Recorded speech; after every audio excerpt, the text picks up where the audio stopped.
Good morning. This is Russell Gahagan. Live, getting ready here. The anglers are a few seconds from lines in on Final Four Thursday.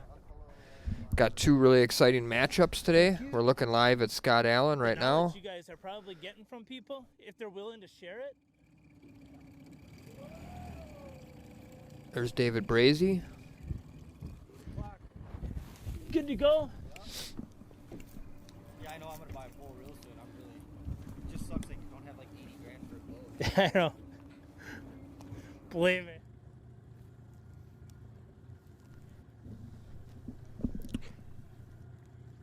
Brandon Rouse getting set up for his trolling pass this morning.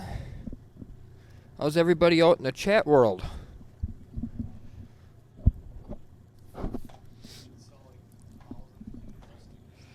Yeah, we got the In the Mouth stickers up and available for sale. Whenever Hot to Trot 5 decides to show up for work, I'll have him put a link in the chat for you guys. Hey Matt, how's it going? Good morning, Russell. The chat world wants a link to the In the Mouth stickers, I think. Yep. RJ, morning. Nice work, by the way. Gave it everything you had there. It was good work last couple days.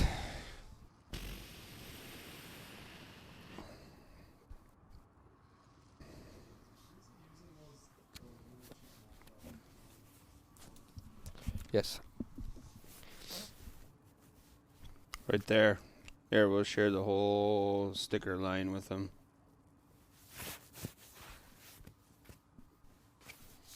Jay Mitchell got his grippers. You're welcome. Thanks for playing. We're looking at Scott Ristow here setting up.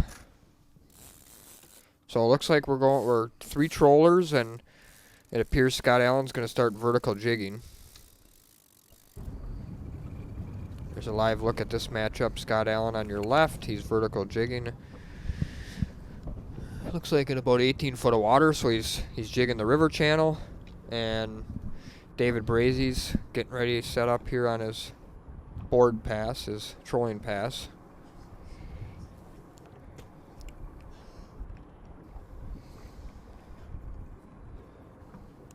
In the post-game interview, Scott Ristow mentioned that he needed to change some stuff up in his strategy. Looks like he's still trolling boards, so maybe he's going to work a little different area. Maybe he's trying some different baits.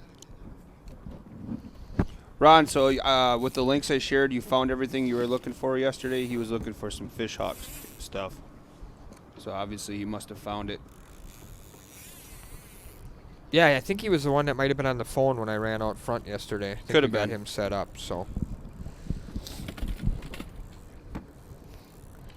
He was asking about that stuff, and I think you were doing private tours or something like that. You were Gotcha. gone for Yeah. like 4 hours yesterday. 4 hours, yeah.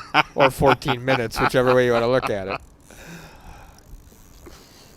Justin, if I was fishing today, I would be trolling for sure. I would be making the same passes that it looks like most of the trollers are set up. I would work from I maybe would have set up a little closer to the paper mill myself and made a long pass to start all the way under the bridge and all the way up the shoreline just to see where I got bit, and then I would shorten those passes up once I got a bite or two. We can see Scott Ristow on your right putting his stacker setup on right now. He's clipping that OR16 setup on.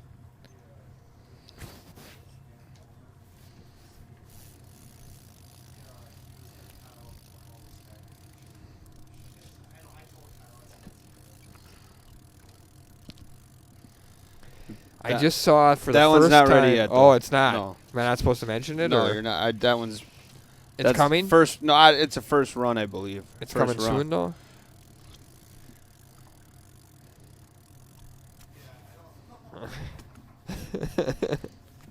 That's the first run. I'm pretty fired up about the In the Mouth sticker. It turned out really well. Yeah, Megan did a great job designing them again. I'm going to buy a couple today before I leave and put them on my tackle boxes. I got think. Gen 1 here. I got to put it here so I don't yell in the face. Justin, I don't think I'd fish the bay myself just because I'd be a little nervous about that here today, gone tomorrow scenario out there. Although I think the University Bay is going to start lighting up and filling up with fish, each day now. I think it's too risky on the fact that they're on the move so much. You just can't rely on that bite, and it takes so much time to get out there and then get back up to the, up towards the dam area if that's where your second spot is. So you only have 5 hours. That's one of the cool things about head-to-head, right? I mean, you gotta make good decisions, and while 5 hours seems like a long time, you use an hour and a half of it powering around, and the time goes by fast. John says we should have stickers that say 0.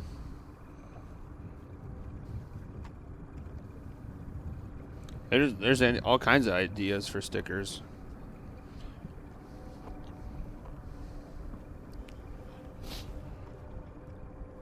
It was pretty chilly again this morning right away. Yeah. Yep. Turkeys were gobbling good though. I'd be trolling in the mouth. Yeah, Jason, that's not a bad idea. I think that, there's going to be plenty of fish filtering through there. Todd says grab him some, he'll pay you. He wants a hat as well. Yeah, he wants a hat and a sticker. Any questions? You got any damn bait? Quote from National Lampoons.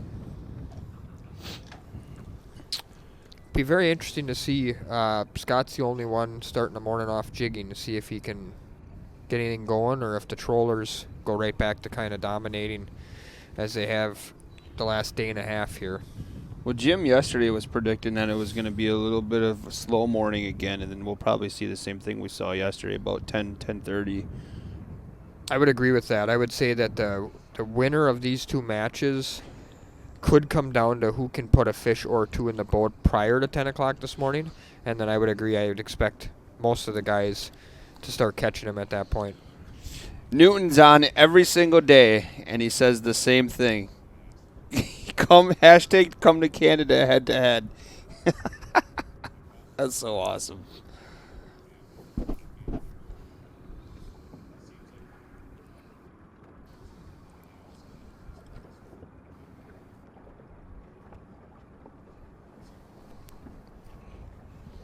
Oh, there's a good hashtag, H2H Life.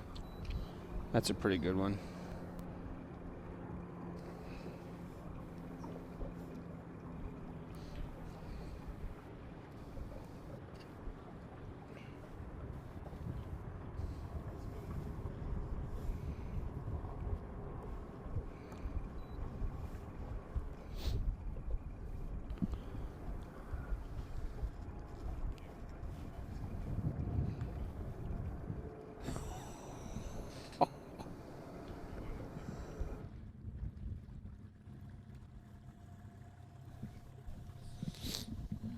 Looking live at Brandon Rouse.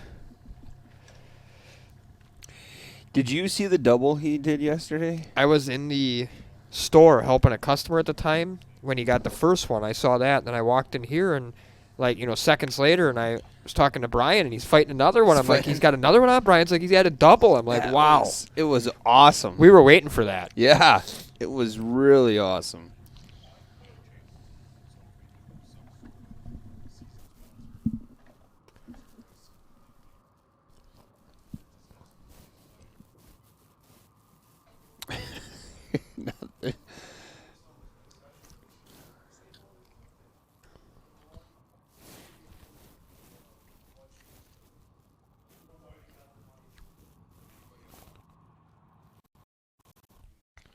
Jay Mitchell said they just got the storm that we got the other day. Gotcha.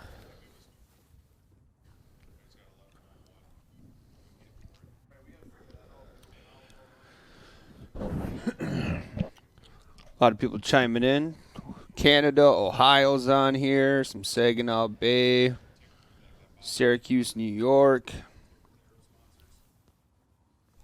A lot of hashtag come to Canada head to head.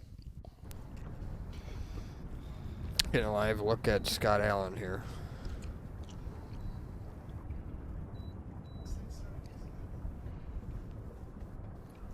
Saskatchewan, Canada, Tobin Lake Guide Service. He was on quite a bit yesterday, or they were on. Chime in again. See Scott's in 19 foot of water there. He's jigging the main channel. Cold front situation like that, that's not a bad plan.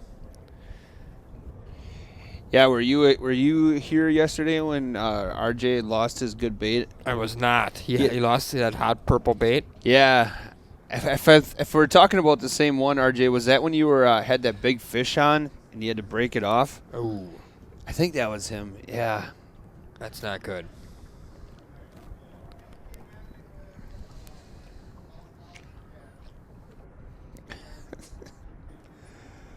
Got to give a shout out to Troy Gabriel. He made TG. he made a post about me this morning. Oh, he did. Yeah, he was watching who's the guy that does the painting on PBS? The Afro guy, and I'll put a little oh my god. I don't have TV, so I really don't know. You don't have a TV at all? Well, I mean, we have a TV, but we don't have like cable. Or I don't have cable either. Yeah. PBS is like the Wisconsin public Oh, station. gotcha. I'll see if I can find If it. it's not on YouTube, I probably don't know. Help me out. Bob Ross, there. Thank you. He put a picture. He was watching Bob Ross, and he goes, "I'm watching Matt Trotz's dad paint." It's freaking hilarious. Right here. Great show today. Now watching Matt There it Trotz's is. dad do some painting. That is pretty funny. I got to put a comment on there. So, Troy, if you're watching, I got to. We're getting a look at the depth that David Brazy's working there. He's working 11 feet. He's right on top of that break on the west side of the river, just downriver from the 172 bridge. He's got one board out on each side. Yesterday, I think he was pretty much running 2 perfect 10s. I think he had Lemon Lime Crush on one side and Fire Tiger on the other. Looked like he was putting the same stuff out again. David had an impressive box yesterday. 27 pounds, I think he ended up with, Matt. Is that right? Or do you have a little more than that? Let's go back to the head-to-head page. He might have caught another one late after when I was, You talking David? Yeah. Yeah, right here's the 27, scores from yep. yesterday. We kind of recap on them before we link into the real deal. So we had the Battle of the Scots yesterday where Scott Allen pulled ahead with 10 pounds, 5 ounces. And like you just were saying, David beat Nick Mills. He had 27 pounds flat. Then Brandon was taking on Jared, and he ended up beating Jared with 15 pounds, 3 ounces. Scott Ristow beat RJ Harwood. He had 9 pounds, 10 ounces. So that's where we're at today. I think we were an hour and a half in or so yesterday before anybody caught a fish, so.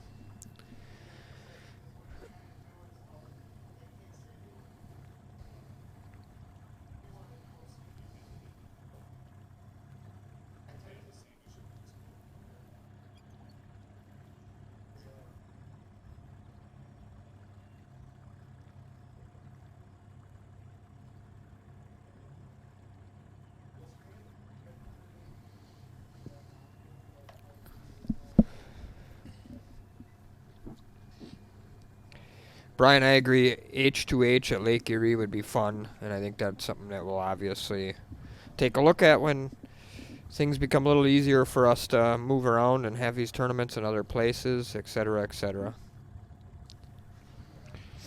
So you did say, RJ, did you ever get a look at what that was you had on? A lot of people were thinking it was a sturgeon. Was it a giant carp? Could have been a catfish. You couldn't move it. It was unbelievable. Somebody asked if Jesse Brady's coming today. I think he is, but I haven't heard anything. I haven't got confirmation. I know Anthony was supposed to come in at some point this week as well. Ice water.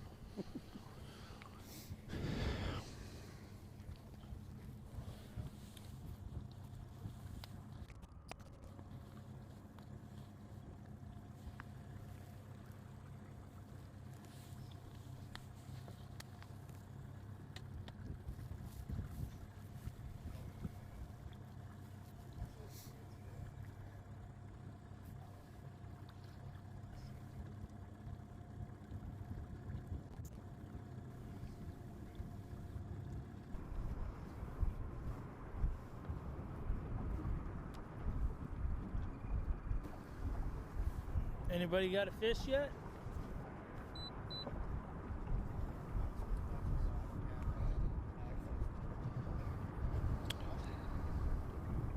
Got it.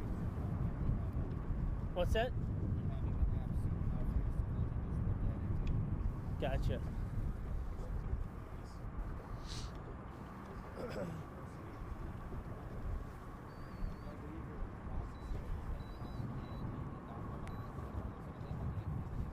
Yeah.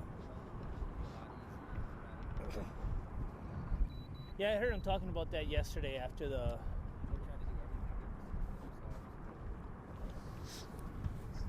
Well, we got a couple tech guys that work for them anyway, don't they? Isn't Russell pretty good with all that stuff?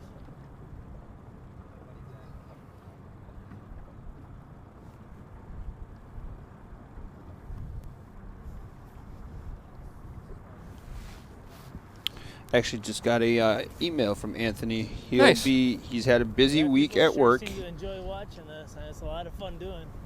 and he said that he should be able to stop in tomorrow, probably in the morning time. So I just told him Yeah. anytime after 8 Yep. o'clock would be fine. He said he'd have to be out of here by 1, so I said, come on in for about an hour. We'll see what he says. Yeah, they get down to like their make the cut for the final day of 10 competitors or something. Yeah.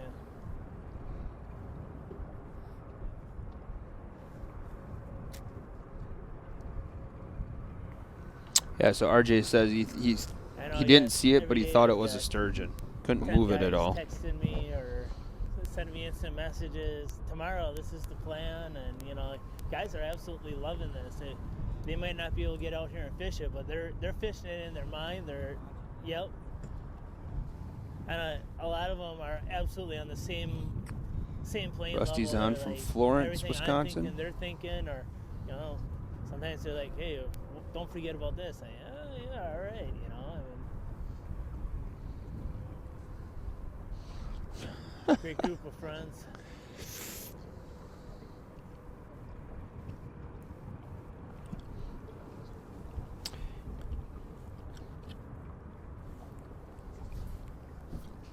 Jason says that Anthony doesn't work, so he's not sure what his excuse is. He doesn't work? No, he does. Gotcha. I'm pretty sure those two guys they're are buds. razzing him a hard time. You're having Trying a to hold razz. this particular line and speed. Jason Klein's heading to the Rock River. And your camera doesn't seem to be affecting me like the camera from yesterday. That camera yesterday kept messing with my GPS signal.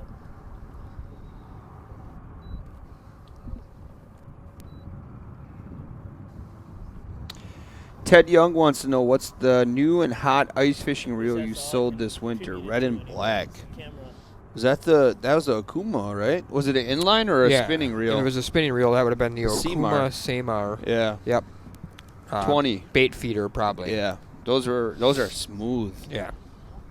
I couldn't even spot lock effectively yesterday while we were waiting to fish. I ended up Lake Hartwell, Georgia. Good morning, Jim Allen. Got a live look here at Scott Risto.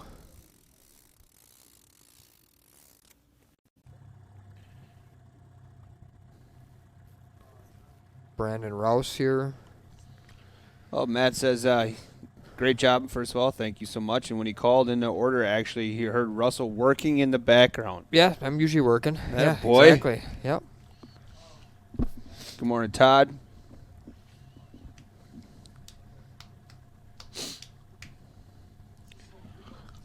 RJ says, H2H is so addicting, I want to fish them all. Love the style and the format. Best I have ever fished. That's saying something. Yeah. Awesome, RJ. We appreciate it. Did a great job. Iron Mountain.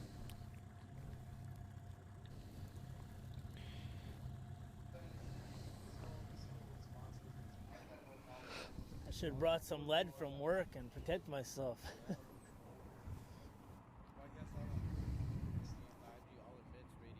Really? Huh. Well, I know they've been claiming the phones themselves do.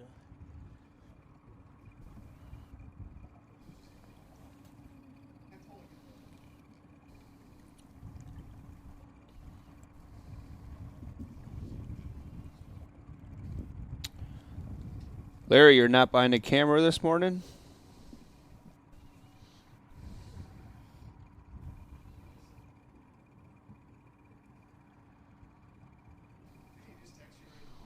Yes. Called me last night. He was really confused on if you or Kyle was handling it, that's all.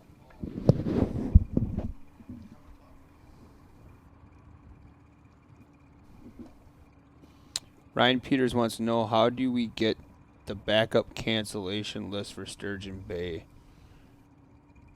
Just send H2H Facebook page a message. We'll get you in touch with Kyle. He's got the reserve list.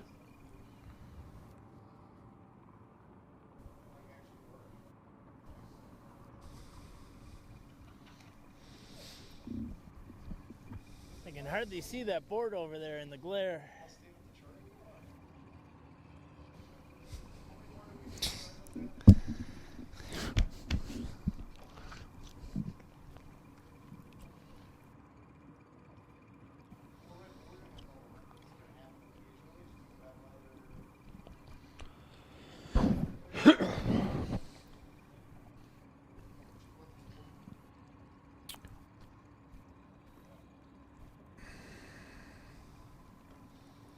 Russell, what time is your shop open tomorrow? 8 o'clock, right?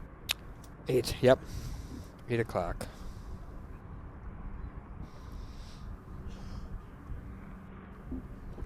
Got a live look here at Scott Allen. Still working the vertical jigging program in the channel.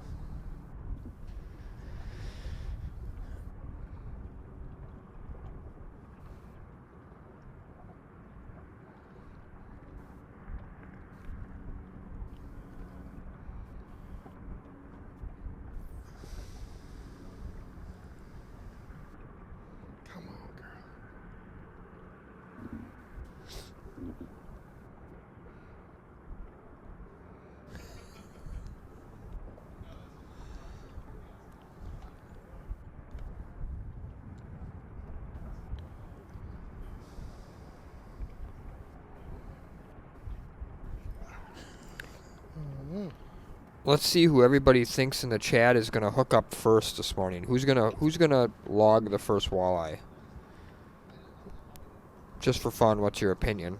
I'll give you my opinion. I'm gonna go with David Brady. Gets the first weighable walleye. Who do you think, Matt? Oh, my money's on Brandon. Brandon? I think Brandon's gonna. That guy puts together some, quality days, and he seems to have figured out something that nobody else is really doing. He's got that hot rod dog. Yeah. That helps. That guy is gonna sell a pile of those because of him showing them off. H2H, So, yeah, I yep. agree. It was a great $500 business investment I for would him. agree 100%. Yep. I was actually talking to a custom painter this morning who was thinking about getting into one of the tournaments, and he's like, it's a no-brainer. He's like, I can't get 5 hours of advertising anywhere for $500. He's like, even if I lose. He's got a great product. I mean, people in the chat want that product, and I'm sure he's probably sold a couple already. So I think it's an awesome idea, and that's why I'm gonna root for him. But I'm not David Breezy though. That's who I think. Yeah, but he's been on fire. But he's like a silent assassin in a way. I'll tell you though, out of all these guys do really great interviews, but David does a really nice job at the end.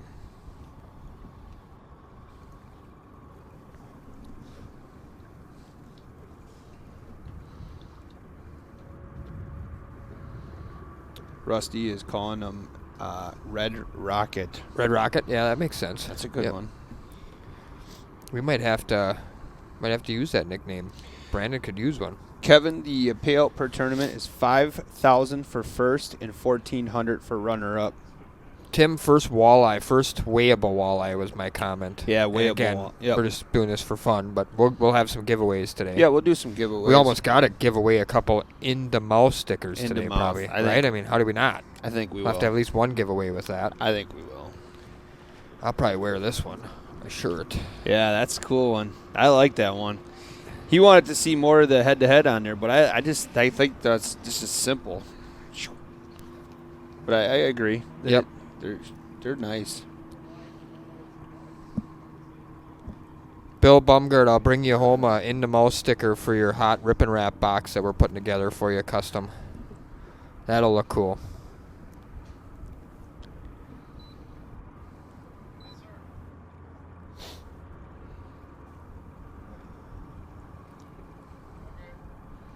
Morning, Nick. Morning, everybody.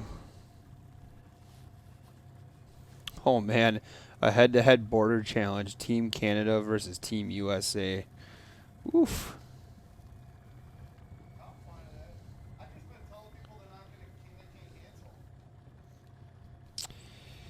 Jason, everybody asked that early, and I mean, usually people start asking that within the first 10 minutes. What happens if everybody zeroes? Fish will be caught today, guarantee it. But there are tiebreakers in place for if that were to happen.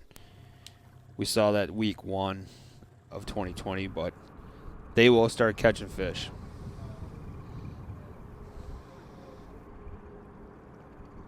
Here's what, so Jim had a really nice idea yesterday. He asked the chat, later on in the day, what are their walleye or bass or salmon, which ones they, which ones. Most of the people on here were walleye fans, which makes sense. Yep. I mean, we're watching a walleye event. But I would challenge both sides of the table there, the bass and the walleye guys. If you're a walleye guy, watch next week during the bass event. And if you're a bass guy, you should watch this stuff. Because besides the trolling like we're seeing today, there's going to be a lot of crossover for sure. And maybe not so much in lures, but in the fishing styles. We're going to see probably a lot of guys next week, slow dragging tubes. We're going to probably see some casting of some like jerk baits. You're going to see a lot of plastic presentations. I'm not saying the baits are going to be the same, but sometimes the presentation of how they're fishing these baits is going to be very similar. Yeah, it's interesting. First of all, the bait crossovers already happened. That kind of was set by Jeff Nectarline with the Kitex, right? I mean, Yep. So he was using a bass style tube. Again, they catch everything, but he was using a bass style tube and using sort of a dragging presentation, which really is almost exactly on what you were talking about before, which was the crossover of baits and styles. And then I think we're going to see more and more crossover as we also see some of the fishermen crossover. I think that's what you're going to see is going to happen. Nick Schertz agree. fishing the bass tournament next week, Yep. I think, is only the start. I think you're going to see some bass guys maybe fish some of the more river-oriented walleye tournaments. I think you're going to see some of the walleye guys fish some of the bass tournaments, especially the rod and hand guys. Yep. Get going on that. So I wouldn't be surprised if Isaac gets in a bass event. I would not either. Oh, here we go. Oh, baby. No, I think he's just checking up bait. Oh, I was going to say it.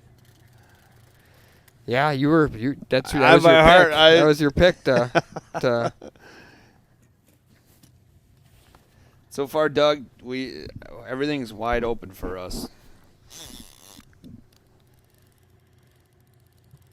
Oh no, he might be hooked I up. think He is hooked up. He was moving that rod out of the Yep, way. he was. Yeah. Come on, Brandon. He's hooked up on his outside board.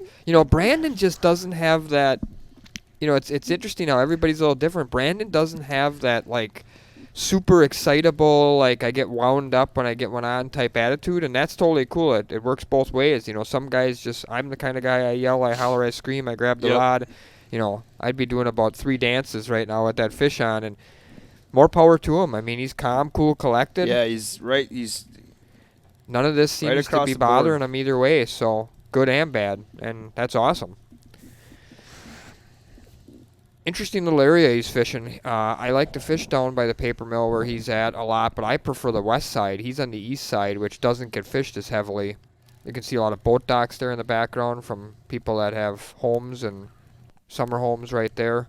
A lot of fish staged there to go up and spawn and come back and sit on that break there on their way back down. And So with the conditions that we left yesterday afternoon and what we have this morning, do you think you're going to see the same lure choices again? yeah. Okay. Yeah, I think so. I think you're going to see that lemon lime crush be a real popular bait again today. I think you're going to see, colors like Pink Lemonade, Marvin, Fire Tiger. At the end of the day, you can kind of see the water is still fairly dirty. Yep. Maybe it's got 1.5 feet visibility now, but it's still fairly dirty in comparison to a lot of other bodies of waters these guys fish. So Mike Martin says, how about a combo event where you have to weigh at least one bass and one walleye? That's actually There's an a whitefish idea. snagged.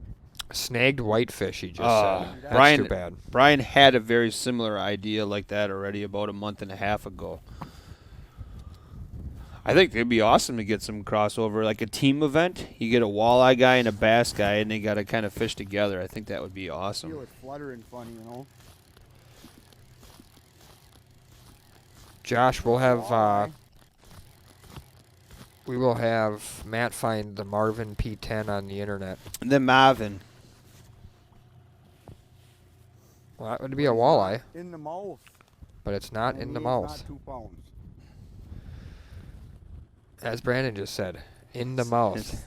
Said it wasn't. Yeah, not in the mouth.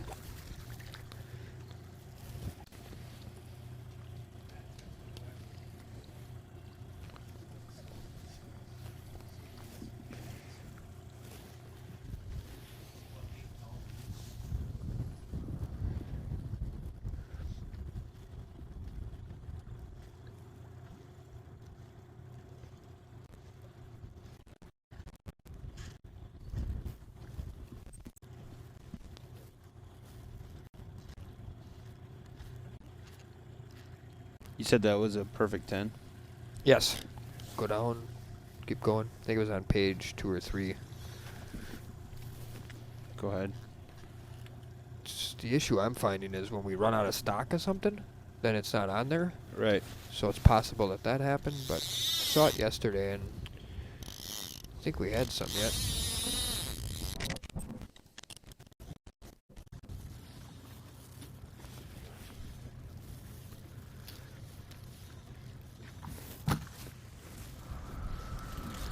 I don't see it now, though. Might be out.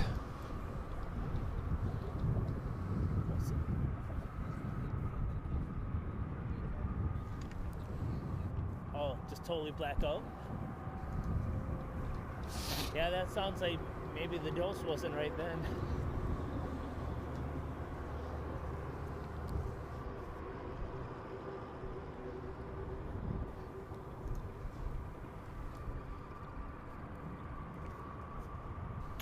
Good morning, everybody that's joining in. Remember, this is Deja Vu and the Fox. We're down to 4 anglers today. Started with 16 on our doubleheader on Tuesday. Have the final 2 tomorrow. Oh, you found it? Yeah, just customer knows what color it is.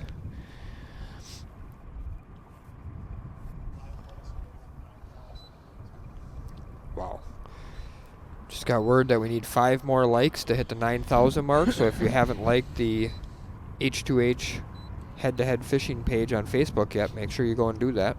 The other thing too is with that is there's a lot of people that have been watching on YouTube. We appreciate that. That's really awesome. If do us a favor and subscribe, hit that little bell. I've always wanted to say that. Hit that little bell so you get notified whenever we have a head-to-head event, which is again really simple. We have another one coming up next week. Then I think we take a little break for a week, and then we're right back on it. Yeah, pretty big break. The size 6 Purple Passion. God, I don't. Are those coming back in stock pretty soon? Do you know? We're working on it. We're working on it. We're working on it. We think we might have wore Doc out last week with 3 days in a row there. He pumped out 400 baits or something. So I know some came in today, some secret new colors. Ooh. I'm hoping to get the word here any minute that they're on the website. Right on cue. Your wife is chiming in. Oh yeah, she's always listening, paying attention. She stopped in yesterday. I just got to pretty see cool, her. yeah. I've never met your wife. No, she stopped in yesterday. She went and had lunch with a friend and my oldest daughter, who Oh, you've met, Elise. So Great big shadows under them. I mean, they're here.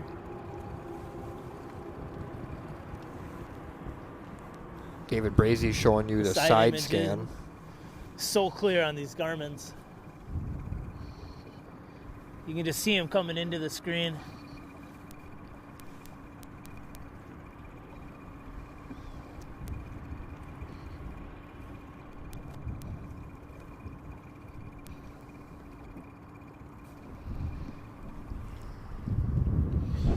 You know, I got to give another shout out to the camera officials. They've been doing a phenomenal job, but I love the fact that they pick up on the electronics from time to time, and I think the viewers really appreciate that as well. The hummingbirds were good. Probably depending on which body of water you're on, sometimes different locators shine a little bit better.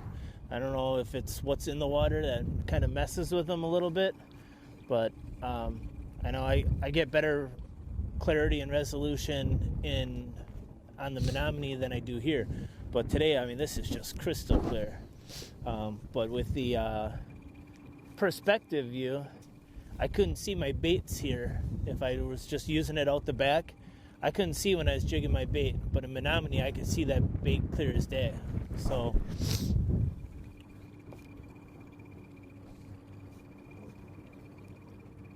just interesting why it changes from one place to another. You spend a lot of time. David Brady was making a good point there that I actually think we should take into consideration. Some of these anglers, or a lot of these anglers, actually had originally planned on fishing the Menominee. Right. And goes to show you how good some of these guys are. All of them are, for that matter. They were able to sort of just, rotate and just a very minimal amount of pre-fishing get dialed in on a program on the Fox here when we made an adjustment there from where the location of the tournament was going to be. So credit to those guys, the 4 guys that are left, and even the all 16 that we started with, to quickly make that change.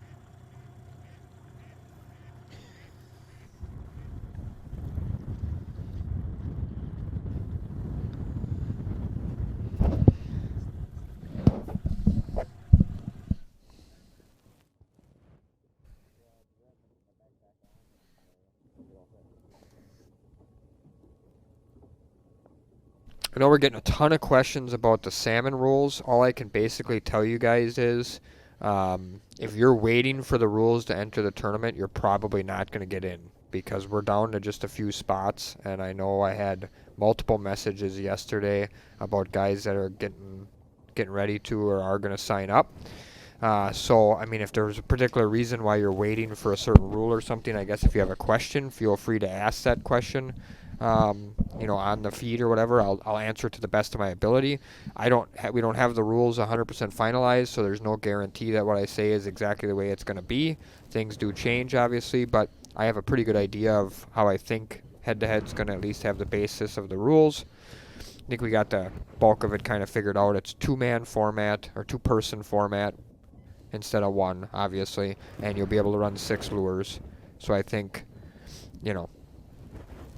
Andrew says he just signed up, so there's 1 less spot. So that's what I mean. There's only 4 left. So if you're waiting for the rules to get in, you're probably going to be waiting until 2021. So I would just suggest getting in if you want to fish, and we're working on the rules as we speak, but the bulk of it's pretty much figured out.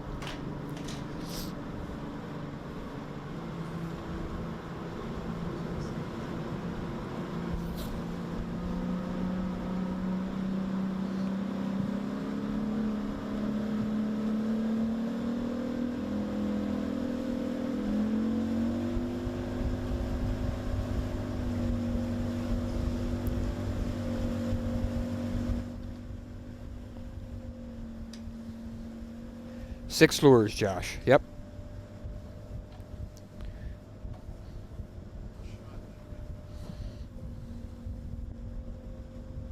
We're watching Scott Allen run here. I'm not sure if he's looking to maybe change up his strategy, maybe switch out the jigging program for trolling, or if he's just going to go work a different part of the river to jig.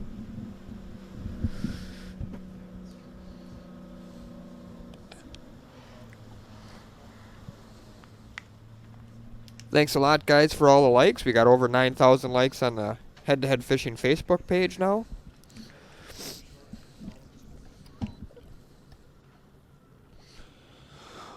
What would you say, Russell? The size of the sticker is trying to get a hold of Leo here. About 8 by 8 by 3? 3 is Yeah, kind of what 8 my by guess 3. would be. Yep. Yeah, I would say it's about 8 by 3.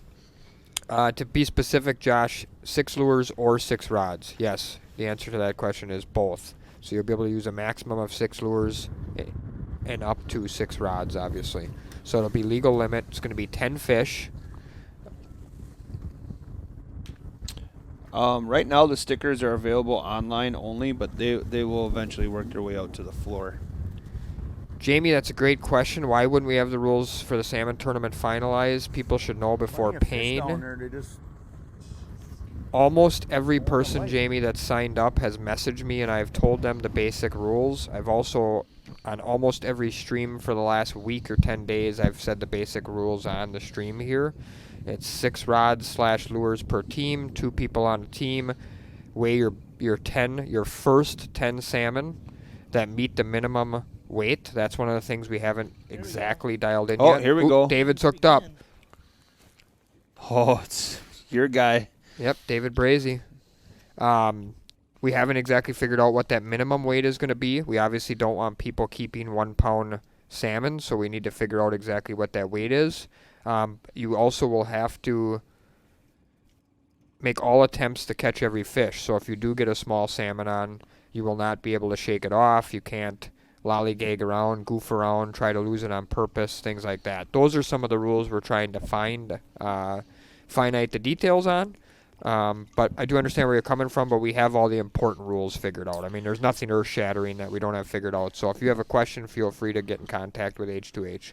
So here's maybe one thing that for anybody that's kind of hesitant on signing up for that, maybe those are the right people that should be our cameramen, our camera officials, right? Because we're going to need a different kind of breed of camera official for those events who can handle that big water. Yep. You know the kind of the inner workings. So in the boat while I do this just Yep. to keep that say you're very curious about what that event's going to look like. Well, we're going to need specialized camera officials for those events. Yeah, we also really would prefer someone that has an idea what a salmon versus a trout is, obviously, because they're only going to be able to keep salmon, so we don't want to have an issue where, at the end of the day, it's the Not angler's real big. responsibility, but we don't want the anglers trying to pull something got over that bait either. So sideways in its mouth again.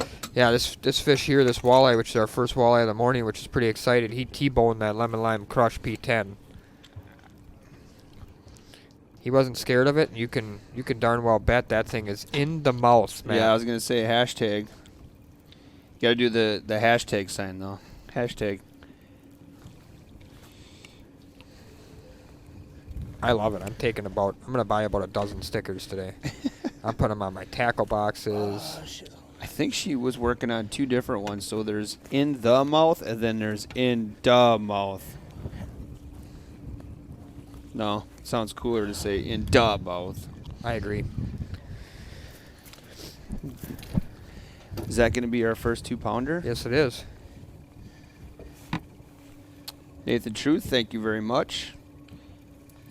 We're also, was just informed we're 200 subscribers away from being over 2,000 on YouTube, so Awesome. that's great as well. Jeremy, no, not all the cold water species will be equal. Both the Sheboygan and the Sturgeon Bay tournament are salmon only, so it will be kings and cohos. All.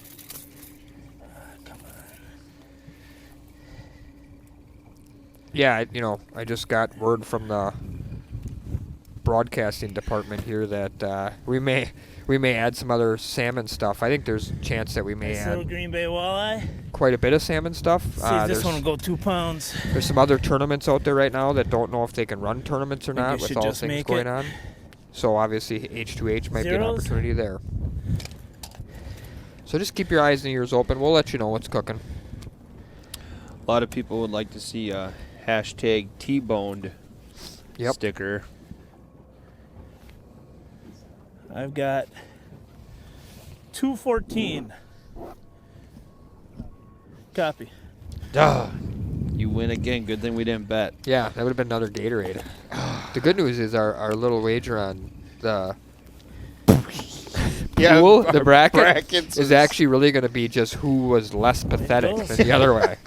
I don't even know where mine is. Oh, it's right here. Because I think both What's of us that? are pathetic at this Oh, point. man. Do you have a Appreciate it. Final Four angler left? I do not. Either do I. Okay. Nope. How many Final 8 anglers did you have correct? 214, right? I had Nick. 1? Yep. I had 1, 2, 3. Nice. So I think I got you. You got me on that one. Yeah, who'd you have? T-boned. Hashtag T-boned. Or T-bone. There's a bunch of them coming up. Into boat. Weigh them up. Let them float. Noah, no. The salmon that are weighed will be kept, and we will likely probably figure out a charitable cause or something to donate those fish to. All of the non-targeted weighable species will be released immediately. That's part of the language we're figuring out that people are a little bit jacked up about, want to know the rules, but that's some of the stuff we're trying to figure out that really is zero relevance to the tournament itself. Right. We just need to get the language figured out for, and there'd probably be some penalties involved, which would require the guys to reel in all their rods, which would be really cool. Not cool for them, but cool for us to watch. Cool but yeah, it but caused some that's awesome drama. yeah, that's some of the language that we're trying to write, and figure out is what happens if you catch a steelhead or a lake trout and you don't take care of it properly right away or whatever. That's sort of some of the stuff we've got working on. So Adam Buss says he'll take them donated to his Absolutely. smoker. Yeah. Hashtag into smoker. Yep, in the smoker.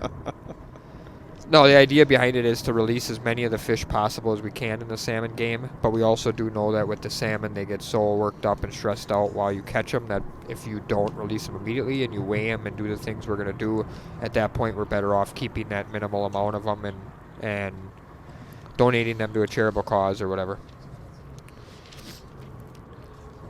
Okay, 3 spots. Update is 3 spots left in Sturgeon Bay. So again, if you're looking to get in the Salmon H2H Sturgeon Bay tournament, do not wait because those spots are going to go quick. Hey Brian. Just making sure all the Bago events are they all full now? I heard the bass one's full, right?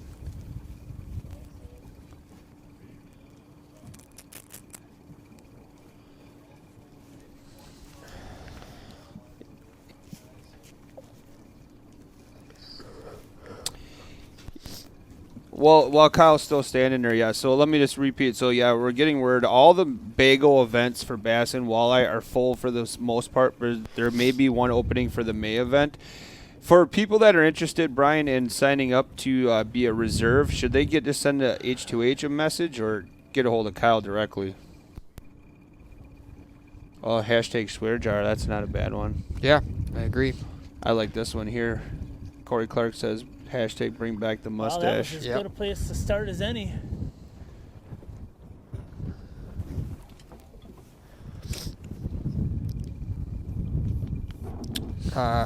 Brady looks like he's using Little less anxiety now. Get in the boat, some sort of plastic, maybe like I'm not really sure what brand that rod holder is actually. I mean, I think it's a ram rod holder of some sort. It's been hard to sleep all week. Hour or two Are you under the here, wake up registration for half tab, an Nathan? hour, I'll try to share it fall with you back. right Nathan, now. the Sheboygan registration's not up because it's full. Last night I went on the inversion That's why it's table not for a there. Oh, while, okay. just try to So the Sturgeon Bay one's the calm only one down left. and Gotcha. relax. Listen to my Easter service on the way here this morning, just let everything from the past just kind of disappear. Start concentrating.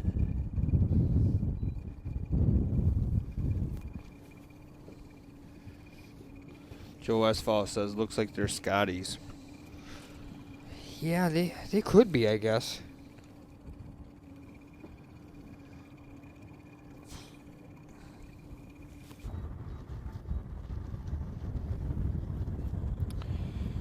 Chase, I would say as of right now, with the way the travel, social distancing stuff is, we're trying to keep everybody as local as we can. So right at this point, we're just trying to work with people that are in the state for these events.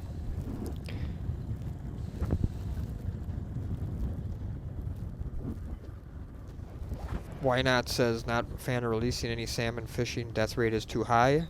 That's one way to look at it, Zach. The other way to look at it is I guarantee you if you put them in your cooler, the death rate is 100%. So some of these non-targeted species we will require immediate release, and they have a way better chance of making it that way than they do in the cooler. So, again, we don't expect everybody to love the rules, and you have a right to your opinion on them, and that's totally fine, and you can mention it. We'll continue to moderate and look at it and adjust it, I guess, however you want to word it. But I'm pretty confident in that situation. I think it's the right way to do it. Michael, yes, Sheboygan filled up in the first 24 hours that we opened it. Sturgeon Bay has 3 openings left. As I mentioned before, I think there's a very, very high potential chance that we add at least one, if not maybe more than one salmon tournament in 2020 yet. So keep your eyes peeled. As I said, there's a couple of tournaments out there that currently may not be able to be ran with all the different restrictions that are out there right now in the world. So if we get to a tournament that might not be able to be ran, that particular tournament may want to run it as a head-to-head instead, because we can run it. So we'll see how it goes.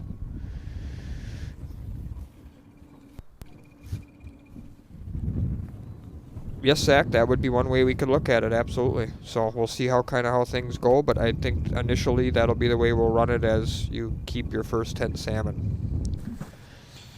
Yeah, and Chase, again, like if all of a sudden, let's say the end of May, things are starting to get lifted, and you're curious then if we're allowed to, come from farther distances to fish us, by all means.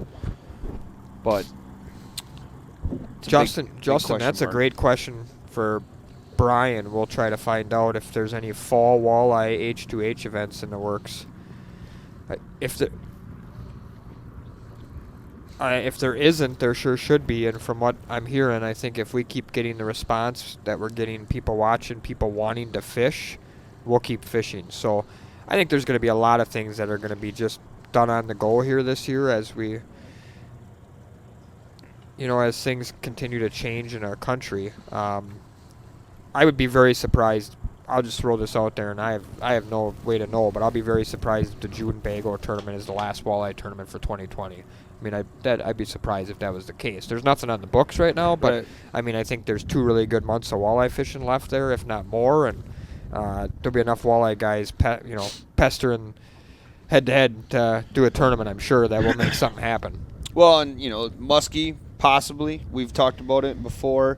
Again, like we've talked about, just to no extent. Head-to-head has so many possibilities that we would love to do everything we absolutely possibly could. So if you have an idea, we've probably already thought of it. Hey, Brian, got another one while you're on the sticker kick here. Hashtag I could feel the teeth. From Kurt the Killer. Yeah, I can't take credit for that one. Somebody in the comments did put that one in there. That's a good one. I can feel the teeth.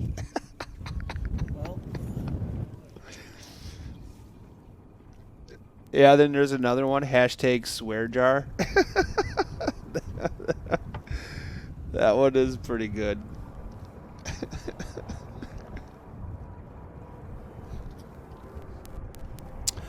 I'm kind of curious. I'll play ignorance right here. I haven't been watching the news on knowing what's going on in the world and what countries are beating what. But Trevor had a comment on here that, what was it, Saskatchewan, or where did he put that? Now I gotta try to find it. Trevor Davies says Saskatchewan kicked COVID's butt. They are opening back up next week.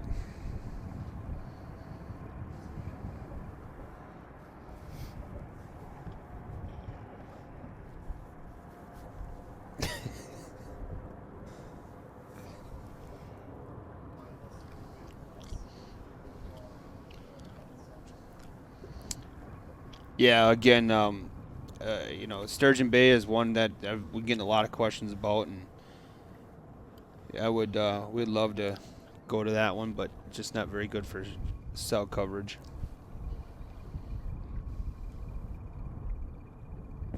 Well, yeah, I hope they're starting to lift, some of the restrictions. Yeah. Scott hooked up here? Yep, Scott's hooked up.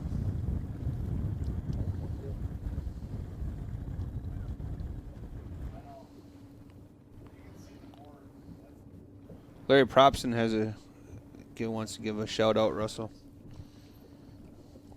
Oh, yeah, Larry. Not a problem, Larry. Larry's been a good TRS, Russell's Fishing Tech customer here the last little bit. Appreciate it.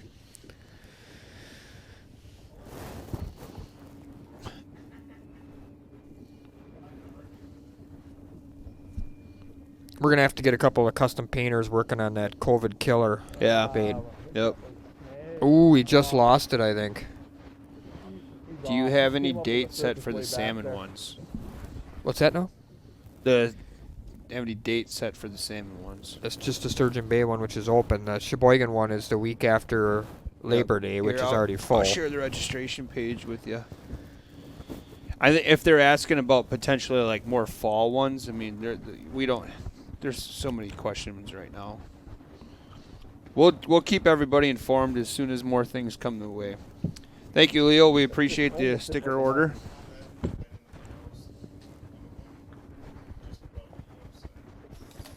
Is a price on it? Okay, I'll post a picture of it. Wow, that's a steal deal. It's on the front page. All right, special.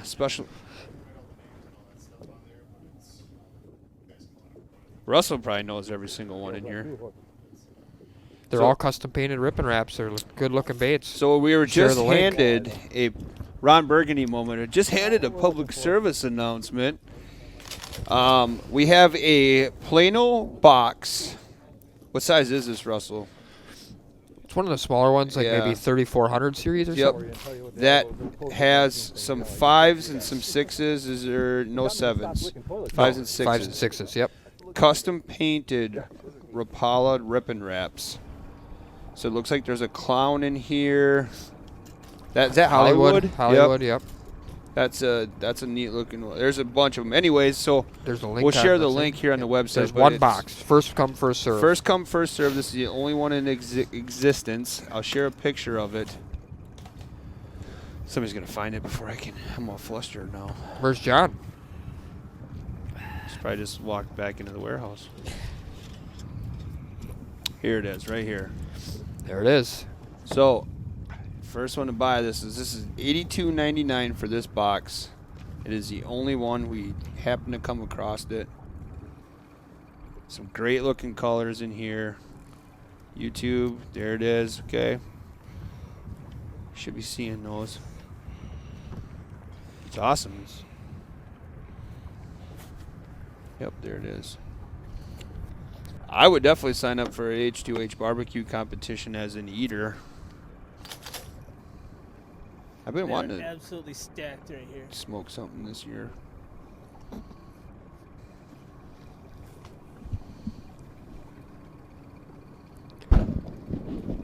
Just stacked.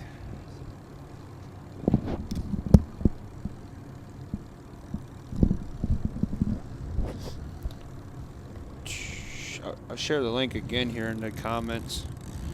Again, remember, if you're not seeing the links, log out, change the comment selection and then log back in, or X out and then come before you enter the live video again. Do you know who custom painted these? I believe it's Greg Campbell. I think that's one of the custom painters that we use. Well, at least I know I Just didn't says use custom walleye. rip and wrap, mixed sizes, box 1. You're gonna lose fish all the time. Getting a Part little of the extra game. juice, see if we can get one of them to bite. It's just, I mean, we're fishing for 4, 5, 6 bites. That's all we're fishing for is this weather. But that wasn't a bite, so no harm, no foul. Not to mention I didn't have to sit there and mess with it all the way back to the boat. He was nice. He let himself early. So we're a little over an hour in, and it's slow like it was yesterday morning. Kind of expected that with That- that 28 thing, degree put that heavy paw start on to it. the I morning. think it must be at first. The muskies normally just rip it like that, but it looked like a sucker. We're down to 2 spots left in Sturgeon Bay, folks. So if you Yeah, the muskie on. But it bit the line off? Yeah, the muskie. Winnebago May walleye event, 2 one- Sturgeon Bay for the salmon. May 1 spot. Justin Anderson says he's not allowed to spend any money on lures. We'll start buying some turkey hunting stuff or some Stickers, stickers or hats or AFCO apparel. AFCO apparel, t-shirts and jerseys. Yeah, for the jiggers and that.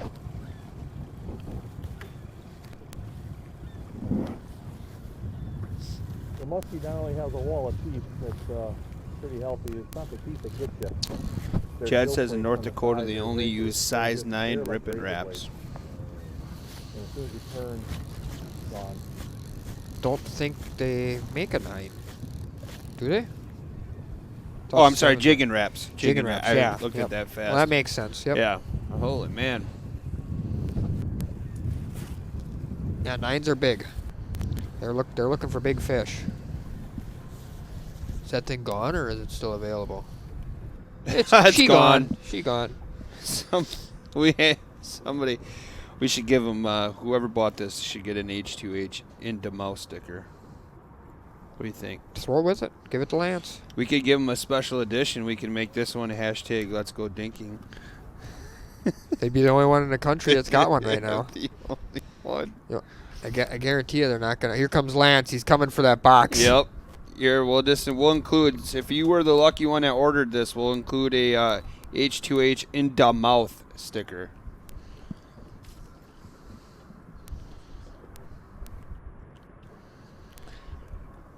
Lance, they'll get that sticker.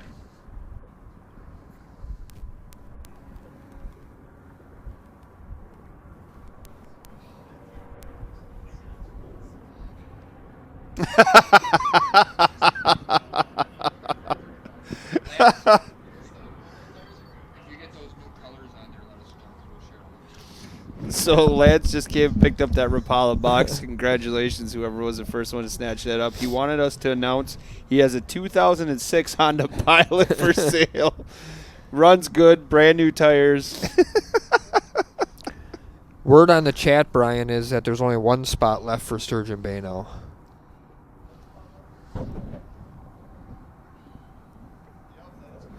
It's pretty crazy that the chat board knows more than we do. That's kind of been that way the whole time, though. Yeah, They're on the stick. they got it. Yeah, one spot left. So again, kind of like what we were talking about earlier about next week, I think we're gonna. I hope I'm inviting everybody that's a walleye fan that's on right now to come back and watch, the bass stuff. And there's quite a few people that just said they love fishing. They're gonna watch it as Yeah, well. like I said to you, and I was being serious about it. I'm actually really excited. I'm going to spend Sunday afternoon watching some bass tournaments, try to get a little bit of knowledge. Basically do my homework on what to expect next week in the bass tournament, so I can commentate and speak at least somewhat intelligently. Yep.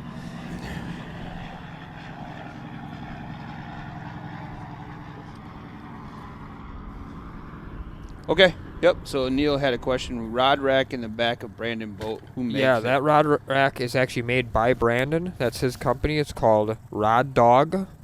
And basically that rack can be used for 2 different things. You can use it like he is right now to actually put the rod in it while you're trolling, or otherwise it's designed to hold a bunch of rods in a good organizational manner so you can switch rods in and out. And as you can see, he's got other rods with baits on them and stuff. If he wants to grab another rod with another bait, works perfect. So he makes both of those. You were saying he makes the tree, and then he actually makes the rod holder that you were just talking about on the back, right? Correct. By the motor. Yep. He also makes that vertical tree. Tim asked how it's open for salmon but not bass. The cell coverage is the same on either side of the peninsula. Tim, I would disagree with that. I would say the cell coverage is not the same on either side of the peninsula, especially in that Sturgeon Bay area where there's some of those boat launches. That's what I'm looking for. State parks. Yep. They seem to really affect it. The cell coverage, like on the Bank Reef, for example, in Sturgeon Bay, is pretty good. But around the Sturgeon Bay area on the bay side doesn't seem to be really good. These guys have tested a lot of that. It's not all about cell coverage either. There's a little different language to it than just cell coverage, but yeah, we're not trying to avoid any places here. So believe me, if we think we can have a tournament somewhere, we're all in. Yep. It's just unfortunately the powers to be don't think the bay side in Sturgeon Bay appears to be a great area to be able to have good coverage. Well, so. here's the deal. So why we know that area doesn't work is because last year we filmed Wisco Bass, the single series. It's an awesome series. Check that out if you haven't looked into that. If you're a bass David fisherman. Brazy's running up to make another pass. But they fished on that side. They had a bass event up there, and we went up there to live stream it, and it was just terrible. Yeah. It was we could barely do the weigh-in, and that's on shore. So.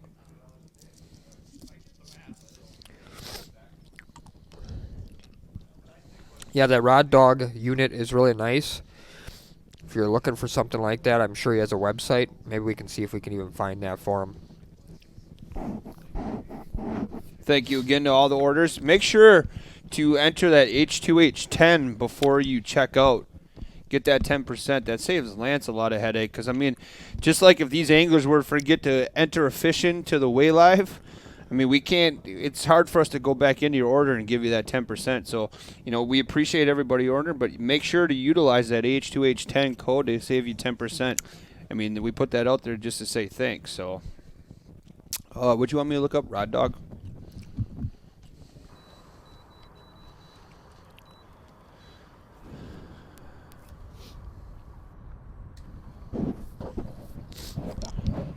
There's his Facebook page, I see.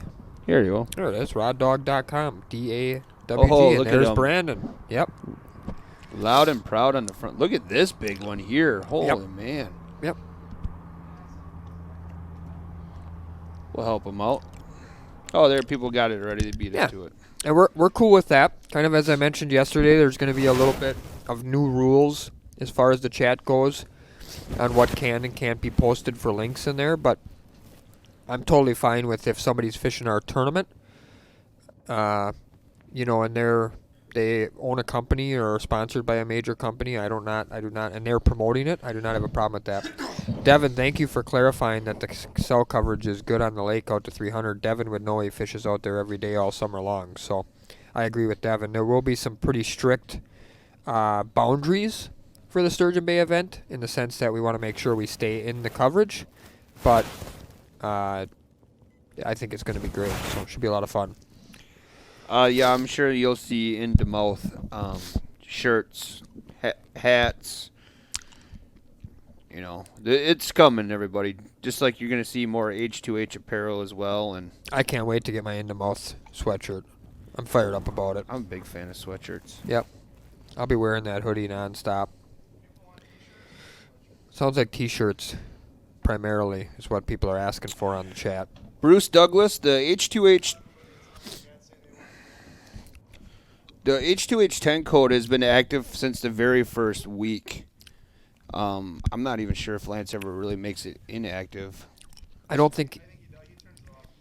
Yeah, he turns it on and off when the tournament after started. Friday after done. Oh, so that's the deal. So going forward is, I don't know. We didn't do a giveaway, did we? It was just a nice little tournament you were having for that. All right. No, yeah, we didn't do a giveaway. We were just gonna. So anyway, so H2H, we will do a giveaway though. H2H 10 saves you 10% on therealshot.com, and that's live as long as the event is going on. So if it's Monday through Friday, Tuesday through Friday, like it was this week, H2H 10 is active. So anytime you order, you can use it multiple times. We actually encourage that. But yeah, H2H 10 is active for you. So make sure that you enter that in. And if like you ask a question and we miss it, people in the chat are on top of that as well. So if you don't remember what the code is, and Russell and I missed your comment, because I was watching back yesterday, Russell, I was trying to go through all the comments from past events, and there's like a lot of comments that we missed just because like it just zooms by. There's so many comments coming in at one time. So again, it's not our intentions to miss comments. Sometimes it happens, but last time, H2H10 saves you 10% at therealshot.com.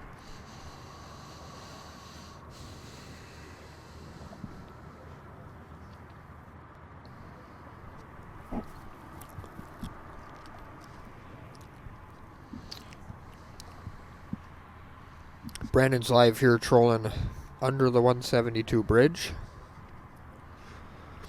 Chad Risto says his wife loves sweatshirts, even though she's in Florida.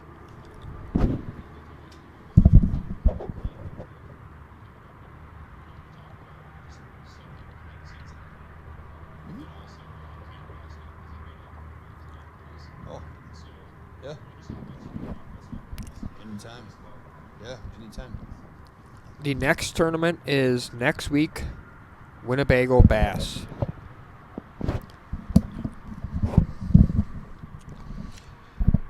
Yeah, let's fix the confusion here. There was no first fish giveaway. But we can do one now. You want to do one now? Well, we can do a giveaway, absolutely. Yeah. Yeah. Yeah, we can do a giveaway. Ron, yes, if you go to the Sheboygan store, tell them you want to use the H2H10 code, they can give you 10% off. Absolutely.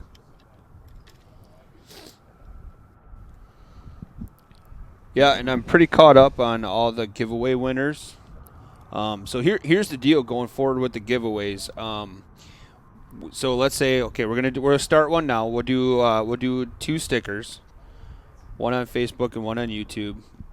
Real simple. All we ask is just tag a bunch of friends and share it, and we'll randomly pick one winner. We'll make an announcement at 10 o'clock.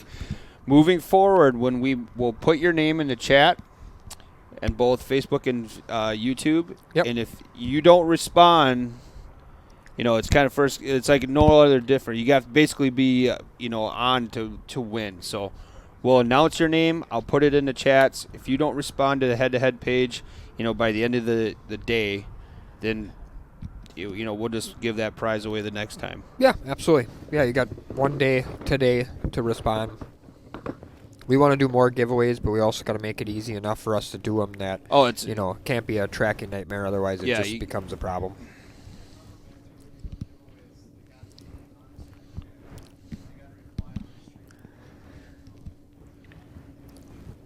Yep. So Brian just was listening.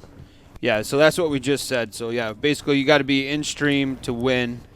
So we're going to do a giveaway now. We're going to give away one Into Mouse sticker for Facebook and one Into Mouse sticker for YouTube. We'll randomly pick one, and we'll make that announcement right around the 10 o'clock time frame. I know a lot of people catch us if it's 5 after. We apologize. But, yeah, so if you're not present or you don't respond to head-to-head Facebook page on the Messenger, we'll just end up giving that away another time. The other thing, too, is we were just notified here is Zach actually is going to hop on right around the 9:30 time frame. Yep.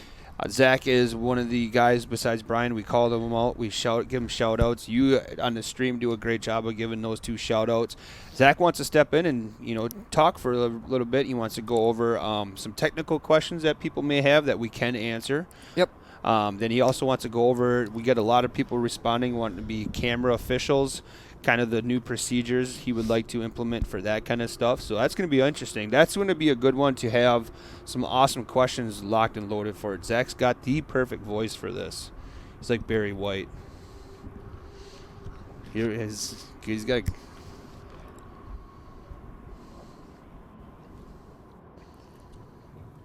And then, then I made the announcement earlier, but again, thanks for everybody that's joining us now. Anthony Engelbert will be in here tomorrow. I'm not sure exactly what time, but he'll be in here probably during the morning session. Little shout out to Smoky Lake Maple Products. They just sent me a message saying that they got H2H going in the whole place and all the workers are listening to it. So that's really cool stuff. What is it, Smoky Lake? Yeah, Smoky Lake Maplewood Products or something. Ooh.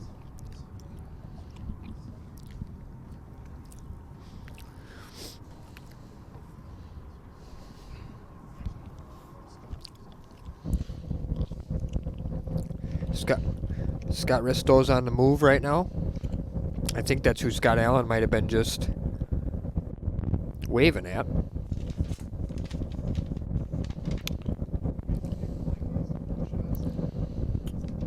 Yeah, well, it's just people are. Do you like the shots of the guys driving fast? I'll tell you what. When I was filming Wisco last year, this is one of the harder shots to get. Yeah, when guys are going 50 miles an hour. Yeah, exactly. Holding the camera still, making sure you don't lose your hat, your sunglasses, like I did last year. We have a possibility for a Scott versus Scott championship. Did you know that? I do know. Yeah, we started, I think, with 3 Scotts. We're down to 2 Scotts. Yep. But we could end up with 2 Scotts in the championship, which is interesting. A lot of people watching at work. Absolutely. Remember, don't get yourself in trouble. Be secretive about watching from work.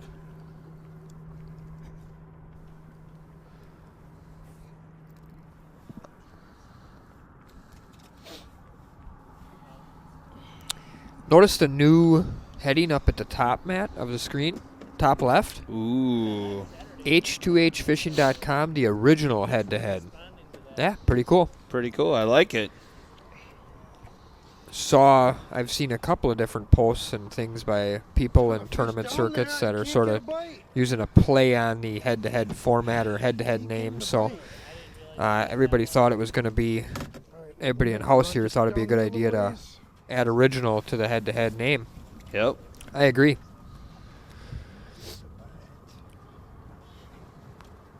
Actually, Eric, good point. We just placed a large order with moonshine yesterday. Lots of shiver minnows coming in the next few days. Lots of them. So keep your eyes open on that. We're expecting those to pop in.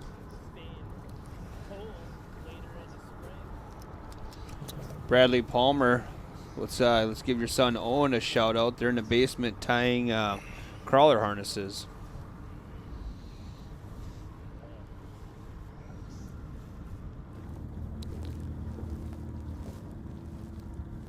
Everybody's on my fish from the first day.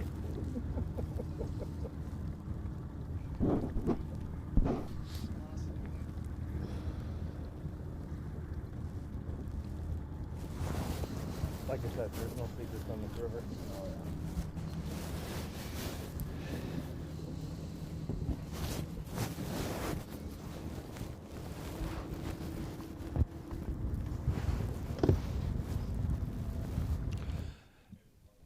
So, got a live look here at David Brady. He is the only angler on the board right now with a 2-pound, 14-ounce walleye.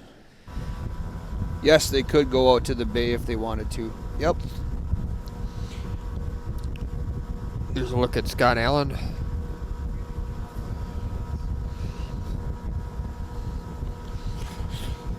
So Brian, is that the next sticker then? Hashtag the original head-to-head.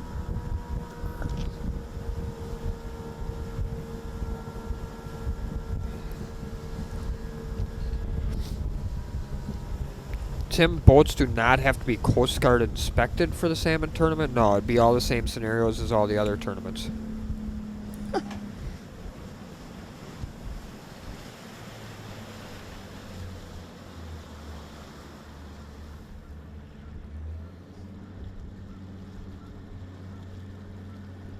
H2H sunglasses.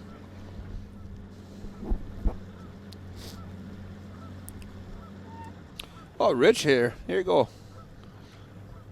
Rich is giving you a shout out about trying the Oh, nice. Yeah. Had some nice luck with it. Had the enzyme factor going on there. Yeah, great. Justin asked if, now that the paper mill thing is not panning out, would I move or, probably not, Justin, just because I don't think it really has anything to do with the spots. You heard David Brady talk before about how he was marking fish on his side scan like crazy. I really think it's time of day. And we saw how quickly these guys yesterday morning. I mean, David Brady had 0 fish at this exact time yesterday. He was still jigging yet, and he got 27 pounds. So the problem is if you move and these fish turn on and everybody else is there, you're probably in big time trouble. So now somebody might make a move and might get hot, but it's. I just don't think it's the spot as much as it is just just the time of day. JD Baker, we stock the Rip and Glide. We have that in stock. I just don't think it's made the website yet. We have all the Walleye Nation Creations baits in stock. I think it's one of the probably about 1,000 items that daily our staff is working on trying to get on the website. Believe me, Matt and I are not picking on them, but we're frustrated too because we want to put it on the chat, show you guys stuff, and sometimes we just run into something that isn't.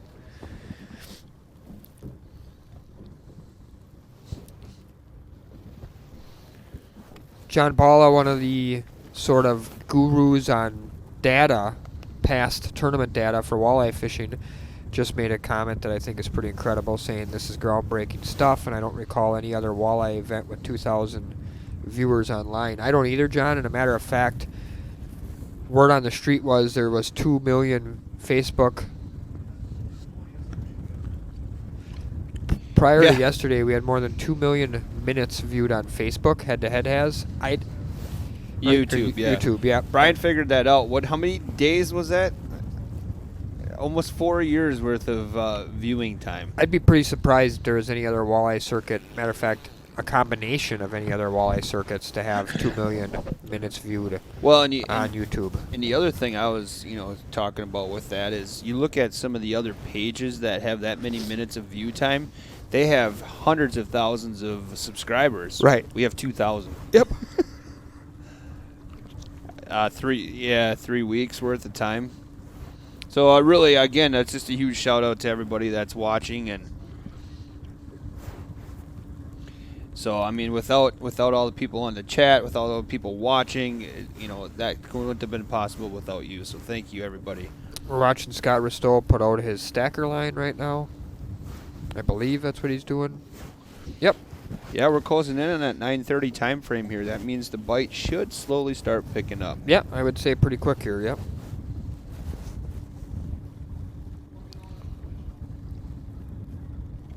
Yeah, I mean, the idea is for gear, face masks, hand towels.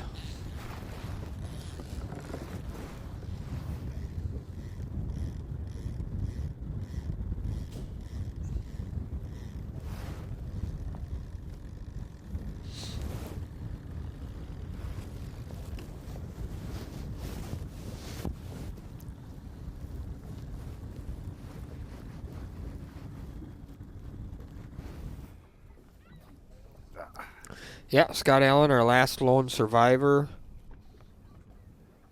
of the jig fishermen in the Final Four, is now on Team Troll. Yep. I'm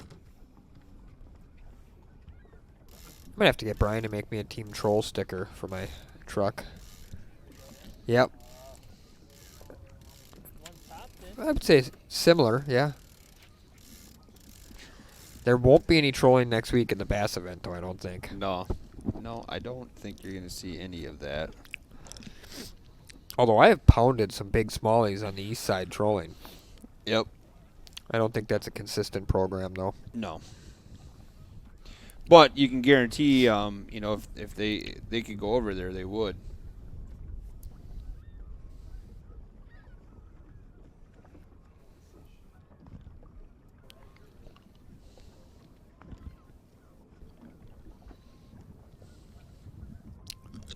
We got 2 tight matches so far.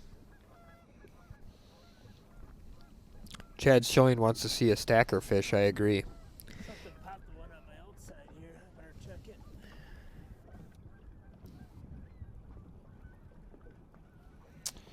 Yeah, Jason, I would like to see somebody make that dash out to the bay. Just to scratch the curiosity. Yeah.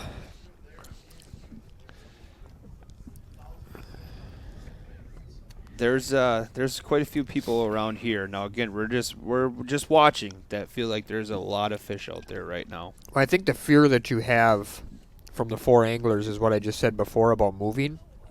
They watched David Brady put 27 pounds in a quick hurry yesterday.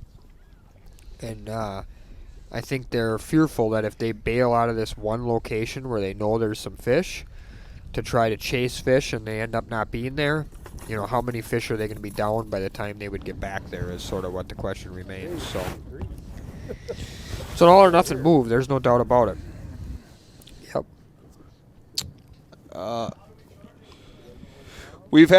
We were supposed to originally be in Wisconsin and Minnesota, so going to other states is most definitely probably going to happen sometime in 2021. One man at a time, one day at a time.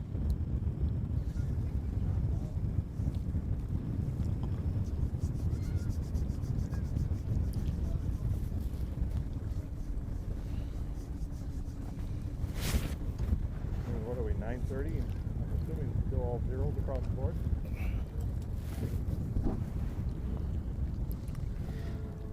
Who's going to get hooked up next, man? You're welcome, Bruce.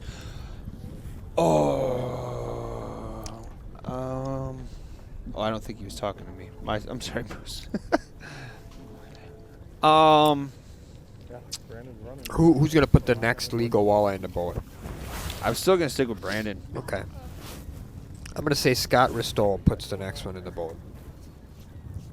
We're hooked up. And he's hooked up. And he's hooked up. And he was not when I said Did that. you- He was not. Are you he was teasing in the not. future? He was not hooked up when I said that. People on the chat. I'm calling my call shots BS. now. I'm People on the calling my chat, shots. Call BS. He was not hooked up. Wow.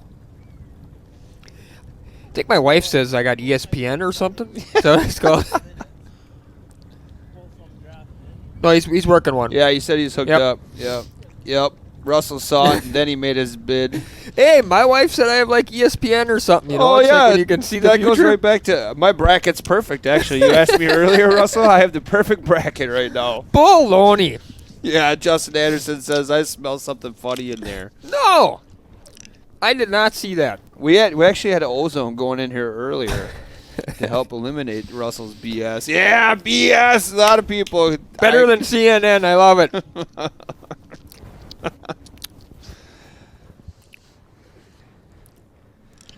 Oh, Kurt the Killer, don't be such a boo-hoo about trolling. Mom, I'm Just fishing. I can't answer the phone right now. I like how Scott, though, his mentality is one day, one angler at a time. yeah, absolutely. He's Yep. mentioned that every single day so far, and it's been really paying off. Well, for that sort of goes back to Brian's comment before, right? And I'm not disagreeing with Brian. Like the move on out to the bay is a big move, but here's the deal: these guys don't have to make that move because nobody else is left. Weak side Right. of the net. I've always said Having a hard time netting on this side of the boat. in tournaments, I would love it if No, it's very awkward. I would love it if we'd put all the anglers in a 3-mile radius and said, let's fish this 3-mile radius. Find out who the But best we're gonna fisherman get her is. done. Not who's got the biggest, fastest boat. Not who's willing to run the furthest. Not Yep. et cetera, et Want 'em in the cetera. bag and not tear them off. So my point of that is, if my competitor was right Definitely here, feels like the right kind. I'd have no problem just trying to beat him right Stand there. down. Yep. Yeah, this looks like a good walleye here for Scott Risto. He's right there.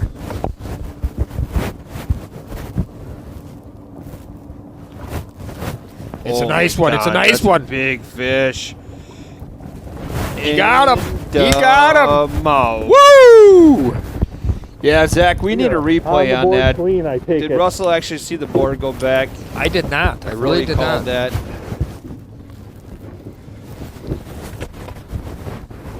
Can you see where he's hooked? Okay. In the mouth He's is hooked exactly back where here, he's too. hooked. I just want to make sure Hashtag. everyone can see that. Do the hashtag. Actually, somebody asked earlier whose idea was this. This was Brian's idea. 2009. Matt, he Yeah, is big using a stacker with that OR16 clip. We good? That is why he's clipping it to the line. Good morning, Chris. Come on, baby.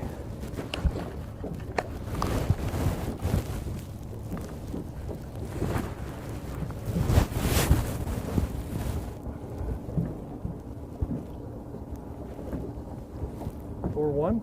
Wow. 4 even or 4-1? 4 even. 4 even? Okay. Thank you, Richard.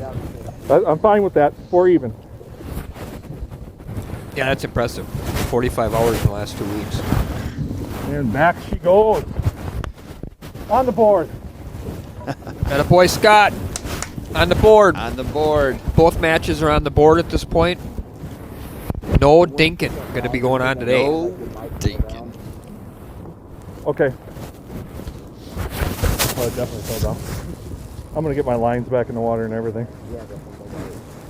Looks like Brandon's checking some baits here. We're hooked up.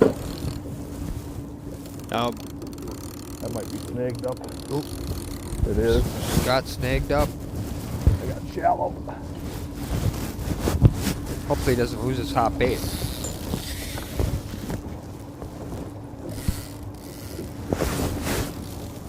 yeah, Justin, they're fulfilling those sticker orders as we talk. I'll deal So with that in a minute.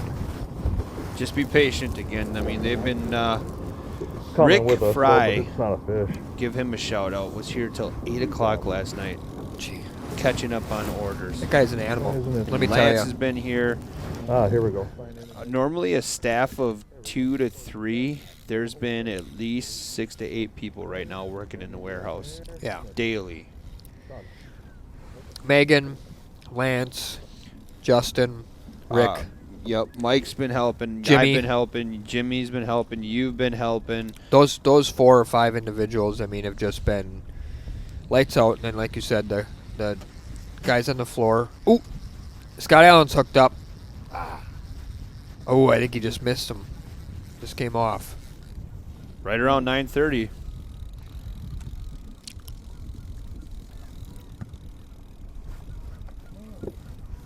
Yeah, if he would had a double, he has to do 1 fish at a time. Correct. Yep.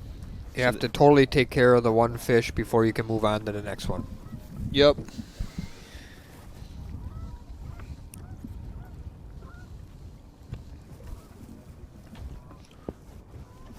I'm gonna be honest with you right now. That's my last concern. Let me get my lines back in the water, okay?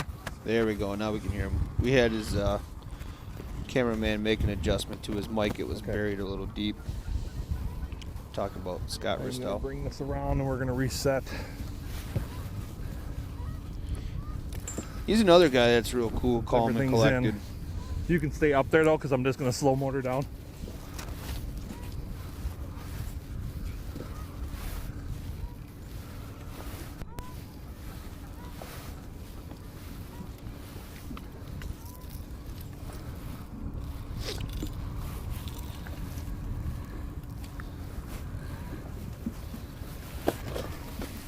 Joe, we've sort of touched on that a little bit. Scott Ristow, for sure. I think he might be the only one left that is running a stacker. A couple other guys have this week. Stacker is basically an extra lure that you can attach to your rod. He's running it in between the tip of his rod and his That's why board, Everything has its place, so you can re-rig so he can fast. run 3 lures, even though he's limited to 2 rods. That is what that OR 16 release is for. Not exactly sure on the distance of that leader. I'm guessing probably 20, 30 feet, something like that. Maybe even longer. I'm not sure. Trolling speed today again, Russell? You think it's about the same? I'm going to guess a little bit slower, maybe even with the real cold water. I wouldn't be afraid of 0.7, 0.8. I probably wouldn't get up towards that 1 mile an hour. I'd be going as slow as possible, that I could get any action on the bait. Yep. Keep it in their face as long as I could. Try to entice them to get to bite.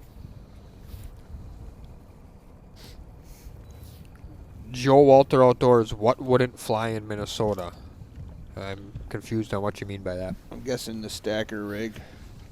Well, if it's rods in Minnesota, then yes, it wouldn't fly. But if it's lures, like it is Wisconsin, you can run as many lures as you'd like per rod. You're just limited to 3 lures per person. Correct, yeah. Yep. Nope, it's state by state law. I got booted for the last couple of minutes. I didn't hear if you guys talked about lower cost entry fee with more anglers. No, we didn't. I don't think there'll be any lower cost entry fees coming. I think in the future you may see possible different formats of these events where we may have, more than 16 anglers participating. That I wouldn't be surprised, but we'll see how it all works out. Remember, we lowered the entry fee once already. I mean, Right. these were $750. I never signed in yet. And that's one thing that maybe I'm right, maybe I'm wrong, is you got to give people incentive to want to fish. I mean, especially because the way our format is now, it's not just one day. Yep. So Yeah, I was going to say, actually, and I don't want to say this like as in this is not coming from H2H, this is coming from Russell, but I'll be pretty surprised if we don't see some tournaments that have larger entry fees. Yep. And only because if you're expecting people to take 4 or 5 days of work off, there needs to be some value in it. Right. And $5,000 is good value. Oh, for sure. Most of us, not me, Matt, I don't know what kind of deal you negotiated here for your commentary, but we're not making $5,000 in a week, so No. that is good money. But I'm sure there's guys that would like to see more. Yep. Yeah, and realistically, it would have stayed at 750. That was what my process would have been. Again, I'm not speaking for H2H, but Yep. due to people not being able to work right now, Correct. and we wanted to make it as fair as to everybody as we possibly can, but I don't know if we'll get a whole lot lower. Possibly. Never know. Correct. Hello to Scott. Hello.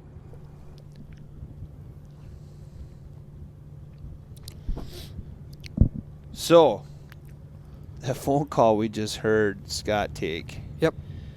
I was overhearing Kyle talking earlier, and it sounded like Scott is having some knee issues. Yeah, it sounds like that was a medical call that Scott was told that he could take today. They normally can't use their phone for calls. Down in front, just sitting in the water. Yeah, but picker's still down. This is still faster. It's, picking everything up real quick because we don't have to run down far. he was told he could go ahead and use that phone for Yeah. emergency medical call. It's Apparently, Scott feels maybe potentially tore his knee yesterday. Yeah, it sounded so- like he had an issue yesterday while out fishing that he's already has one bad knee. I think he was talking about his knees the other day. Jim was in here when you were talking about it, and so yeah, that call there is potentially because he might have to have surgery again. Yeah, so I guess to answer Dennis's question right away, no, they cannot take phone calls during the tournament unless they were approved by the tournament official, Right. which Director. Kyle approved Scott's medical call today. Yeah, Cameron, that's kind of the point. I mean, it's exactly the right idea. You got to realistically beat three people. Yeah, Nathan, of course, if the entry fees are higher, the payouts will be more. That would be the only reason that they would raise the entry fee, would be to see larger payouts.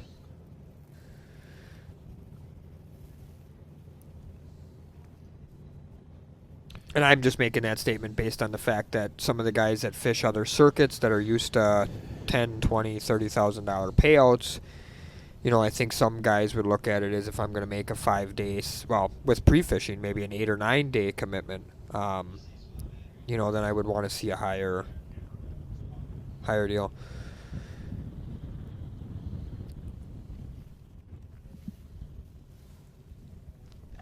John, that's a great question. So John Balla just kind of said, maybe can we talk about why these guys are trolling boards versus three-ways, depending on structure exactly. So what we're finding is that, and this is kind of common river fishing, if you want to fish the river channel, the middle of the river, which here in a lot of these spots we saw Scott Allen was at like 18 feet of water, then you would use the three-way setup that Anthony Engelbert used in the finals of the last tournament.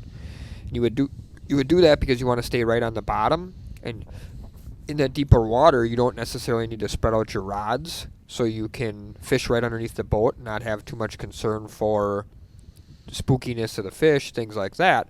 But as you can see here, all 4 of the anglers who are trolling now are trolling on what I call the flats, which is the shallower flat area along the shoreline. Most of these guys are going to be in anywhere from 7 to 11 feet of water.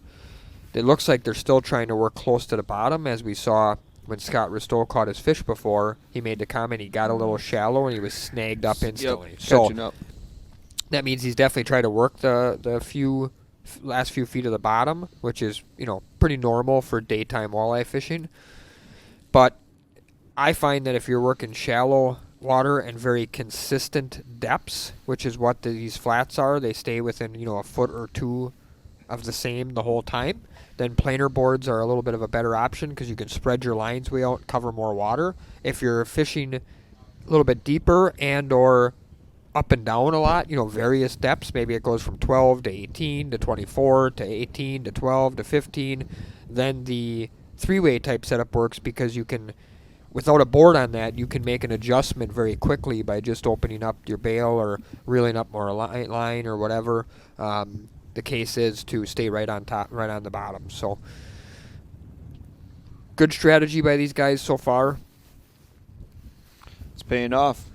Yes, Cameron, we absolutely have talked about team tournaments. The biggest thing you got to keep in mind there that a lot of people don't think about is we have a camera person in every boat. Yep. So if you have 2 people fishing these events, 2 people in a 20-foot boat or 18-foot boat, great. Now you put a camera person in there. Now you got 3 people in a 20-foot boat. While it absolutely can be done, I'm not sure it's ideal. So that's, couple things. Number one, I think the head-to-head individual person deal makes it fun because the netting and the catching the fish by yourself and doing all the work by yourself, moving and all that adds to the excitement. But then also, obviously, they already have 2 people in their boat, so 3 makes it potentially a little tight. But we've thought of it all. So, yes, we have talked about team tournaments, and it's possible. Well, and Blaine, that would be the same thing. Again, we've definitely talked about expanding the field as well for 2021. There's a lot of things on the table right now for 2021 that I think are exciting. And I think some of them I already know are going to happen. And the minute, that's going to, we're ready to get that announced, we'll do that. And I think you guys will be excited about what's coming. Yeah, Brian's a very forward thinker. He sees into the future, kind of like how Russell did when he called that fish. It's he has ideas that never stop. And again, we love all the ideas on here, but he's probably thought of it already. And we've discussed, we had a meeting when we had made the change here for the 2020 season that I think there was a list of 50 different head-to-head events we could have had for the rest of the season. Yep. We've talked about bow fishing. We've talked about muskie fishing. We've talked about sheephead, carp, panfish. We've even talked about a shoreline event. We've talked about, oh my God, 4 or 5 different salmon trout events that we wanted to do. We had a brown trout event lined up for April that we basically canceled due to the COVID, just due to because social distancing. We didn't feel we could put to the point you were just talking Right. about, 3 people in the boat. So that's a great point to even just mention. Right now, we couldn't do a team tournament if we wanted to because social distancing is asking for 6 feet, and obviously with 2 people in a 20-foot boat, we're able to sort of stick by that rule for the most part with a cameraman and a fisherman. But you add another person in there, and we take that away now. So ice fishing, I think, Nick, is a great idea. Brian gave me a little bit of an eye roll yesterday when I was beating him up about ice fishing. I think he's on board, and it's just getting camera guys out on the ice in 10-degree weather and all that might not be that was one as too easy, is but the transportation. Once the ice gets thick enough, a lot of people are moving around by sleds and 4-wheelers. Yep. So the cameraman would have to be on the same, would have to have a snowmobile or 4-wheeler, and unless somebody wants to sponsor us for those events, that's a $100,000 investment worth of ATVs to use for. And again, it's a short season depending on what kind of season. Look at this year for ice conditions. Yep. One thing I know that I thought might be a good idea that I'll throw out there that it hasn't been said it's going to be done or not going to be done yet, but one thing I thought might be cool is a random draw partner tournament. Oh, I like that. Bass walleye. Yep. In other words, just, throw it out there. You got in the bass division, I got in the walleye division. We drew each other as random partners. Our combined total weight for the day is whether we move on or not versus our competitors. So maybe, so you'd go out, you'd fish bass maybe in the afternoon, and we'd do a random draw. Walleye's the morning, bass is the afternoon, or vice versa. Yep. You'd go out fish bass, you'd get 15 pounds. I'd go out and fish walleye, I'd get 12 pounds. We'd have a team total of 27. Yep. And if our team total beats the team we're up against, we win, and if we don't, we lose. So That would be awesome. that would be a really cool format. Of course, it'd be random draw, so some of that would be luck, but also I think there'd be some strategy involved. I think there'd be some guys, some camaraderie growing between some individuals that maybe didn't know each other before and things like that. Well, what about like something too, like a like a multi-species event, like we got it in the comments there, like almost like a checklist. Yeah. Got to catch a certain bluegill. You got to catch a certain crappie, walleye, panfish, so on and so forth. That would be pretty cool to see as well.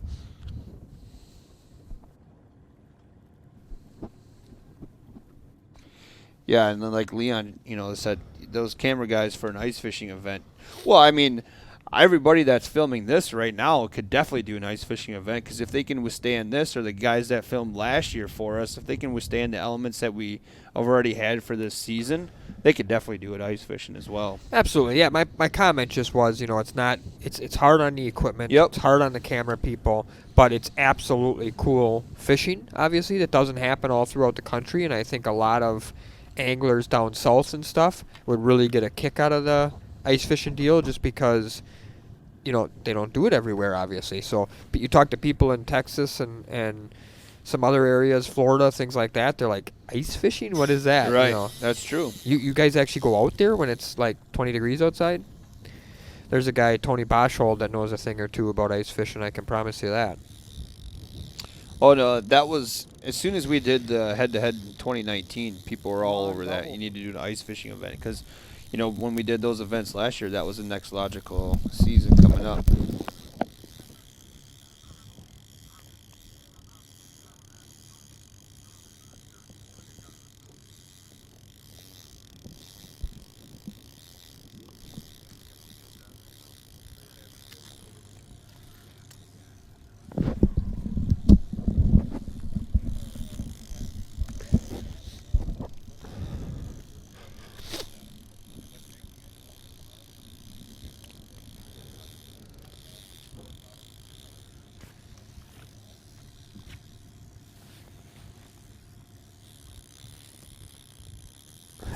Kent, I hope if ESPN or FSN buys H2H out or starts to broadcast it, that they hire Matt and I to commentate, not Aikman and Buck, because we'd be out of a job then.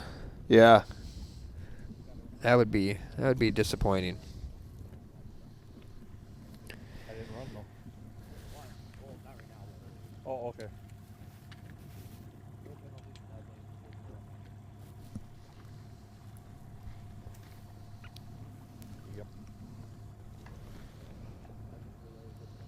Yep, I got Yeah, it. I agree, Christopher. We're closing in on that 10 o'clock time frame. Going to see some fish probably starting to get caught a little bit quicker here.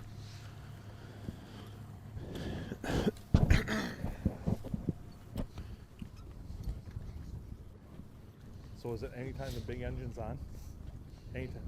Whenever the big engine's on? Yeah, if the big engine's on, you can move in. Okay. But if it's something like we're diving right now, Checking out David here. I do like, Russell, you've mentioned it a couple different times. I like those low pro line counters he's got. Yeah, they're pretty cool. So we have those available in the cold water and the convector model. The convector's kind of cool, Matt, because it's got a new feature.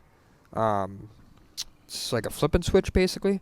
You can turn it on and off. So if you're using it a lot for fishing on the bottom, like bottom bouncers, three-way rigs, pulling flies, you basically just hit the button and let your thumb off, and it instantly stops. Really? The cold waters don't have that. They're more set up for trolling. But the nice part about the convector one is you can turn that feature on and off. And the convector is actually a little bit less money because it's not as high a quality as the cold water reel, but still good enough. I bought a few of them. We've sold quite a few this year already, and I bought a couple for myself. I'm pretty excited about them. Yeah, those are one that are going to have to just be patient. Those will be up to the website here you know, on the realshot.com sooner rather than later. But yeah, those are really nice reels. I like how compact they are compared to the original ones. You can still fit a lot of line under though, right? A ton of line, yeah. I mean, especially if you're a braid guy, which I am, you can fit way more than you need. And if you're mono, you can still get a couple 100 yards on. Can you put lead on there though? You could. I would go with the micro lead then, because it's quite a bit thinner, and I think you could probably get 5 colors on it for sure, which for most guys, if you're going to fish anywhere less than 25 foot of water, that's going to cover you. So anywhere in Wisconsin, for the most part, that's going to be good enough. Jason, the fishermen are mic'd up. Couple things. It's pretty stressful. I don't think they're talking a lot, number one. And number two, sometimes it can be hard to hear them, just in general. So We do our best to not talk when they're talking as well. So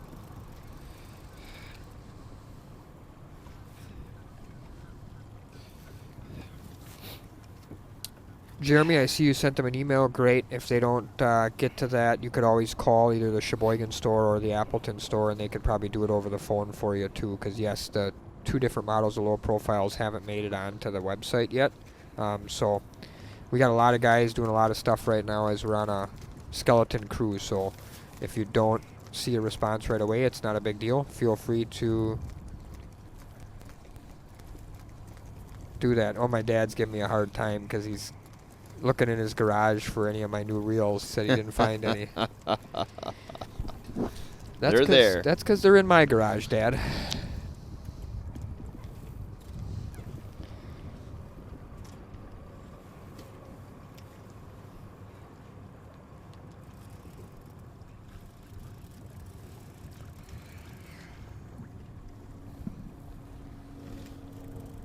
I agree, Lucas. We're all ready for some warmer weather.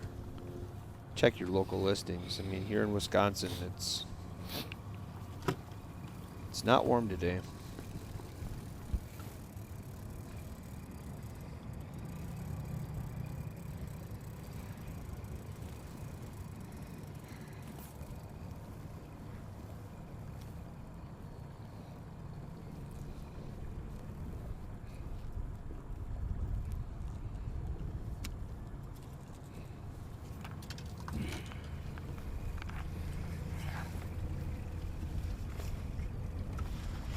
We'll just go right back down to there. So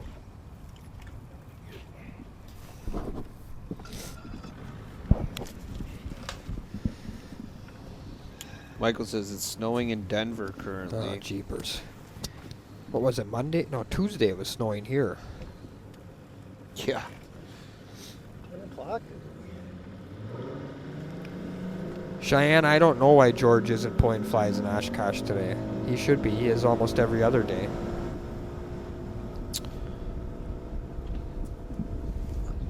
Cheyenne probably sees George there. Cheyenne's an Oshkosh pounder.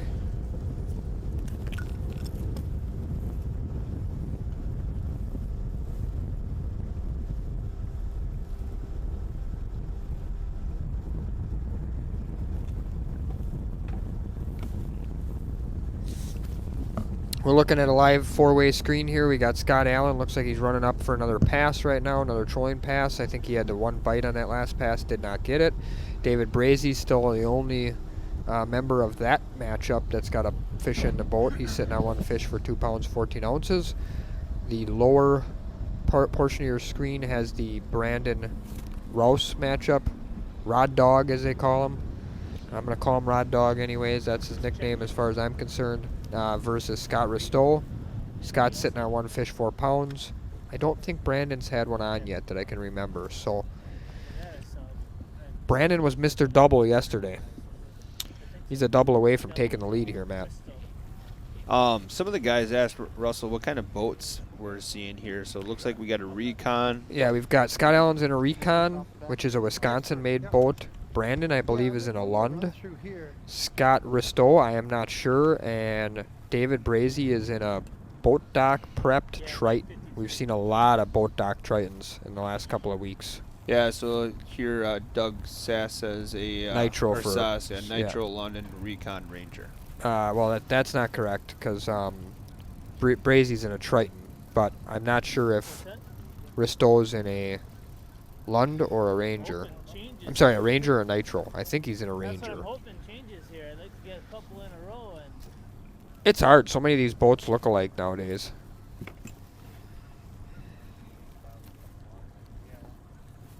Yeah, Brazy's in a 206 Triton.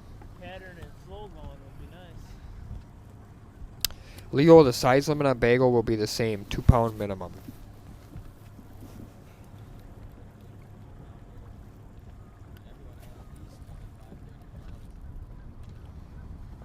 Yeah, it was fun to watch that. Made you wish you were able to get Yes, out you're and right, get in the Jason. Boat Dock just started stocking Rangers, so water. Yeah, another option out there. Recon is out of business. I did not know that. just 8.5. Ristow's in a Nitro ZV20. That makes Yeah. sense.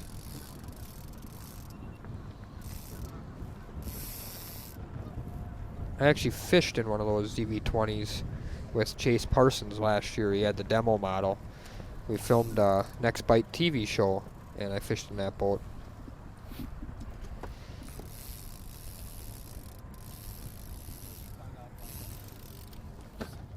Just through word of mouth, friends. People like, hey, you been watching that at all? I said, hey, I didn't even know about this. So, a couple hours into it, I was hooked.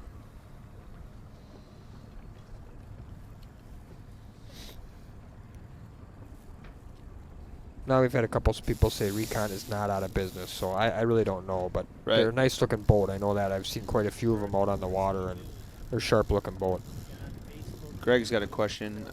The heavy line they're using for braid or mono. Mono, it seems to be 10 to 15 pound test. A lot of guys vary between 10, 12, and 15. And then braid, I think 20 pound braid is the most common for trolling as far as when I spool up. I know that the Precision Trolling app, I think, uses 10 pound for their guide. But 20 pound seems to be the most popular.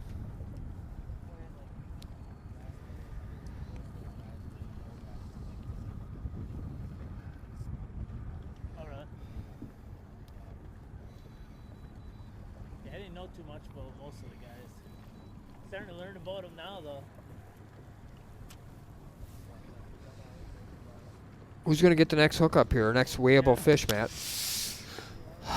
Well, I'm gonna stay with Brandon. I know you're probably gonna call it right now, and then Yeah. let's say you say Scott Allen, he's probably gonna catch one. I'm going to go back to my man, Scott Ristow. Catches the next fish. All And right. extends his lead on Brandon. Not that I'm hoping for that. That's just my guess.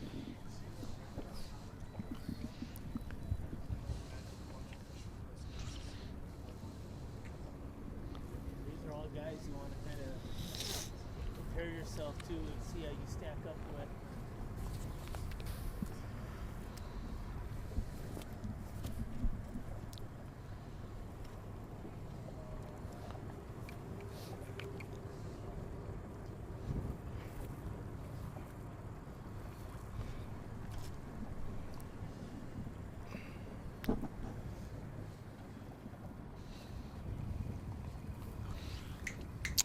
Russell, Matt, we have to do a pairing show at some point, either today or tomorrow.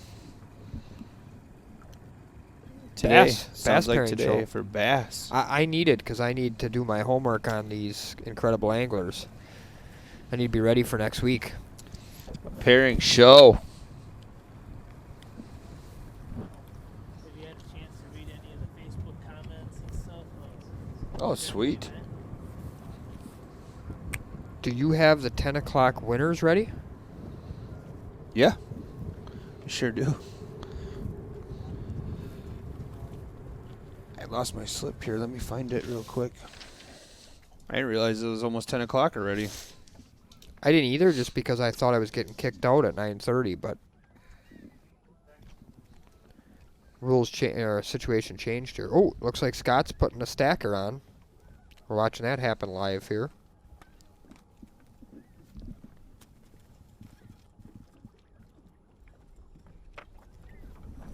The other clip.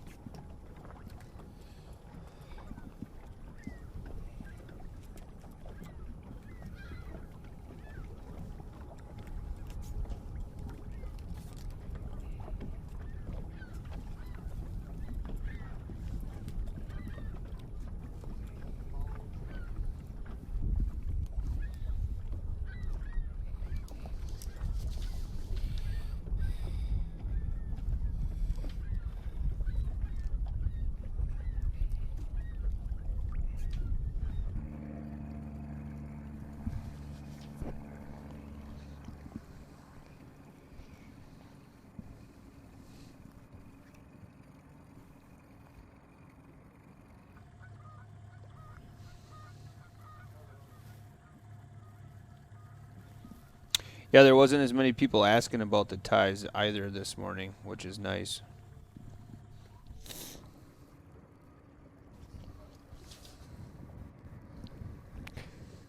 Brian, you missed it before. I called a bite by Scott, or I called Scott Ristow was going to get the next legal fish, and literally about 3 seconds later he got one on. Matt just gave me a total hard time. I saw the bite, but I did not. I really didn't. I myself and the viewers need an instant replay of that because I think he saw the flag twitch. Go ahead. No, I did not. He saw the tattletale move, and then he's like, "Hey Matt, let's guess who's gonna catch the next fish." It was a total Tony Romo moment where he says, "I would run a play action pass here with a ZY flat," and then it happens 3 seconds later. So I'm gonna call it as my commentating career highlight so far.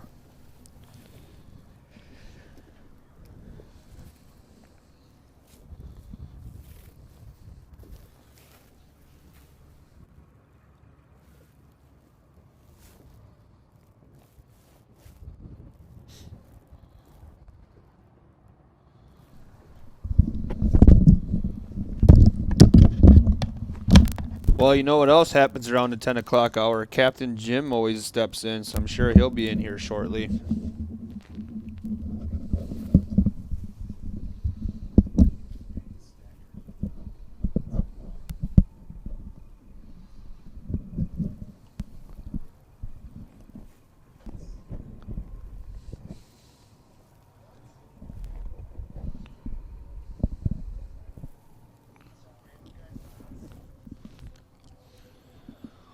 Well, everybody, get those questions locked and loaded here because we have a very, very special guest in here right now.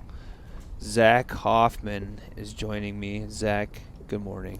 Good morning, Matt. How are you today? I am doing very, very well. Zach, you and I are normally doing TRS live together. It feels weird for me to be somewhat interviewing you right now. Right? Yeah, no, it's kind of weird. Usually we just tag team things and projects, and this has been one that we've been kind of distant with each other on. It feels kind of wrong. Yeah, I'm glad to. I've been looking at you through the big glass mirrors, and you've been doing a phenomenal job. People in the chat have been constantly giving you and Brian thumbs up. A lot of props. So awesome. Well, we're always glad to hear it. I mean, realistically, the few people that are involved with this project on the production side and, you know, coordinating the event as a whole, I mean, we've been pouring in our hearts and souls into this for months now. Months. I mean, we've really, especially and during event weeks, I mean, we're pretty much here from 5 a.m., 6 a.m., depending on the day, all the way till, you know, minimum 6 p.m. at night. Even when the event ends at 1, we're usually here till at least 6. So that gets to be a pretty hard drive, but I mean, at the same time, look at the final product. It's amazing, and we get a lot of people that love the production quality of all this, and you know, Russell and I try to do our best to tell people that it's literally a crew of 2 doing this for the most part, the production side, and then you can really hear it when the guest anglers come in and say, like, I walked in here and I was like, it's a full-fledged studio with like 3 or 4 people really working everything. Yeah, well, I want to put it into perspective. I'm not going to mention any names, but our you know, competitors or other tournament organizations out there that do any sort of live streaming or video production, I mean, I've seen what some of those guys are doing, and we're at their level with about a tenth of the staff. Yep. We've seen inside of the production studios for some of those guys, what do you call it, tournaments, and I mean, it's crazy that they have, you know, almost one person per camera out there just back in the studio working on it. And here we've got an event coordinator, producer/director, and producer/director. And that's how we've been rolling. So it's crazy, but it's also, you know, I think we're impressing ourselves that we've actually just been able to stay sane long enough to actually be able to put this on. So it's really cool. But also, you know, as we get doing this, just the outpouring support from the fans, but also the anglers themselves. These anglers are finally getting the, you know, the recognition that we all feel they deserve, but they feel they deserve, and they're definitely getting it. That's for sure. Right. Yeah, and I mean, one thing too is like you daily are in communication with the camera officials, making sure that, you know, they're up to speed on everything, and that right there is, as much as everybody gives a shout out to the camera officials, I mean, they couldn't run their day really without the help of you behind the scenes. Right. Yeah. When we first started these big events here, we didn't really know where all the puzzle pieces fell. And one thing that I ended up just kind of becoming for these camera guys is, you know, I still have my earpiece in right now in case I need it. I basically am in contact with the camera officials from like 6:30 in the morning until they get home. Yep. I'm basically in their ear, telling them, directing them, helping them troubleshoot. There's a lot of moving parts that go into this this production. I mean, just for the camera official alone, I see a lot of questions like, why aren't the camera officials, you know, doing this, that, or the other thing? They've got enough on their plate already, just being the official and running the cameras. So those guys do a phenomenal job. All of the camera guys. We pulled them off the streets, right? We took them from zero experience, zero knowledge, put them through a real bang-up course on how to run everything, and armed them with the information that you're going to learn most of this in the field. And in the last few weeks, these guys that we've taken and put through the ringer, I mean, they've improved to the point where, I mean, these guys could be on par with, you know, other tournament, you know, TV guys. So I agree. It's awesome. These guys are putting in work. Amazing job to the camera guys for sure, especially Tuesday. Tuesday was freezing cold out in the water, 14 degrees. The guys, a lot of them that don't have boats or aren't used to this, they didn't have the right attire. They look like they were bundled up for winter, but they were not. They were not bundled up for winter on the water. So we helped them guys out to get prepped for the rest of the week, but they all pulled through it. Yeah, well, and that's super critical point right there. It's one thing to wear, you know, what you believe is proper attire, but when you're out on the water, it's always quite a bit colder, and the wind's always whipping through. So right, yeah, the chat line has been doing a phenomenal job of calling out the awesome support for them, and so. You were kind of mentioning earlier that you had some kind of new plans for camera people. We get a lot of requests of how do I become a camera official. First of all, do you want to kind of cover that? Yeah. So to become a camera official, it's pretty simple. Most everyone watching is on some form of social media besides our website. If you're on our website, you probably have social media, so you can really just reach out to our Facebook page is the best. Is just drop, you know, obviously we'll know your name, yep. But your email address, your phone number, and then also just basically, you know, why you're interested or what events you might be interested in helping out with. Because with that, there's really not a crazy vetting process.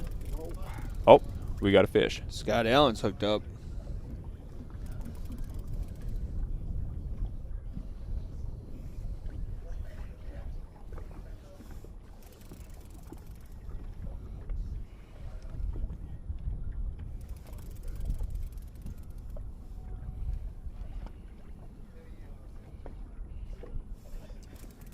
So this is a big one. Feeling right. I don't Yeah, know. he's really. It's always misleading until they get the board off. Right. Oh, Can we get the audio? Is the audio for the angler loud? Turn up to like 0.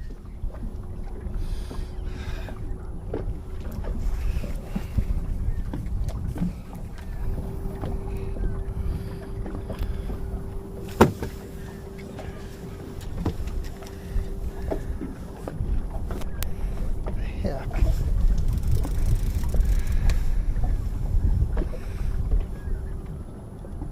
I got someone else's line is what's out there. Oh no! Uh-oh. Come on. Right. Oh, it looked like a big muskie I had snagged. Did you see the tail? Yeah. Looked like a big muskie.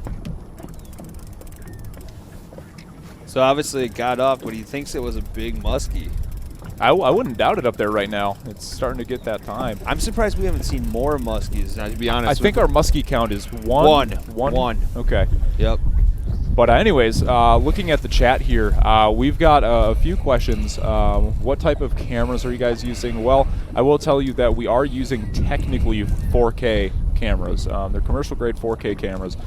We output in 1080p just because that is really the limit for cell signal and reception.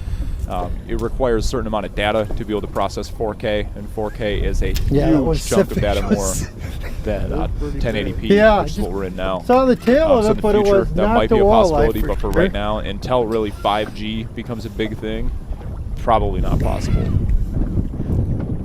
But anyways, we were talking about camera guys. officials. Let me make an announcement real here quick before we for get it. too far away. So it's 10 o'clock winners for the Into Mouth stickers. On YouTube, Joel Walter Outdoors. And then on Facebook, Nick, I'm going to say it's Trader, NICTREDER. Excuse me. So one more time, YouTube was Joel Walter Outdoors. Facebook was Nick TERDER. So those are the winner of the 10 o'clock giveaways. I'm going to enter their names in, Zach, if you want to continue to talk about the cameraman process. Yeah. So anyways, for camera guys, like I said, send us a message on social media. I will reach out to you with as much information as I can. But what my personal game plan is for this is that I want to be able to develop a team of about maybe 20, 24 guys that are available, that have mixed availability, so that I can basically have a pool of trained officials to pull from. As we get going, I think I'm on that list. I've got maybe like 12 right now. Yep. And I think that list is going to grow exponentially once we start leaving this area, and we need to kind of tap into some resources for other bodies of water that are a little further away from home. But yeah, if you're interested in becoming a camera official, I just ask that you're responsible and competent and have a drive to succeed with that program, and send us a message, your email, phone number, what you're interested in, and we'll be in touch.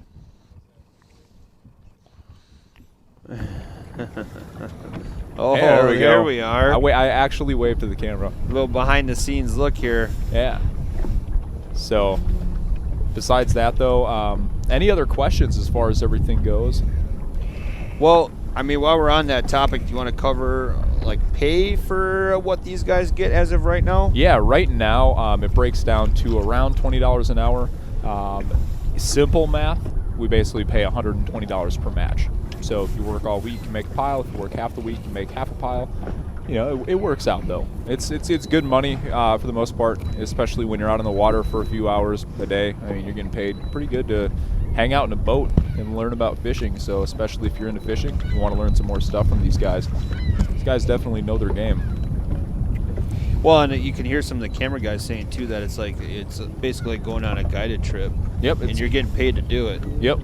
No, that's exactly it. So Mike, learn a lot. Mike's been helping out quite a bit with that, and he's made some good contacts through this, and he's also learned a lot of tips for catching walleyes out there. And he's been doing quite well after the day is done. So definitely picking up all those new tips and tactics, things you wouldn't expect.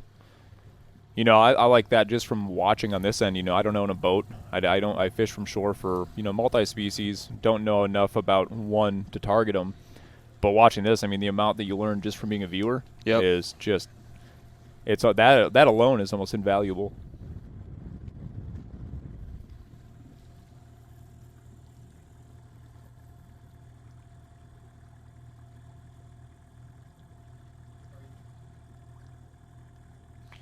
So again, YouTube, it was Joel Walter Outdoors, and on Facebook, Nick, and the last name is TREDER, are the winners of the Into Mouth sticker giveaway here. So what you have to do is message the head-to-head Facebook page, with the information on the best way to get you the sticker. Obviously, if you're local, you can stop by the store and pick it up. If we have to ship it out to you, we need an address then to get that out to you. So congratulations. We've got a comment here from Jason Collar on YouTube. He says, how do you sign up to get into these tournaments? Well, Jason, head over to H2HFishing.com, and on the top of the page you'll see a registration tab. However, we will be posting a comment here with a link to that. Yep, sending it right to Jason. There you go, Joe Walter. You got the notification. Congratulations. Send us a message with the address, or however we got to get your into mouth sticker to you.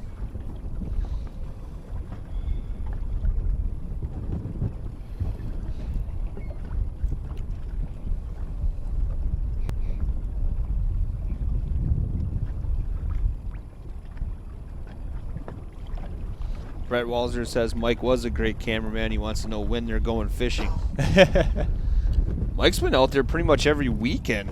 Yeah, he had a lot of work to catch up on this week, and right here at the shop. Yeah. So he opted out of this, but now that he's gotten the taste of walleye, next week he's going out for the bass tournament over on Bago. Well, and that's the thing. So Megan designs the stickers. Mike is the man who makes the stickers. Yeah, so. that's true. Yeah, Megan is basically our in-house graphic artist. Does an awesome job, really great job. And then Mike is the next step of the line. So when we make any sort of vinyl deal, he gets that in a file and then puts that out on the printers and gets to work right away. So he'll be busy the rest of the week making these stickers because there's been a lot of people ordering already. Right.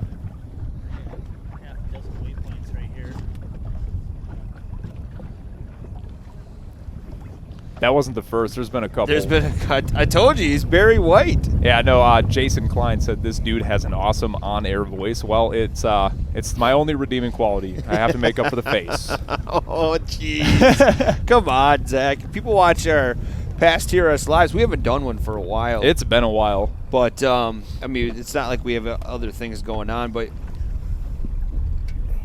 Right. So let's reminisce for a second. So most people watching this know that we're associated very incredibly closely with The Real Shot, and we started all of our live streaming with a live podcast online for The Real Shot called TRS Live. That's where we got all of our started our experience in live streaming and how cool it is, and it's just nice fish here each day from those days to here. It's mind-blowing. It's mind-bottling. It's like someone put your mind in a bottle and shook it. Yeah, they've been on the screen the whole way through here too. So.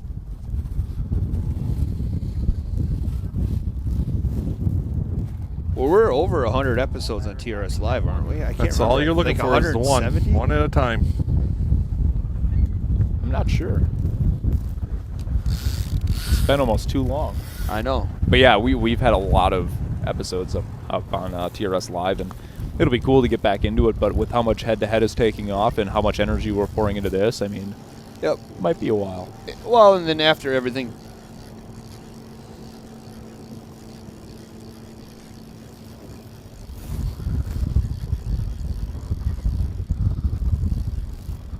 So does the studio move with each event? No, the studio stays right here.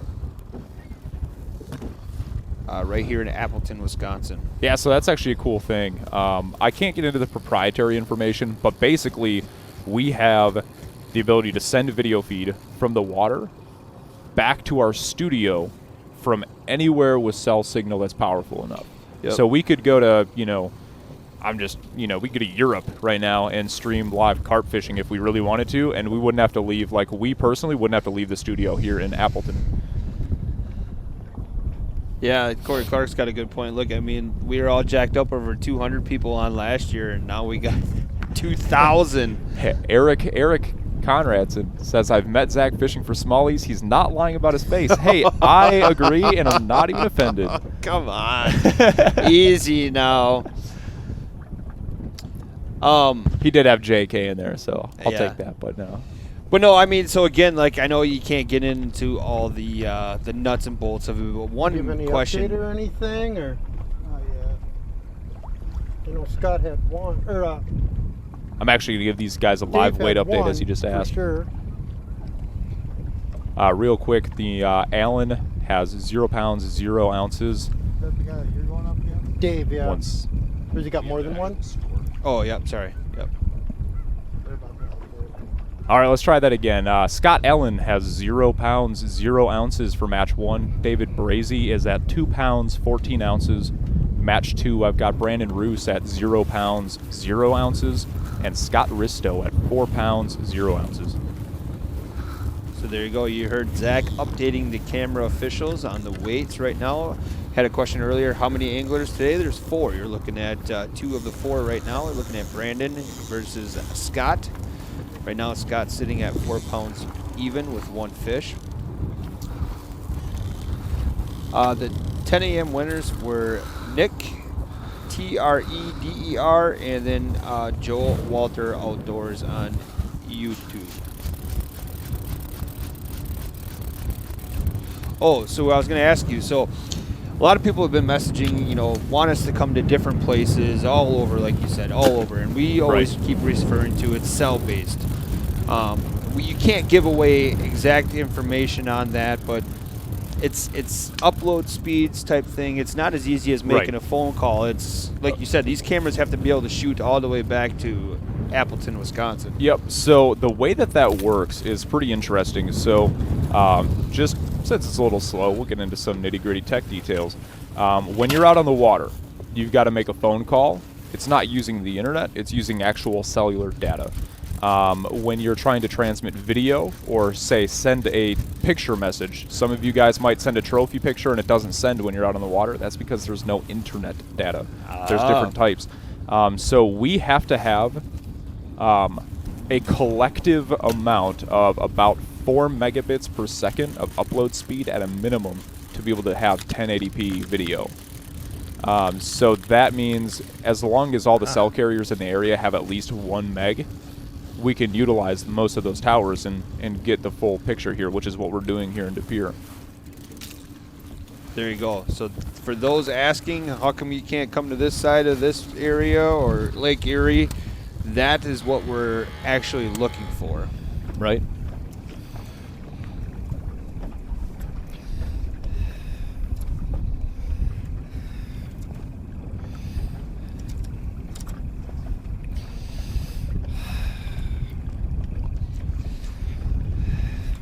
Jason Klein actually had that lake picked for one of the earlier head-to-head events when we were keeping lakes a secret. Can't remember if it was a bass event or a walleye event. For sure. Yeah, the COVID-19 deal kind of really threw a wrench in the gears, but I think that moving forward with this year, people are really going to like what we've got to offer. For kind of a last-minute game change, I think we did a really good job on that. So keep your eyes peeled. If you go to our website, H2HFishing.com, there, if you hit the events tab, there is a current schedule of events. And as we get moving forward, when we have time, we've been trying to add to the individual events with their details and whatnot, but with everything else going on, there's a little tough. So Zach had mentioned the COVID stuff. If you ever want to get into conspiracy theories, Zach's the man to talk to about all this kind of information. He's fun to listen to every once in a while. I won't say anything specific on air, but I think I've called everything so far, so not to toot my own horn. But Sure have. we need a soundboard with the X-Files theme. Yeah. Steve says we should just launch our own satellite. Yeah. So actually one thing, Steve, that I'm really excited to be thinking about isn't our own satellite, but what the availability is going to be when Tesla's Starlink goes up. Yeah. Our producer has said it's tinfoil hat man, but no, this is a real thing. The Starlink internet, it's satellite internet that's Tesla's working on, and they've got satellites in the air, and they're testing that. If they can pull off the speeds that cell towers get from the space, we'll probably be able to do anything we want. There you go. See, but that'll be like a couple years down the road. So Corey Clark says he's a fellow conspiracy guy here as well. Well, Corey, when the bars open back up and we can have a drink within 6 feet of each other, maybe we should have a talk. No. Oh, it's fun. It's fun to hear some of the conversations that happen around here with this kind of stuff. There's not a moment that it's not too entertaining, you know, between head-to-head and the real shot. Yeah, we really do keep it good around here. Never a dull moment.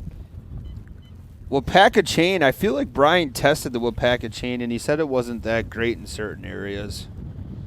Yeah, there's a lot of lakes out in that Washera, Wapaka County in Wisconsin that are phenomenal fishing lakes, just the cell coverage is not that good. One thing that, Zach, maybe right or wrong, usually if there's really big houses on the lakes, the cell coverage is a little better in areas. I would say it's a safe assumption. Right. Yeah, it's a safe assumption, but it all really just depends because Wisconsin is one of those weird places where we have a lot of rural areas. Yep. Where in town we have some of the best internet out there for a state-wise, but then the second you get out of town, yeah, it's hit or miss. Well, and that for those people that are wondering why we don't go to like northern Wisconsin or northern Minnesota, that's going to be one of your big factors as of right now. Yeah, and Lake Erie. I mean, I don't know how many times we've seen Lake Erie on here, but right. Well, and again, there's I don't know, there's certain things you can do to check that kind of stuff. Shawano Lake, we know Shawano Lake works. We've filmed Wisco events out there. Again, but like when we got into the river portion up there by Shawano Lake, that was terrible. It fell apart. Real quick, two people. Travis over on YouTube said he caught the end of the satellite talk talking about Starlink and Elon Musk, all that stuff. Yeah, that's exactly what we were talking about is when that hits commercial availability, I'm going to be looking into seeing how that works for us. Then there was another one here, Josh Fick, I think. Would hotspots work for the cameras? Yeah, the way that we run the cameras is like taking a mobile hotspot on like the craziest steroids they could possibly be on with our setup. It's proprietary. I can't really talk about it, but that's really not the problem. It's more so on the cell. They just got to have coverage in that area for a couple brands. Yeah, Brian agrees with you, Bruce. Hey, speaking of that, Brian, did you see Tommy Harris is on?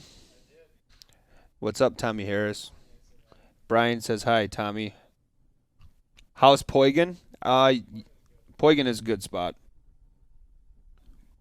Gary, my last name is Hoffman, Hoffmann. So you might as well tell people where they can find you on social media, because that's what he's looking up, I'm sure. Nah, just if you want to talk to me or you have any questions, you can just send me a message on Facebook.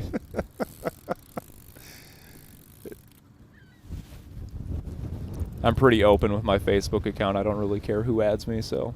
Corey Clark says, let's talk 5G and COVID-19. See, now that's one conspiracy theory I don't agree with. We could get into that, but that's not what the show's about. However, no. However. Here we're looking at Brandon versus Scott. I still think Brandon's gonna. I'm pulling for that guy. I guess Michael's probably asking about the Facebook winners and the YouTube winner.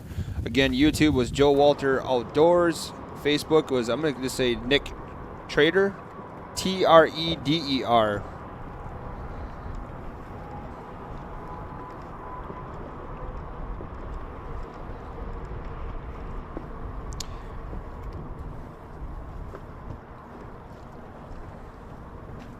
Yeah, Thomas, on Facebook, I see your comment there about being in an industry, speed being not the issue, but latency and all that. Yeah, that's exactly why we wanted to get launched in commercial so that we can kind of look into it just to assess it, because I know there's a lot of hoops to jump through with satellite internet. It's been around for a while, but it's never been good, I would say. That's what I have out by my house, and it's terrible. Yeah, so we'll see. Bassmaster and FLW have a live feed wherever they go. Well, I'll be honest, wherever they go, they check for cell coverage. Yep. They actually, if you think about, let's just say the name MLF, they scope out everywhere they go with the internet in mind, and if they don't have internet, they don't go there. Yep. We can actually attest to that 100%.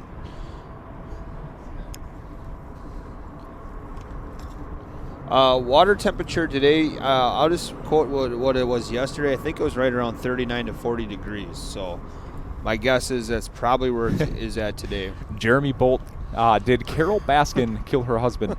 I'm going to go with a yes on that one. If you look at her Facebook, she has a post that says, I can't wait to spend the rest of his life with him, and that was to her new husband. So let's give that a little bit of a time. Sort of side pot. How long until he's eaten by a tiger? Covered in sardine oil. Sardine oil. If you haven't watched it, Tiger King on Netflix is a pretty wild ride. It's a wild ride. Yes, she did. A lot of people. You already got something going here. Now we're looking at Scott Allen versus David. David's got 1 fish in the boat, 2 pounds, 14 ounce. Remember, for all head-to-head events, for the bass and walleye portion, you're looking for 2+ pound fish. So his is 14 ounces over the legal head-to-head limits.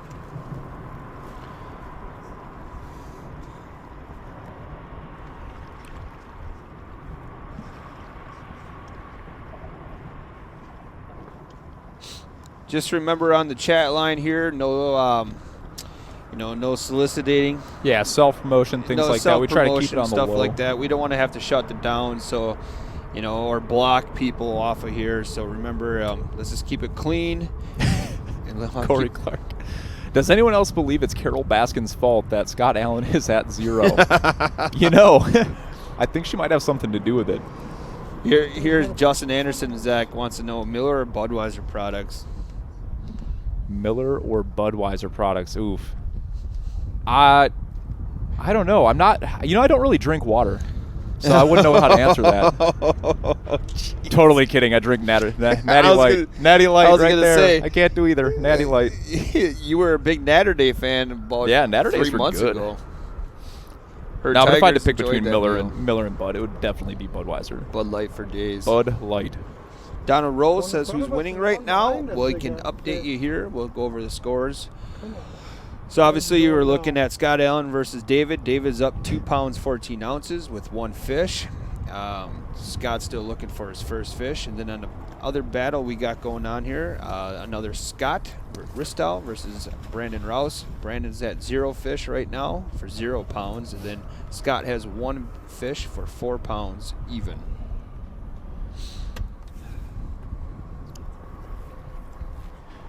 So I'm really surprised that we're not seeing a lot of these guys, abandon the river. I know they're playing to their strengths and trying to make the best out of a 5-hour format, but, at this point in the day, we're rolling on to halftime, and I was really expecting someone to make it to the big water. Yeah. Especially with the temperatures being wonky. Get them out on the big water, all the fish moving out. Yeah, obviously it's been interesting to see from the very first week to this week. They're way further away from the dam area. NAR 315. Well, they school together by size somewhat. I mean, they normally do. You're welcome, Donald. Your classes kind of hang out together? A little bit. You'll see it. I mean, I'm not going to say it's a science. It just seems like that when you're catching them, they have a tendency to run the same. And also, you kick one out of there that's a little bit bigger. This bite here, everything's migrating back to the lake. So I'm going to step out for a little bit. Captain Jim's into his house. So we'll let him roll in here and let him entertain you for a while. I'll be back in a little bit. Enjoy the rest of the show, everybody, and I'll see you in a little bit. Males will hang out right to the end. The males really Yeah, and I'm actually going to be heading out as well. I've got a lot of stuff to take care of. So thank you, everybody, for the questions and the good conversation. Again, you can find me on Facebook, Zach Hoffman. You'll see me. My job is with H2H. That's how you'll know. But I might be back on at some point here. Otherwise, I'm going to keep going directing cameras. So you guys have a wonderful rest of the stream, and let's hope we see some good action. Yeah, they'll get emptied out of this river pretty much before season opens. Okay. The girls, they return to the lake rather quickly.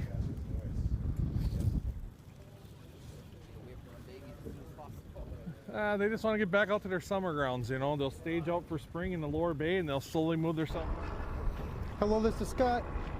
Hey Scott, it's Michaela again. Sorry to bother you. Yep.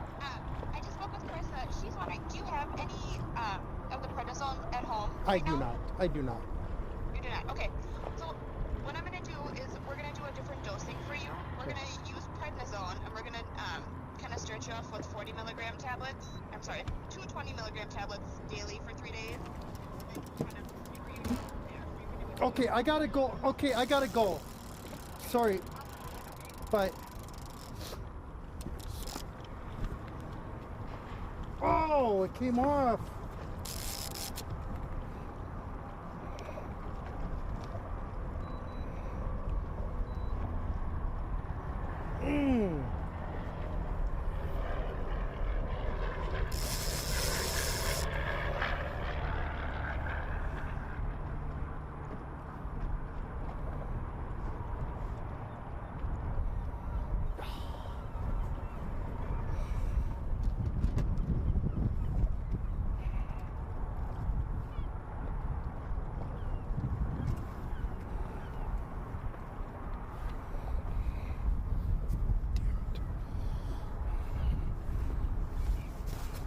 care if she calls again. If she calls again, I'm not taking it. Oh, how did that one get unbuttoned? Okay, yeah, good morning, Captain Keller here. Let's check this out here quick. I just stepped in for Matt. I think we got a fish on.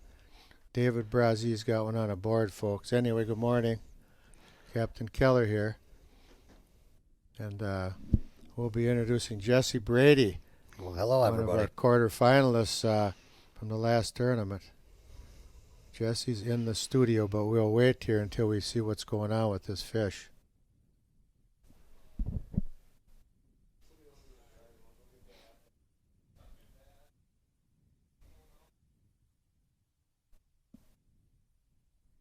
Yeah, we need some fish. We've only had 2 fish caught today. I think it's going to pick up.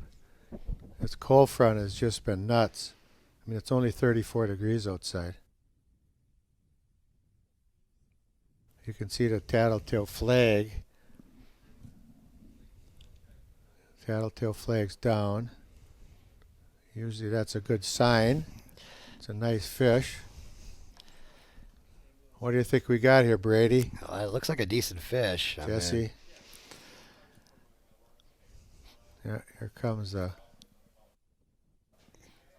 Yeah, I'm assuming it's a decent post spawner. let's see what we got here, Jesse. Here comes the net.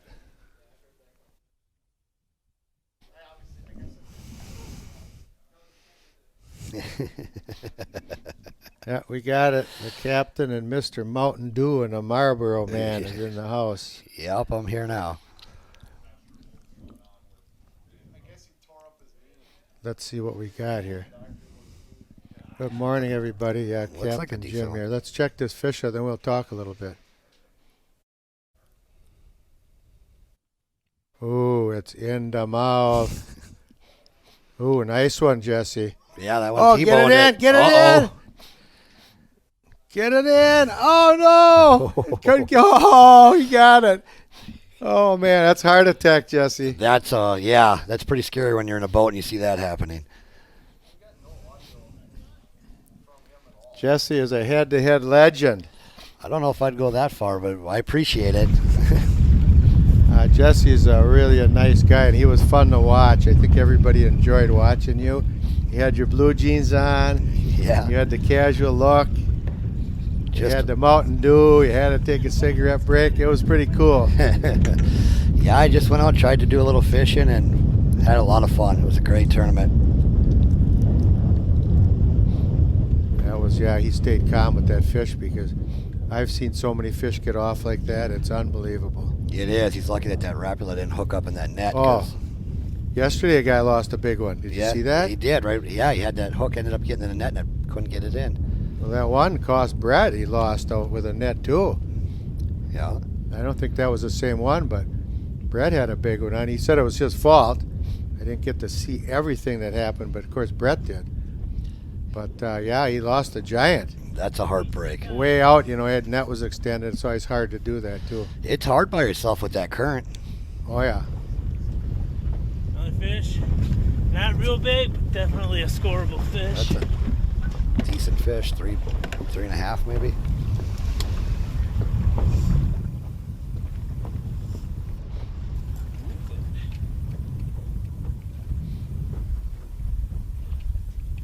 Zeros.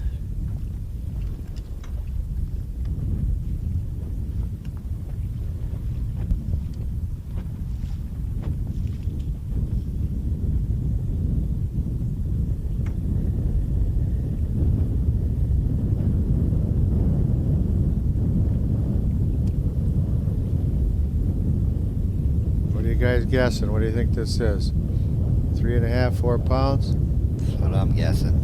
3.8. Let's see, we got 3.4. yep, about right. Everybody guessed 3.4, 3.6, 3.2, 3.5. Guys are sharp. Yeah, they're pretty Live good. Chat guys are pretty good. Nice fish though. So Especially he's on a got tough 2 bite. fish now. Put that on the score tracker. Oh, way live. Excuse me. You get fired for saying something like that around here. Be careful.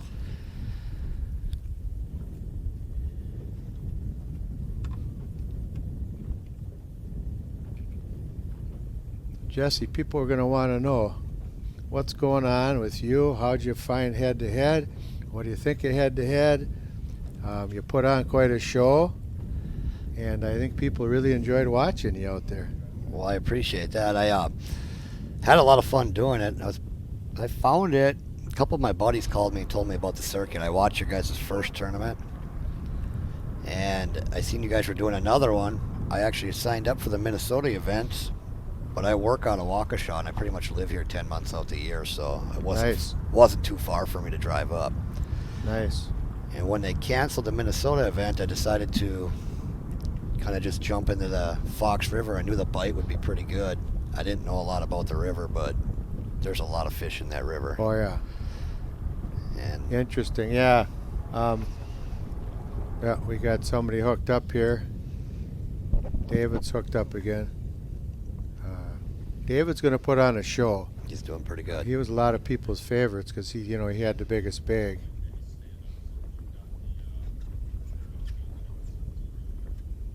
Yeah, Larry, we're going to get after him. Larry Eaton's my partner. Larry was a film crew. Okay. Camera official for a lot of these events. So I'll get a hold of you soon, Larry. We're going to get after him big time. We're going to put the hurt on him.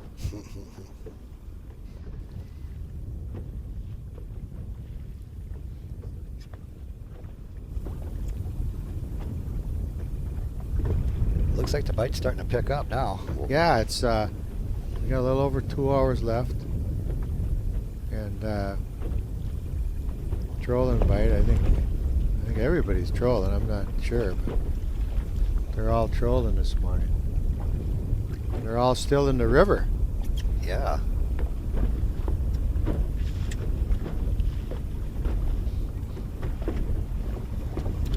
Bruce DeShano said hi. Hi, Bruce, from he owns Offshore Tackle. Hey, Bruce.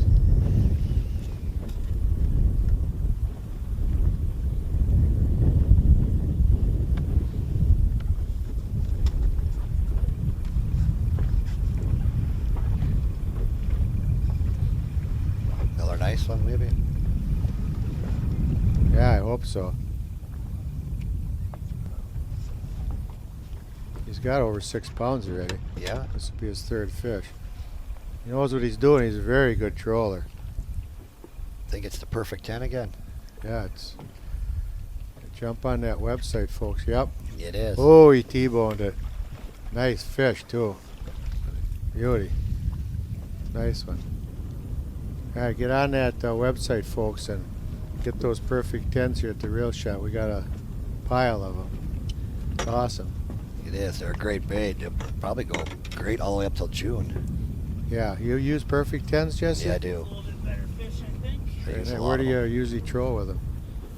River, the bay. I like fishing the bay with them too. That and husky jerks. Oh yeah, husky jerks too. Yeah, it's a very good bait. Yeah. Sellable hornets.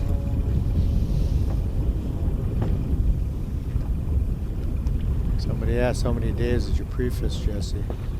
I pre-fished for 5 days. I had 2 days there that I had electronic problems with my trolling motor. I had to take it to Skipper Bud's. They ended up getting me back up and running in 2 days. They pretty much pieced it together for me, and then they redid my whole trolling motor. So I got 3 days of real fishing. Nice.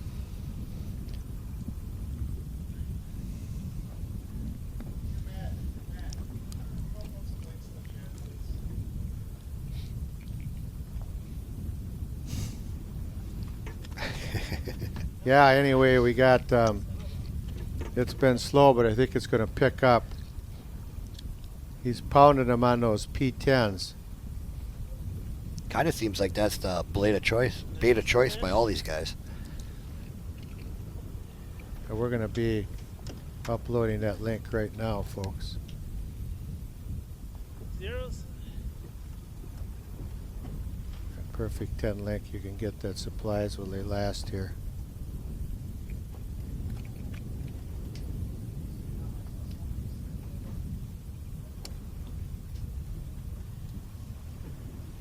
There we go. Thank you, Matt. Someday they'll teach me that, but I don't think they want me on the computer here, Jesse. I know they don't want me. Oh, Jesse doesn't have a Facebook page. No, I don't. I've never had one. Maybe after today I'll sign up and see if I get any friends. You'll get some friends. I'll check it out. Yeah, check it out. I've got thousands. You do? Yeah. There you go. Captain Keller's got thousands of friends out there. It's fun too. I mean, it's harmless. Yeah. It's fun. Way out of position. I just kind of It shut everything. doesn't seem like a bad thing. I mean, you get to see a lot of different stuff. I think we're actually going to pull. We're going to go back there and set up.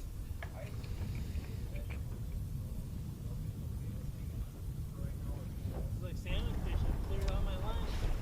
Let's see if we can listen to David here.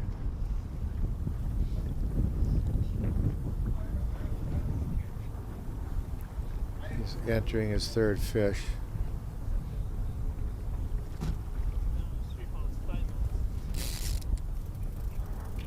Very fine.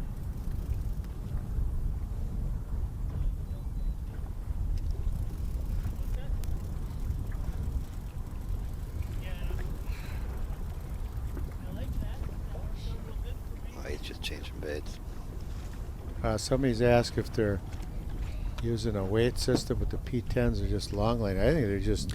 I think they're just long lining them because them P10 should go down. I don't know. I can't. Off the top of my head, I would say 10 feet. Now, Yeah, for they sure. probably go down 10 feet or more, depending on how much line you put up. But Most of these guys are probably fishing on top of them flats. I'm assuming. I don't know for sure, I guess. yeah. Morning, Captain Jim. Good morning, everybody. Captain Jim here with Jesse Brady, the head-to-head sensation Yeah.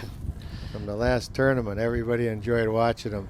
You had a unique jigging style, and I mentioned it many times. You were like horizontal. Yeah. I was doing the traditional method of the rip and wrap when I was pre-fishing, and I kept missing fish, and I wasn't catching as many, so I kept marking all the fish on my side scan, and I sat on them, until I could figure out a technique to get them to bite. I figured the big females were going to be a little slower to move, so I could slow my rip and wrap down and keep it lower to the ground instead of hopping it up over the top of their head and back down. And I basically was trying to keep it a foot off the bottom every time I pulled, and pulled it real slow into the current, so that way I got still the vibration. Good morning. Yeah, good morning, John. Yeah, I watched you fish. I didn't know exactly what you just explained, but I figured it was something like that because everybody else, was way up there at high noon, and you're low to the water, and I thought you were trying to keep the bait closer to the bottom. Yep. For a longer period of time. Keep it in the strike zone. Keep it in the strike zone because you were horizontal to the water a lot of time, and it worked for you. It did. It worked excellent. They seemed to be picking it up off the bottom because when I'd set it back down, they would just be on. Those P10 colors in the bay, go out on the website. You'll see all those different colors. I don't have them all memorized, but there's lots of different colors. Like they're using this one with the yellow head and The lemon lime. the lemon lime color, and those baits will work out in the bay too. It's pretty much the same color water. I mean, this water does go out in the bay, and it's pretty much the same color. It's stained, but it's not muddy unless you get a lot of wind out there, and it churns up the shallow part of the bay. Yeah, wind or rain. Heavy Wind rain. or rain, but and you can see if you go over the big bridge, not this bridge here, that's a 172 bridge, but if you go over the big shipping bridge where the big ships come under, you can see out in the bay, and if there's a lot of rain and that's flushing out, that lower bay will just be mud. You can just see where the line is. Yeah, you'll see the whole color line. And you can fish that color line. Those fish will be in there. I've done it before, and you can fish that color line. Well, usually dirtier water's usually a degree warmer, so if you get right on that color line, it works out good. Jesse, they want to know what colors you like. in the P10s and in the ripping wraps? Depends on the body of water, but for the bay and the river, obviously a big fan of purple. You guys all seen that. Yeah. I like purple. Golds, I like. Fire tigers. Basically, them are my 3 go-tos. Gold, fire tiger, and anything purple. Purple seems to be hot in the dirtier water. Yep. You would think it would be the opposite because purple's sort of dark. You would think. I think it casts a nice shadow. I don't know. Yeah. You never know. There we see Brandon still looking for his first fish. I'm sure he's confused. He's 3 hours in. No fish. And Scott's got that nice 4-pounder. He's still in it, though. I mean, it gets a little frustrating when you have no fish a few hours in. Oh, yeah. You start second-guessing yourself. Now, you a had lot. some big weights the first 2 days, and then that third day, I can't remember what your weight was. I ended up with, I think it was like 21 pounds or 22, and he beat me Just by a pound each. barely got beat. Yeah. Barely got beat. And you caught one right on the end, but it wasn't big enough. It wasn't big enough. I remember that. We were all yelling and screaming, hoping you'd get a bigger one in there. Yeah, I was in shock when it bit, but, I tried. I got to give it to, I think Englehart's how you say his name. He did good. He came back at the end. And Anthony, Yeah, Anthony got me. Yep. I was on both sides of it. Tyler Mueller almost beat me on day 2. He came back and had a terror there, and then... Exactly.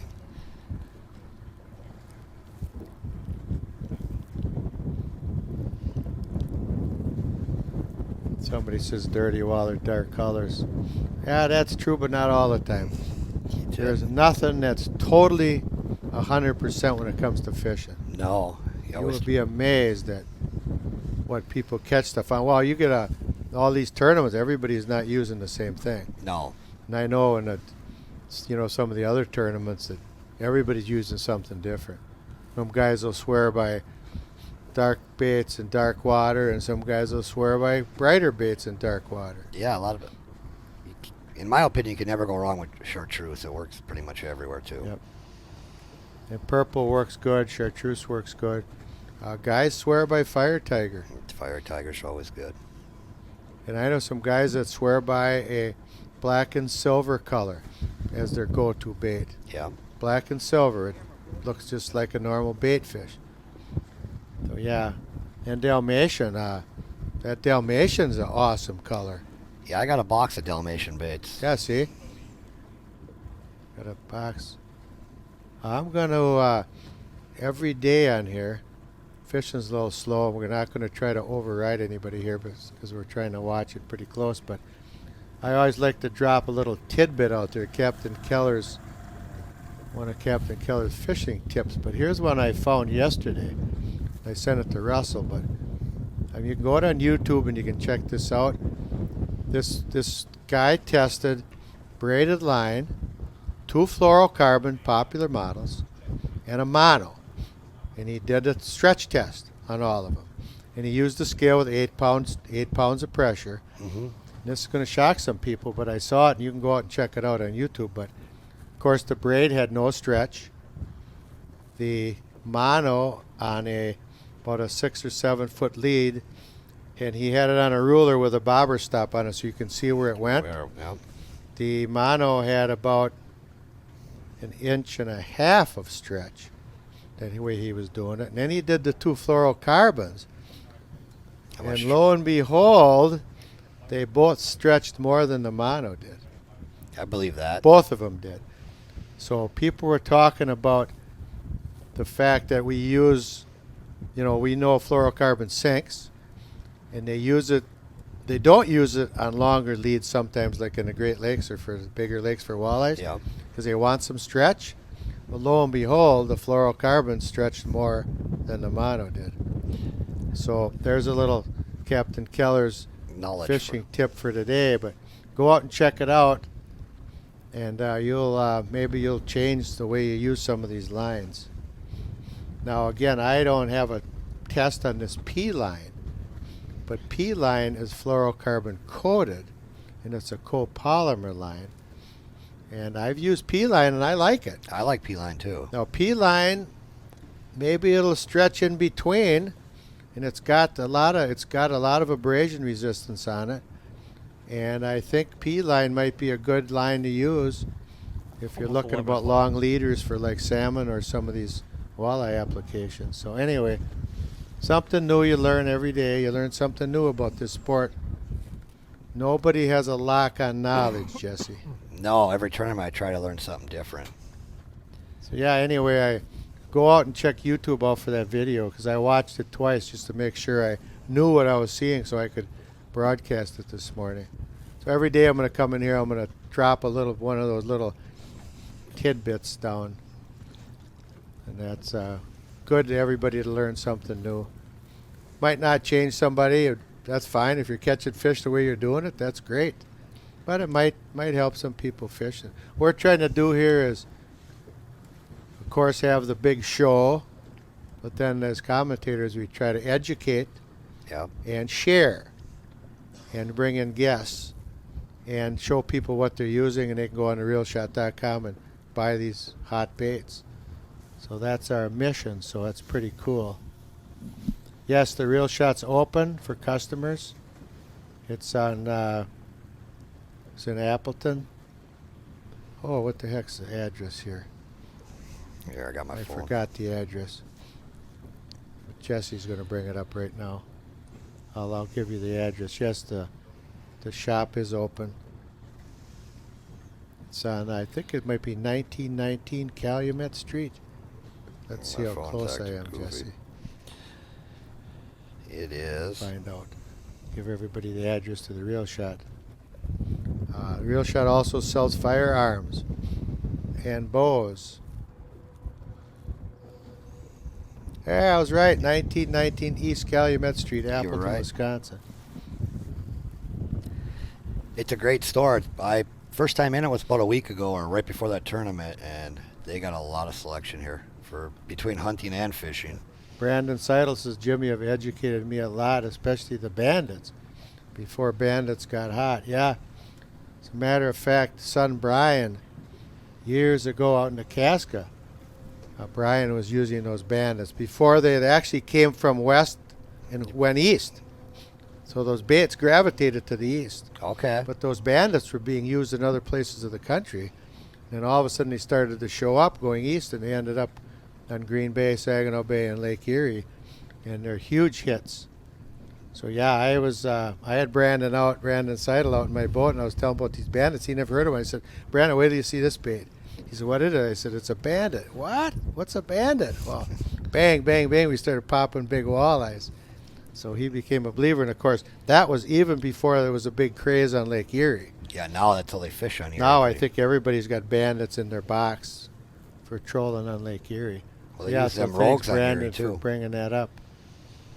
Yeah, I like to educate people. Again, nobody knows it all. Nobody's got a lock on knowledge. But it's nice to share things you do know that do work. Yeah, stuff that's worked for you in the past. But I would have liked to own the Bandit company before that took off, because I'm sure they sold tens of thousands of those lures. Yeah, tens of thousands. Probably yearly now. Huh? Probably tens of thousands a year. Oh, now. Yeah. I got so many Bandits, I don't even know how many I got. I must have 30, 40 boxes in my boat. I believe it. I've got a Ranger 621, and both sides are full. Yeah, mine too. I don't even have enough room. I have to leave stuff in the truck. Yeah, I do. I do too. You try to take stuff for the day. Yep. And where you're fishing. But yeah, it's interesting. Somebody said he brought about 50 of Brian's Bandits at his yard sale. Yeah, that's when he went to the dark side. Just kidding, but he went from... Yeah, this wind's making it a challenge for boat control and speed control. I mean, kind of sucks. Listen to David here. But yeah, Brian he went from the dark side. He went from salmon, walleye, and then he went to bass. Switched over. I know he still loves walleye in his heart, and I know he still loves salmon. Yeah, I keep rolling back. Bass fishing's still fun too. I used to do a lot of it as a kid. Bass fishing's awesome. Somebody asked me what pound test I use for my Dipsy leaders. I use 9 20, pounds, 7 ounces. 25, 30. 20, 25, that? 30. For salmon, and probably He's 15 to zero. 20 pound for walleyes. I like 15, yeah. Jesse likes 15 pound. And I use fluorocarbon leaders. Now that we know they stretch more than mono, we can't talk about the fact they don't stretch anymore. Yeah. So that's interesting What's that? too.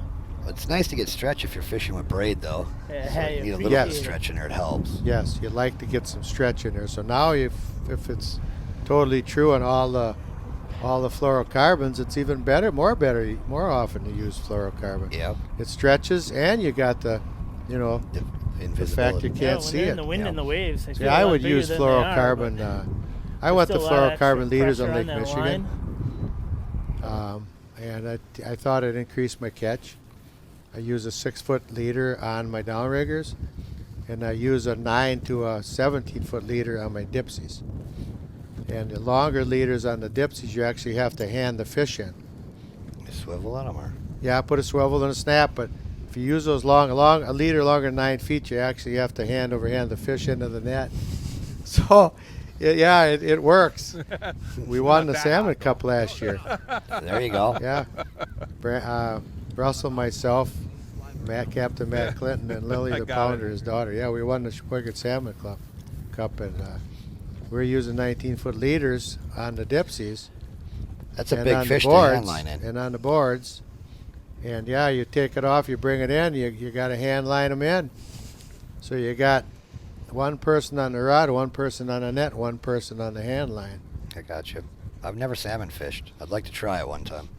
Yeah, you get a hold of me on Facebook, or I'll have to get a Facebook first. Yeah. Or somebody, you can find somebody, one of your My buddies. girlfriend will probably let me jump on her account. Yeah, get a hold of me. But salmon fishing is a kick butt. We got two head-to-head salmon contests, I see now. I'm going to watch them. and I believe they're filled up. They're full. I believe they're full.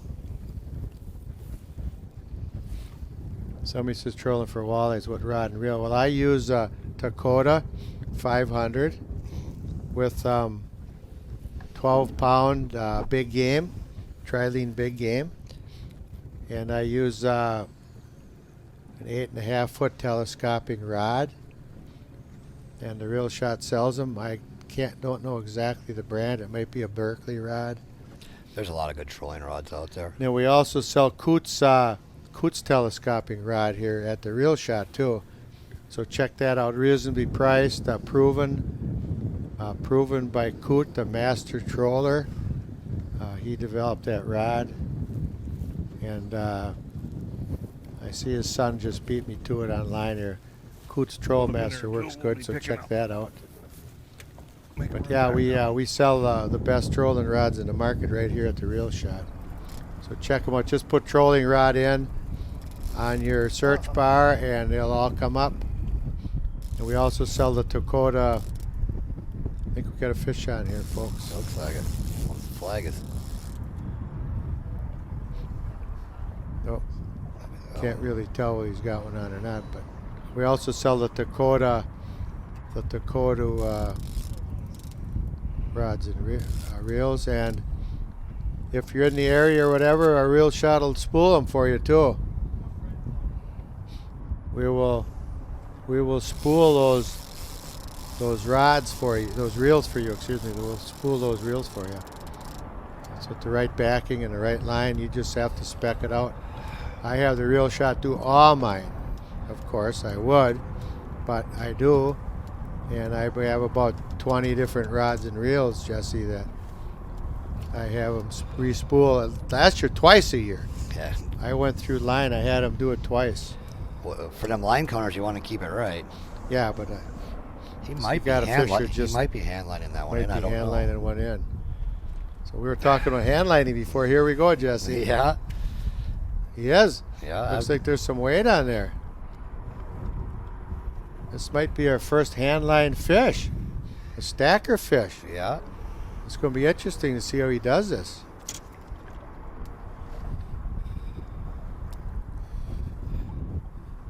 We'll just watch this close. We'll all get some pointers here. I've never fished with stackers. Oh, yeah, here comes the net. This is going to be exciting, folks. Come on, girl. Don't fall in. Must be a nice one. Get out of the motor. Trying to see what he's got here. Here comes the net. Oh, yeah. Oh, yeah. Oh, Nice yeah, fish. look at that. On a hand line. Yes, sir. And it's out. Is that a P10, Jesse? That's a Got another- P10, yep. Another one on a P10. All right. Put, I got another one on there, but I'm going to process this one first. he's Got got that. another fish on, folks. Maybe. Holy smokes, does this thing turn around quick. Yeah, he's got to process it first. You talking to me? I'm sorry. So that's our first hand line. Yeah, they've been. Walleye and head-to-head Okay, history, I 0-0. believe. How exciting is that? I don't think it'll be our last. No, I think people are going to watch this. I mean, Yeah. you've never done it. I've never done it, no. I've never done it on a like this. I've done it on downriggers. Yep. I've never done it on a walleye trolling setup. See, that's why you want to watch head to head. Look how much you can learn. 4. 4-1. 4-1. Nice fish. You still got that one on Do I that have board? to enter it before I wind that other fish in? Yeah. Yes. So you have to completely let that one go and process it. and then Okay, pull okay. the other one. Gotcha. He's all excited, and he should be. Yeah. End to mouth, end to mouth. You bet. You might even take the lead on this. Or what's Yep, it? he could. 9 pounds. So Don't yeah, forget to check those stickers out. We got brand new end to mouth stickers. Head to head logo, end to mouth stickers. They've been selling like hotcakes, Jesse. Oh, I believe it. I'm thinking about buying one and putting it on my boat. Yeah, get one. It's awesome. Log in. 4.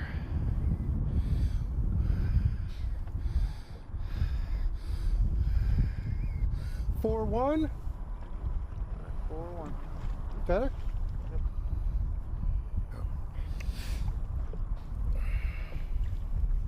Okay. By the way, Scott Allen's a I can trooper. take care of this one, right? He was talking about his knees the other day. He's going to need some knee replacement. Oh, really? I believe so. And he's out there doing this. Give him a lot of credit. I give him a lot of credit. Yeah.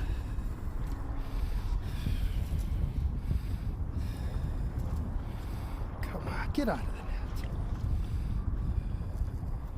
I know. See the release hanging there? Yeah. I know. Yeah. That's still on there.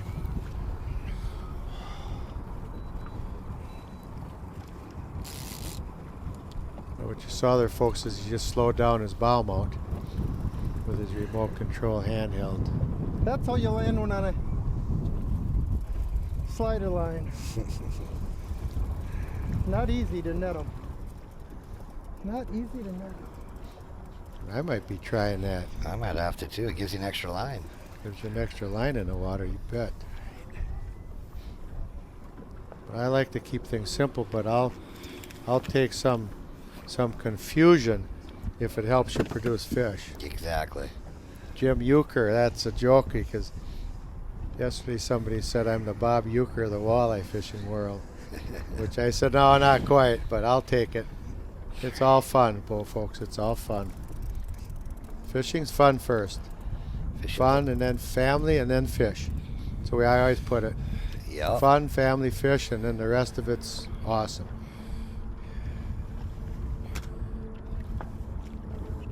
You can see he's got that release hanging there. But that's on his other line.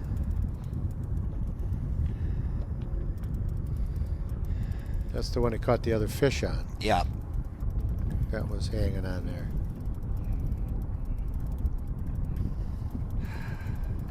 This will be spectacular. He gets these in. Yeah, it's pretty impressive. Very impressive. Leave it up to people to innovate. 2 rods, but you can use 3 lines, 3 lures. They innovated well, and you just saw it live in action right there. Yeah, I think I'm gonna have to go buy some of them. There you go. We sell them right here at the Reel Shop. Get up there. Oh, yes. double, folks. Another P10. A double. So he went from being down by 9 pounds to almost catching him Yeah. in 5 minutes. That's. Well, all these guys are still in it. Yes, I do have a Facebook page. Just look under James Keller, Captain James Keller, and you will find me on there. I also have a Twitter account, and I'm on Instagram, and I'm on,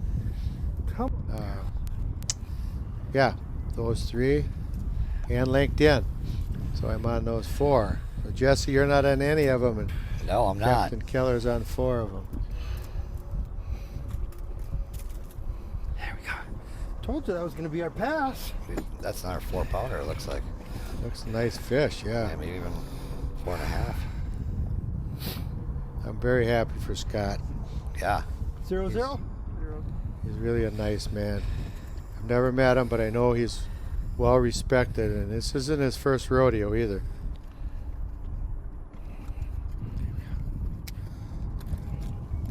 All fishermen are good people. Yeah, I think they are. Yeah. Other than the ones that beat you. Yeah, that's all Just right, kidding. too. You got to lose, too. Oh, yeah. Come on, fish. So what do we guess? 4 pounds? That's what I was guessing. 3-3. I was off by a Yep. lot. It's hard to tell sometimes. 3-3. It is. Okay, well, 3-3. he's within 1 fish now. So Kinky Mr. girl. Mr. Brazzi is going to find this out. All right, that we're going to go Scott just back. popped a double, Oh, I don't need this. and he's going to go, uh-oh. It's a fight. It's a heavyweight fight. Yeah, I love it. I just love those doubles.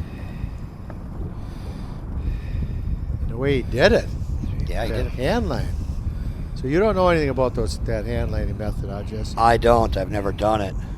3-3. I suppose you just send a clip out. Well, you can only run 2 rods. Yep. So you run a line on that clip, and you can see how he's got it. He's got like that, I think that Oris All right. 18 clip and the Oris 16 clip. That's what it looks like. He's There got you that go. hooked on his line, and then he runs a line back there. How's a little Well, workout? just send the board further out so that way you can Yeah. spread it. Yeah, you send the board further out, and then you spread that out, so you're covering more water. You got an extra bait. A double on a slider line by yourself. What happens when the slider and the board gets one? Another Then you got a first mess. for in me. Then there. you got a mess. Yeah. But I'd rather have a mess You're catching with fish. a fish on than a headache with no fish on. True. Wasn't pretty, but we got it in the net. This ain't pretty at all. Ken Kramer says no TikTok, Captain. No, not yet. Maybe the grandkids are on there, though. They might get me into that. I bet they are. Victoria, my grandson Jimmy and grandson Nolan they're doing their skits. Clever stuff. Some of that's pretty funny. Some of it's funnier than heck.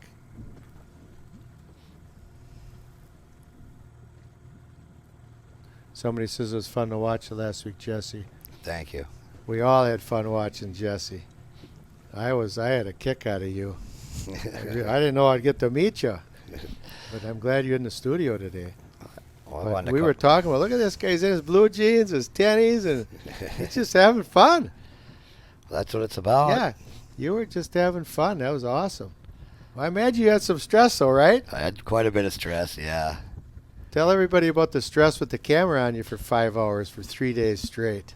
Yeah, I was before I even went out on day one, that was the most nervous I've ever been. It wasn't for the fishing, it was because the cameraman was right there watching everything you do. But after an hour or two, you kind of forget about him being there. Then you just become yourself. Yep, you come back, you get back to normal. Yeah. Yep. They all And did a great job. I mean, Here he comes. Now let's look close. If we can see that slider rig he's got on there, everybody can learn something here. I know. Well, he calls it a slider. It could call it a stacker. It's actually, yeah, it's not sliding like you would on a Lake Michigan rig where you got the bow and the line. This is a stacker. He's just stacking it along with that other one. Beautiful pass. Let's see what he's going to do A here. couple more like that. It's about what time they turned on yesterday. Oh, he's going to make a pass. He's going to bring in his lines. 10:30, 11 o'clock seemed like. Offshore boards. Yeah. With the tattletale flag on there, folks. Check those out. Real Shot has the kits. If you got some boards without it, you can get the kits here. If you want to get the whole rig, you can get them here. You can also get the parts here. Like I got parts in my boat. I got a whole bin of them sitting You in my do boat. too. Yep. Yep, I got spare springs, spare washers, spare screws, spare wire, spare flags, spare weights, spare boards. You always have a spare board. And if you wanna, you never lose something practicing. As soon as you get in a tournament, your electronics don't work, and you lose your best bait, and you lose a board. Never Well, fails. why? Why does this happen today? I can't explain it.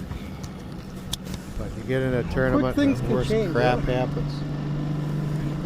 You just gotta suck it up, though. Keep improvising. Recon, nice advertising for Recon. I heard they were out of business. They weren't out of business. I don't know for sure. We certainly don't want to say somebody's out of business if they're not. Yeah, I don't know much Because about that wouldn't be right. So we definitely don't want to say that. Somebody said that on the chat, but we definitely don't want to say that to hurt a company. We never would do that on head-to-head. Because I know some people that run Recon boats. I think they're pretty good boats. Oh yeah, Joe Booker started it. Did he? He's a guide up in northern Wisconsin. He's back in my day with Babe Winkleman, Al Lindner, Yep. Joe Booker, Captain Keller, Risco's got one here. and Mr. Risto's hooked up.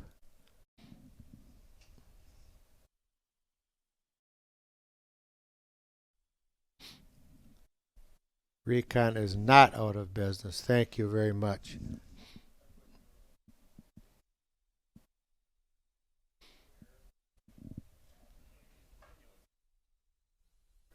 So this looks like a big one, Jesse. What do you think, Jesse? Take a guess on this one. It looks like a 5-pounder. Put your neck on the line here, Jesse. I would say 5 pounds. It's staying down pretty good. It hasn't came up yet. Oh, here's a head shake. There's that famous head shake. As soon as they see the boat, yep. As soon as they sense the boat, hear the motor, whatever, they just go nuts.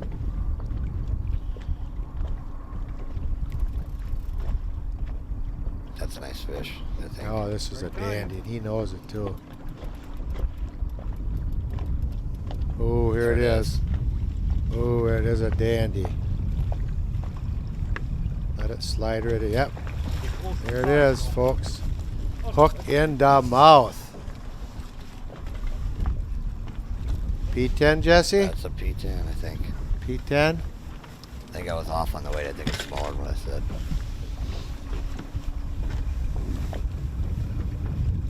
We'll watch him. They do all seem this to be and then using we'll, similar colors, too. Yeah, Almost different stuck colors. my That's like hand that in it. lime, What was that I lime and thinking? yellow color. That one ended up good. Nice fish. Should be close. Minute 41 to go. Lots of time. Fishing's picking up. It's going to be an awesome final hour and a half, Jesse. I think so. I think the Even? lead's going to switch a lot here. I hope you're right. I'll be making an interesting tournament.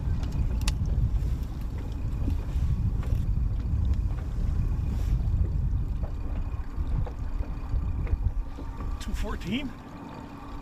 Yes? 14. Yep. Good? Yeah. It sure pulled like a bigger fish. Yeah.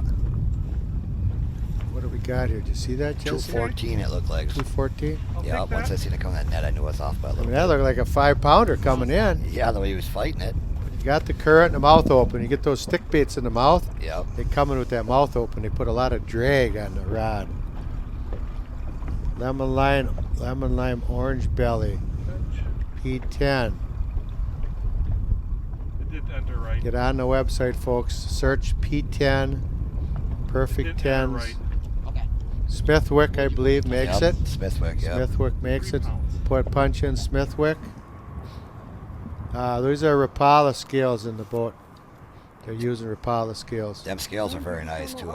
Yeah, what got do to you use think of those scales? I like Jesse? them. I want to buy one, actually. I'm going to have to order one, too. Get one here.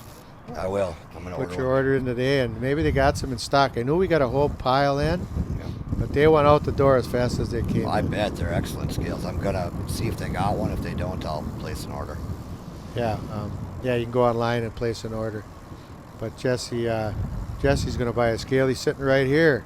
Yeah. He loves them. Yeah, I did. Can't get any more of a testimony than that. Yeah, I got to use them. They weighed probably 100 pounds of walleyes for me. So Yeah, they did a good Jesse job. weighed over 100 pounds of walleyes on those scale. He loves it. So, yeah, pick up your scale. Go on the search with Rapala scales, and you'll be able to find it.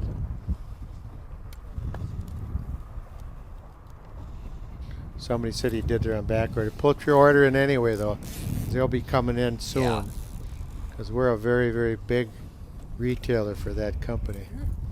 There's a lot of stuff here. You guys are one of the biggest bait stores or tackle shops Yep. I've ever seen. Yep. Thank you, Jesse. Jesse said we're TRS one of the biggest Well, now And I feel best. bad. and best. Yeah. Now it Thank looks like you, he's Jesse. coming up All out the of the stuff you channel guys right got behind here. me. Thank you. Jesse doesn't have Facebook, but he knows how to work a computer, Yeah, I do. and he has a cell phone. I got a phone. There it is, right there. He's got a smartphone, so he is a smart guy.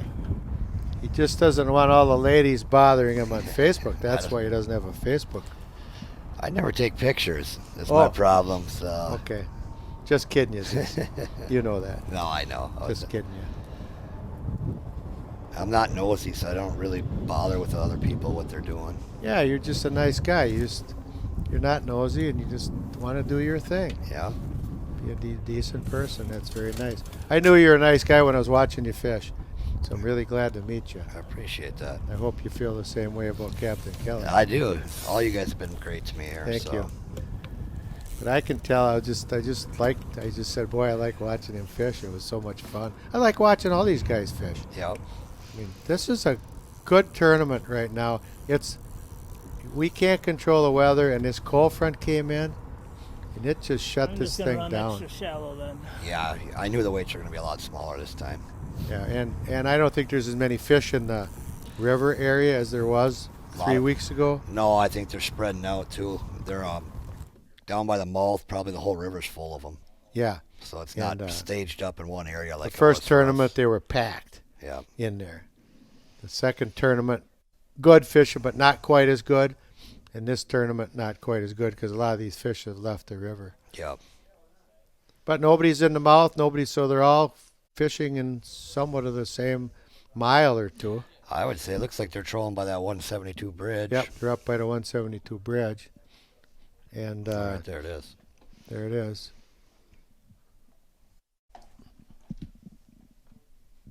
I'm going to, Jesse, stay in the chair a little bit longer. Okay. I think we answered a lot of questions, but of course, you can't do all that in a half hour, 45 minutes. But I'm going to take a break here, and I'm going to turn it over to Captain Russell K. Hagan, one of your favorite commentators here. And he can finish the interview with Jesse, and then I'll come back, or Matt will come back in, and we'll wrap it up. We got an hour and 36 to go. Again, everybody, thank you so much for following Head to Head. We got thousands of viewers. I think we're almost 10,000 friends now on the Head to Head Facebook page. Follow us on YouTube, Facebook, headtoheadfishing.com. And it's just awesome. Thanks for all the business on He the was down website. in the channel, but now he's up on the And bridge thanks for too. all our guests. And thanks Yep. for Brian and Zach and the whole group here. We just passed my one waypoint. Okay, where we folks. Had a 5-pounder I'm yesterday. taking a Well, little break had here. three Again, yesterday, Captain Keller but- signing off and turning it over to Captain Russell. God bless everybody. Here we go, Russell. We're going to desanitize the equipment here, and I'm going to give it to Russell.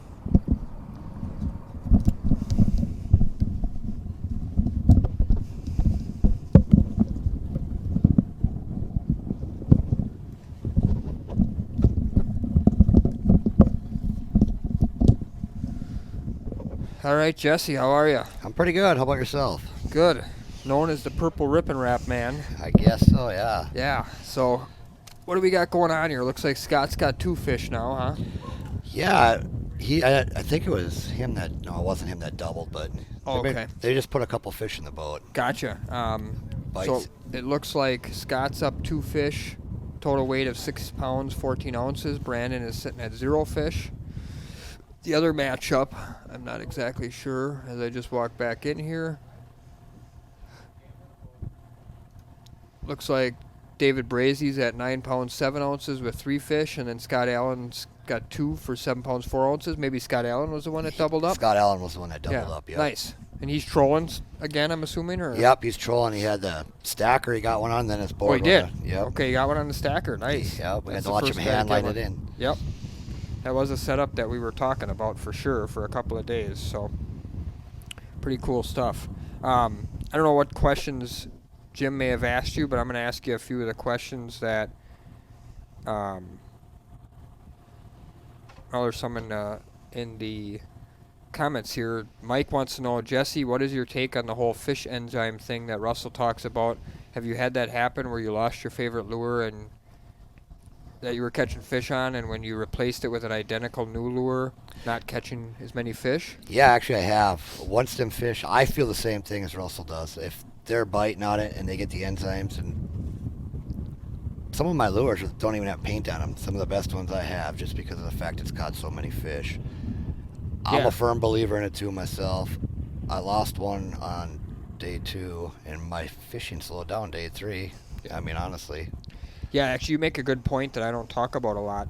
A lot of people think it's, it's color, which color makes a big difference, of course. That custom purple one you were using that one because it was better than other ones. Yeah, that's my best. But you are right. I got a lot of crankbaits, too, that half or 3/4 of the color pattern is actually chewed off. Yep. So, I mean, if it was the pattern, then you would definitely use a brand new one then, right? So there is a factor there. But some of the questions I wanted to ask you was, number one, this format, you obviously fish tournaments. I have, yeah. So you've got experience fishing other kinds of tournaments.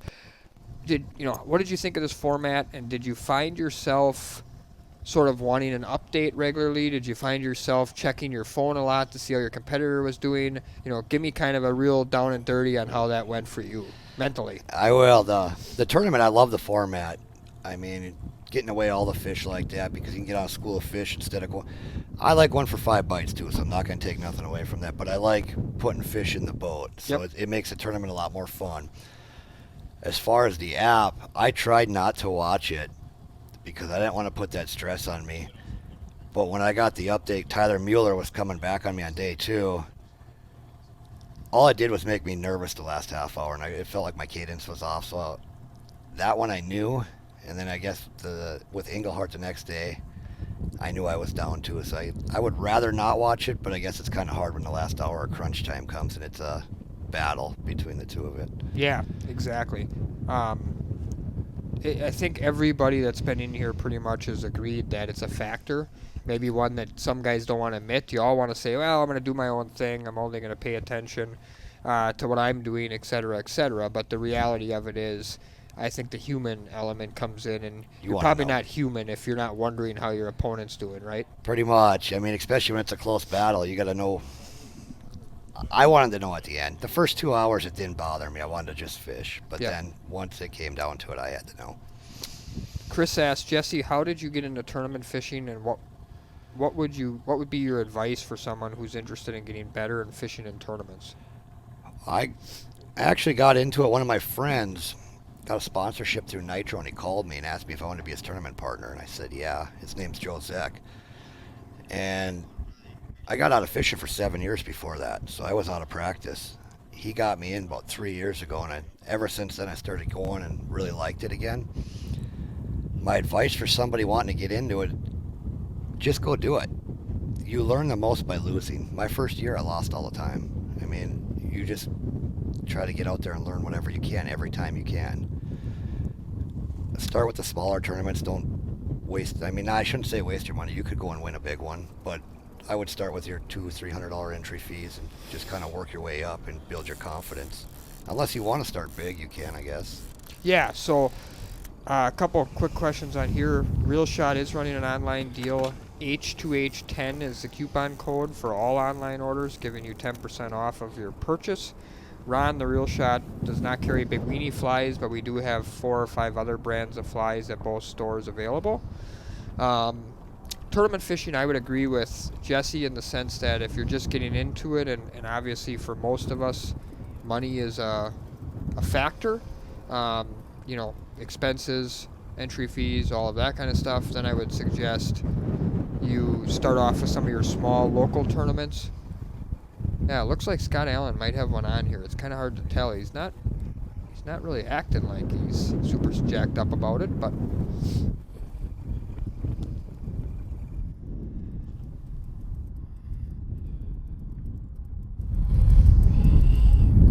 yeah, he's got one on. Yeah. It's gonna make this a tight match. I wonder if it's on that stacker again. No. What happened? What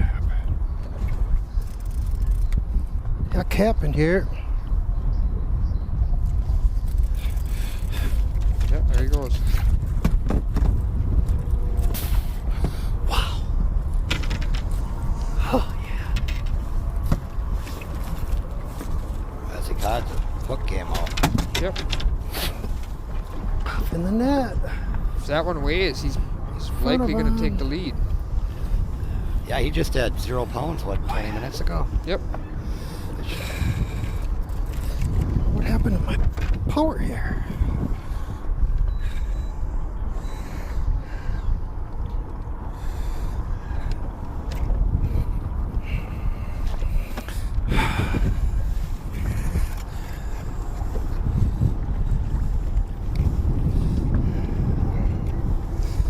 Zero.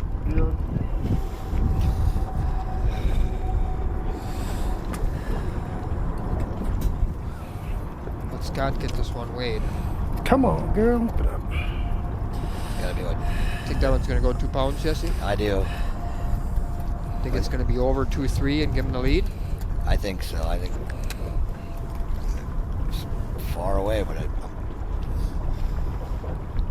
It's like about a 2.5 pounder, maybe 3 pounder. Yeah, it's bigger than I thought. It was pretty far away when we saw it right away. yeah, I'm thinking 3-1? 3-1. Yep. 3-2? Yep, 3-2. 3-2. Almost a pound he's up by now. Scott Allen has taken the lead over David Brady. I think for a lot of guys that's probably a shocker, as David had 27 pounds yesterday and seemed to be the hot hand trolling 3-2.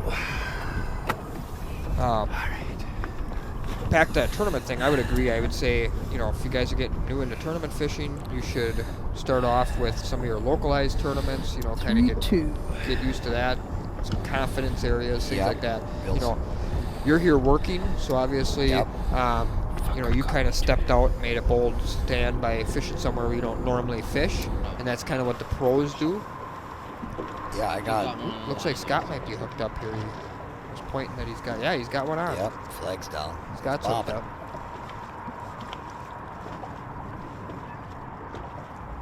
Yeah, you can go ahead while he's reeling it in, Jesse. I kind of got zoned in there. Forgot what we were talking Yeah, about. so we were talking about the fact that, you know, you're working here, so that's why you fish the tournament, but you don't really fish the Fox River at Deep Pier a lot or anything like that. It's not like it's like your local area. No, it's probably with my counting pre-fishing, probably my 9th time ever fishing that river. Exactly. Yep. So my comment about that was, you know, kudos to you. You stepped out of your comfort zone and fished somewhere we don't normally fish. Yep. But second of all, it also just proves that if you do a little bit of homework and stuff, you can be successful in tournaments. You can. You just got to go out there and probably work harder than the other guys, pre-fish a little bit harder. I mean, they know where the fish are. You just got to find them and go. Yep. I had a little bit of help. I mean, I knew some guys that live in the Green Bay area that helped me out. Yep. Just kind of gave me a rundown of where they would be and what's going on. But I fished about 12 hours a day when I was pre-fishing. Gotcha.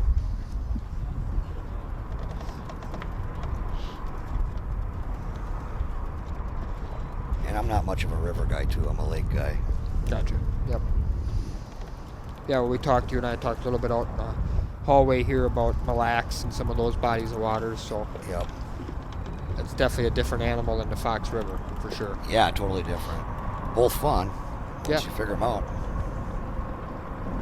Did you pre-fish trolling at all, or was it only rod in hand for you? My first day out, I ran boards. I tried to find fish and get them going. I couldn't get nothing going on them. So I did troll probably 3-4 hours. I would rather catch him rod in hand jigging than trolling, but trolling is very effective. You see Scott Ristola's got a nice one here.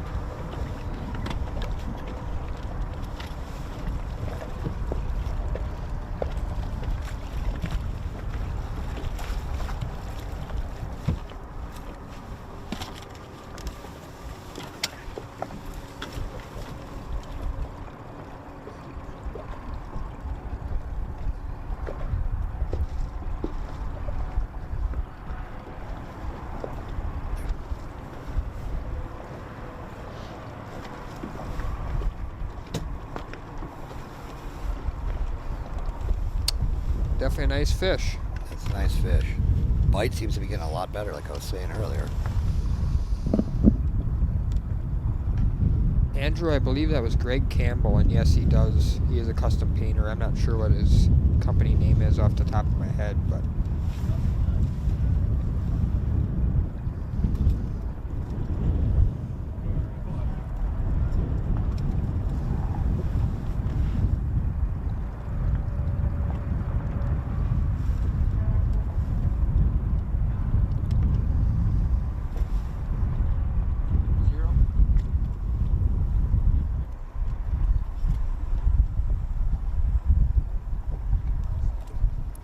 How much you think it weighs?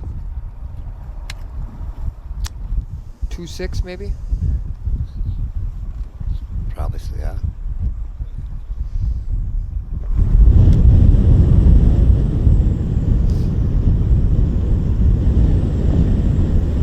So 213. Definitely sounds windy. Yeah, that wind's tough to fish in that river. What do you got? 214? 214.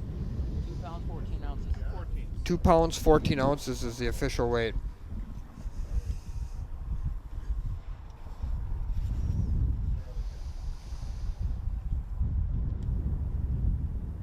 Must have pumped the autopilot. Oh, we spun around.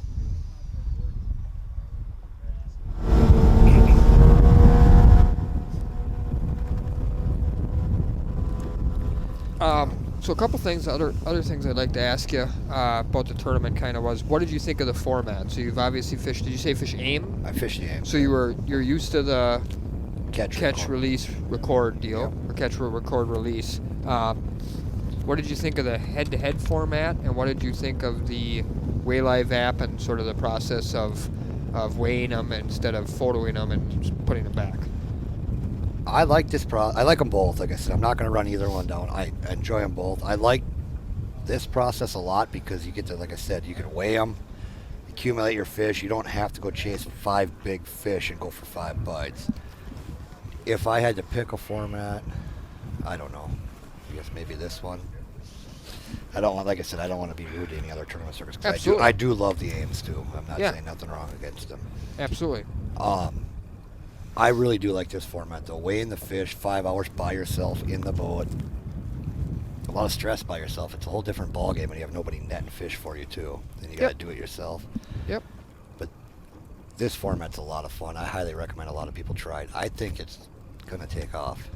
Yeah, I think a couple things that you said that are real important. Number one, we absolutely don't want to bash any other tournaments. I fished some aims myself. I fished an NWT. I fished MWCs a ton. There's a lot of great circuits. Yeah. I definitely am pro the record and release situation. Yeah. I support AIM very, very highly for being the pioneer of that. I'm a board member for the Bagel Walleye Club, which also does the record and release here on Winnebago, Lake Winnebago. And then obviously this tournament does that, so I'm finding myself sort of leaning towards more events that do that. I like it a lot more. I mean, especially on these Great Lakes, if you're bringing fish in from 30 miles out in 3-foot waves, they may swim away, but I don't know how many of them actually make it when you actually get them in the water. Exactly, yeah. So it's definitely better for the fishery. 100% agree with that.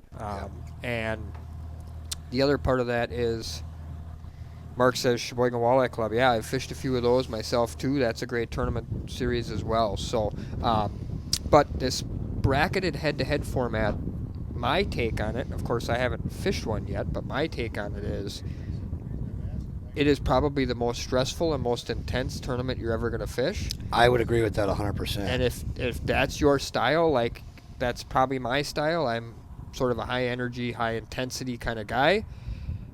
You'll thrive on that. Yep. If you don't like intensity and pressure, you're probably not going to like the head-to-head format, because you can fish another event that has 80 or 90 boats and sort of, and I don't mean this in a negative way, I'm being honest, though, you can sort of hide in the middle of the pack and nobody really knows. Yep. No big deal. No good, no bad. Nobody says much. Yep. But you come on here with 15 other anglers and you get 5 hours, 10 hours, 15, 20 hours of being on the camera.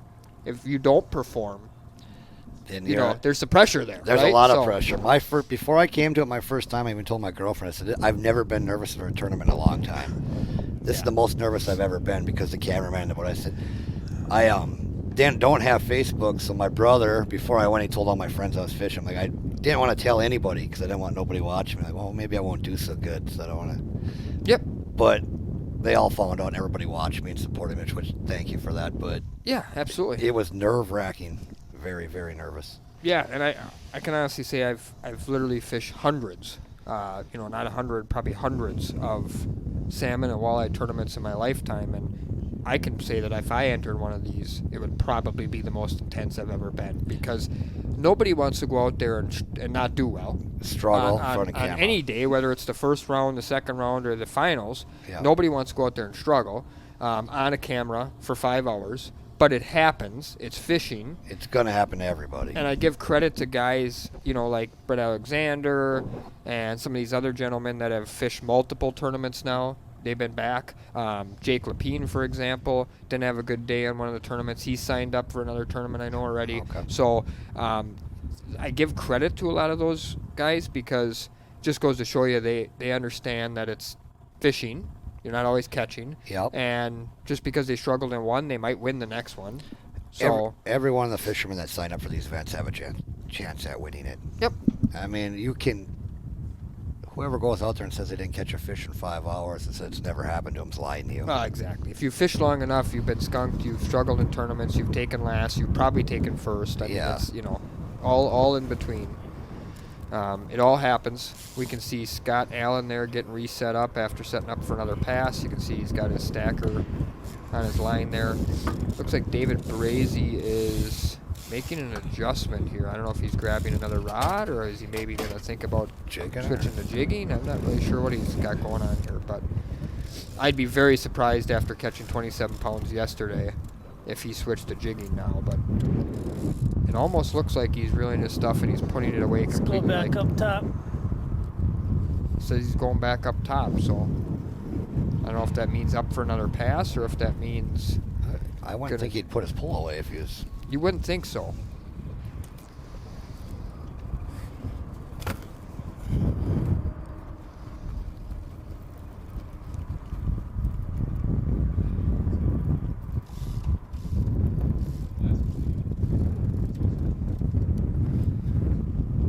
Oh, he does have 2 rods, oh yeah. Yeah. So that must have been a backup rod he must have had. I'm thinking.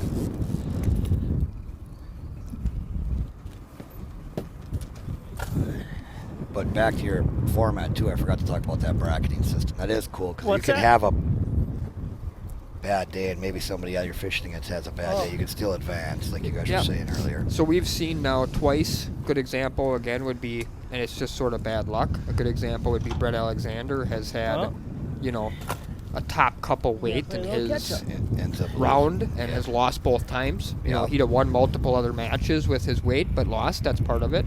I know we've seen a lot of suggestions, maybe they should give a high weight award. Maybe they should give a loser's bracket. I mean, we're willing and looking at all options, obviously, going forward. The format we have now we feel works and is good, but we'll always look at different options. It's a great format. Which, speaking of that, I saw one of the guys here, Justin, says, Jesse, any suggestions for H2H? Do you have any suggestions on things you'd like to see different in the tournament, or just, I like the whole tournament series. I mean, I don't really have too many suggestions. I like the one-on-one bracketing. I like the format. 5 hours is plenty enough time in the boat fishing and if you're casting the whole time. So I think they're doing a wonderful job up here. I don't need to chime in. I'm sure they got enough people doing that the way it as is. So, not really. I mean, I'd just keep doing what you guys are doing.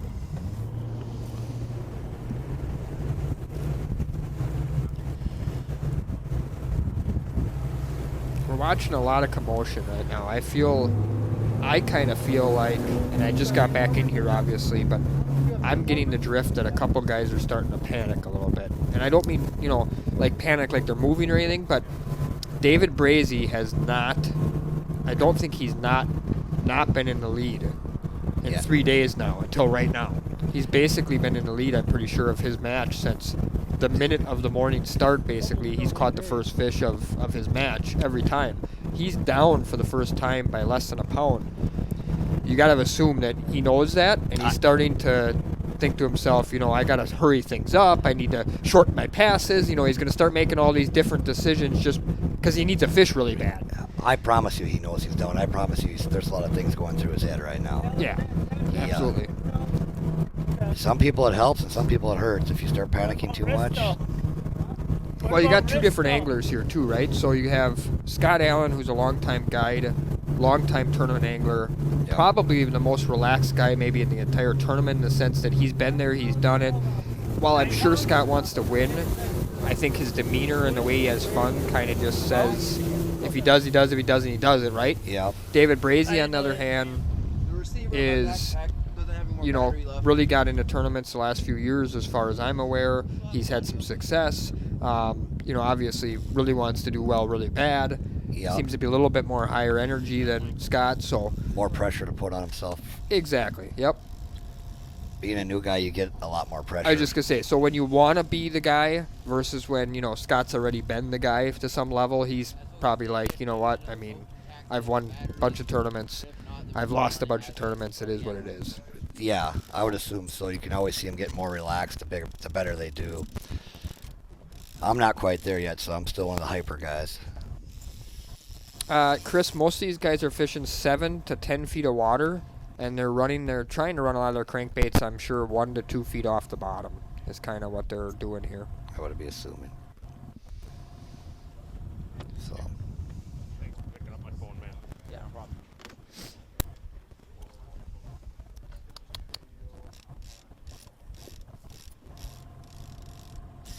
Brandon Rouse is a guy that I'm surprised hasn't put one in yet today.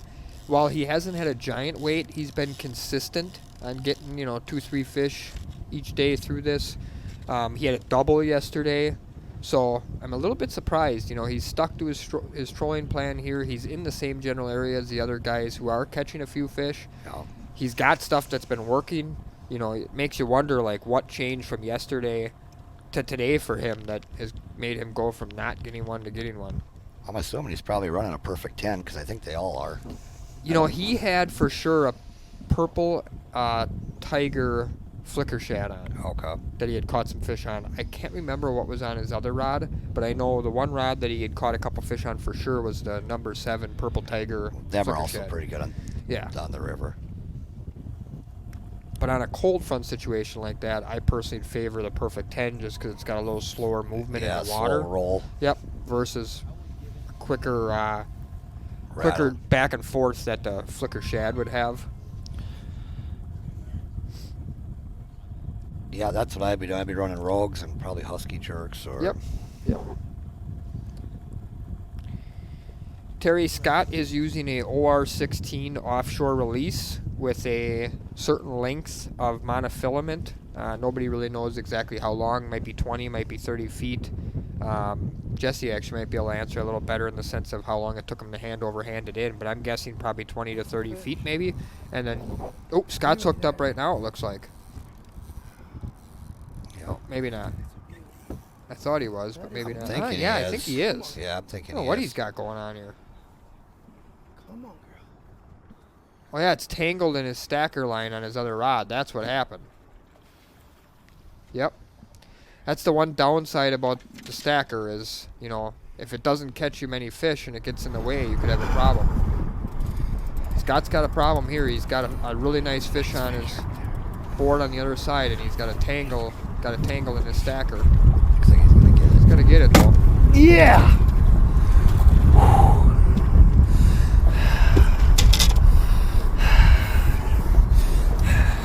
fish. That's what we're looking for. That's it, yeah. Oh yeah, that's what we're looking for right there. Wow, big spawned out female. Scott Allen's starting to Nice. separate himself from David Brazy a little bit here. He is, too. Lemon lime That's crush great. with an orange belly. Looks like he's got it figured out for the last hour.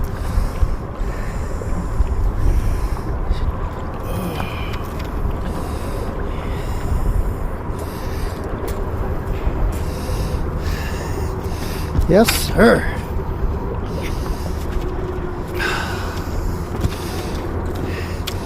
They're that big, you can't control them too much, and she got into that little slider line, but we got her out. Oh, yeah.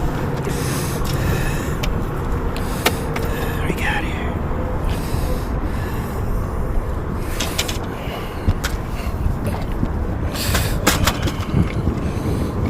I think it's a rock star.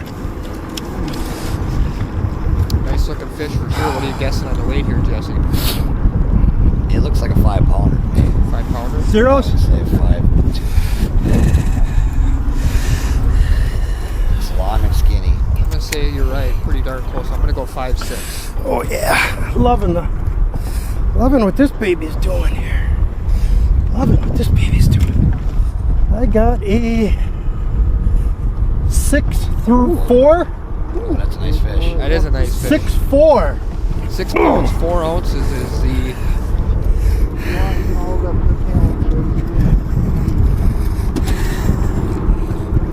A week ago, that was probably a 10-pounder. Definitely a very nice post-spawn. Beautiful female fish. Beautiful. Mwah. 6'4". Yes. I'm pulling my hat down, Emily. I don't want to look like a goof. I think I might go do some shopping here pretty soon. Yeah. Go buy you guys some I'm stuff. frazzled here. That Thanks was a for nice having me, fish. though. I do appreciate it. Not a problem. Yeah, I think we'll probably have you hang in here for a couple more minutes, and then these guys. It's all will right, breathe probably heavy. switch out with you pretty soon, as we got that pairing show yet to do 6'4". today for next week's bass tournament. Anybody got any last-minute questions here for Jesse? Feel free to show them on the chat. We'll probably switch out at the 1 hour to go mark. 6. But we got some exciting action. Scott Allen's come from behind. I think David 4. Brazy was up 2 fish on him, 2-0. 6'4". And Scott Allen has now taken a pretty commanding lead. Loving it. He's just about doubled up David Brazy's 1 hour 9 left. pound total with 18 pounds, 10 Keep the ounces. pressure on. So Keep the pressure on. it's not over by any means. No, it's not.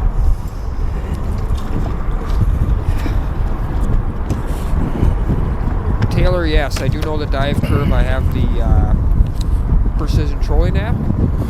And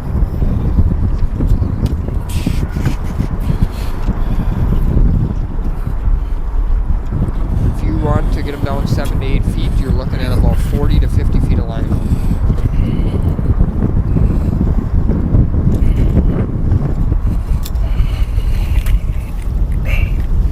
Mark, I don't think it's a major difference in this dirty water and stuff to use your kicker versus trolling motor for trolling. The main advantage of the trolling motor is it sort of has built-in autopilot. Yeah, we don't have to steer. You don't have to steer it constantly, which is nice. There's been a variation of Beckman nets, Frable nets, and RS nets, I would say. I've seen kind of a variation of those.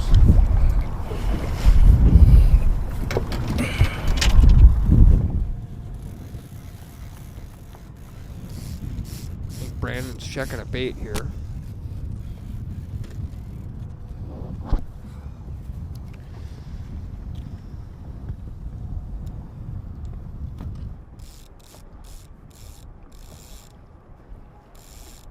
Be interesting to see if Scott, now that he resets, if he decides to pull that stacker line in and double check it at all, or if he's pretty confident it's not garbled up. You know, the fish came out of it, but sometimes It'll wrap or Yeah. foul hook itself. foul hook the lure.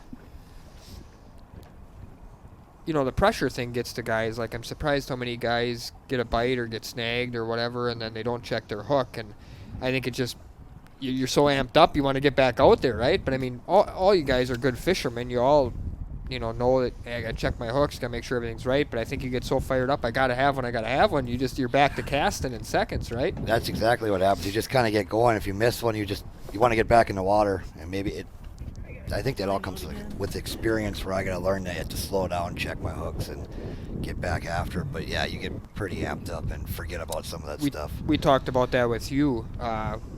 One of the days, maybe it was day 2 or something. Remember you going like 0 for 3 or 0 for 4 in a row? Yeah, I did. And you had checked your hook at one point, but we had even talked about like at what point do you maybe try a different bait or something. Obviously you're getting the bites, and that bait was super hot for you, so that's a risk-reward factor. But bites don't weigh anything, unfortunately. So you then got hot again, caught some fish, everything was good, but there was a period of time where I'm sure it was going through your mind, and it was definitely going through our mind here in the announcer's booth, just thinking, at what point does Jesse maybe either sharpen his hooks, change his hooks, or try a different bait, because he's gone 0 for 3 or 0 for 4 in a row. Yeah, that got a little frustrating for me, because every time it seemed like I set the hook and I'd get him Brazy's hooked up here, I think. Yeah, he is. Oh yeah, he needs this one bad. Get back in this match. It's almost a 2-fish lead right there. Just got to keep pouring it on. There's the mental thing, right? I mean, Scott's telling himself, got to keep pouring on. I got a 2-fish lead. What he doesn't know right this second probably is that David Brazy could cut this to a 1-fish lead. Yep. Kind of see some line hanging in the air there for David. I mean, it's just kind of the chaos of what happens when you're by yourself, right? Yeah, you got stuff everywhere. He was pulling, I think, for the end of his pass. I'm pretty sure he was starting to pull, and he was going to maybe reset up. Maybe not. No, he's at the beginning of his pass. I think he just started it a little bit ago.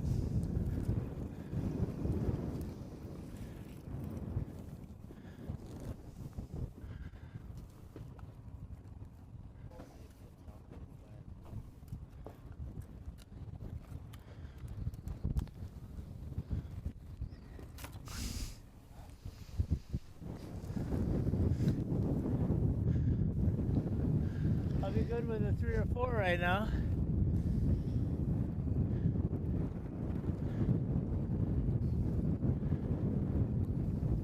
See it right there. Oh, yeah.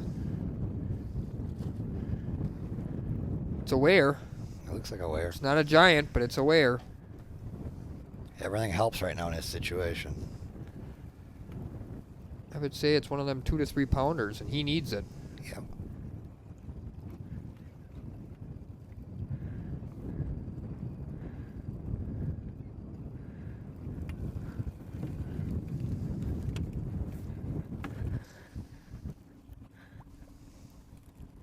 Oh. Uh-oh. Got him. Oh! Got him. Whew. That's got to be pretty nerve-wracking. I know that big one of mine, too. Almost jumped out of the net.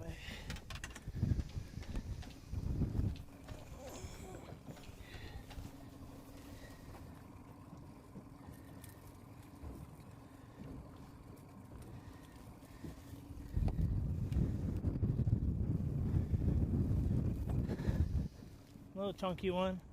A little short. I think that one away, though. What do you think, Jesse? Away. That one away. 2.5? I would say 0. even 2.8. Looks like an 19-inch fish.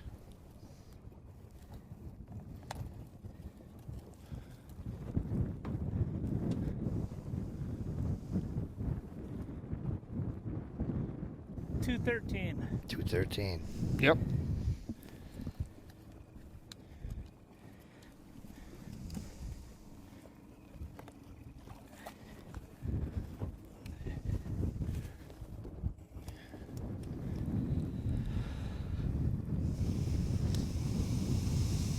It's going to be a pretty exciting finish.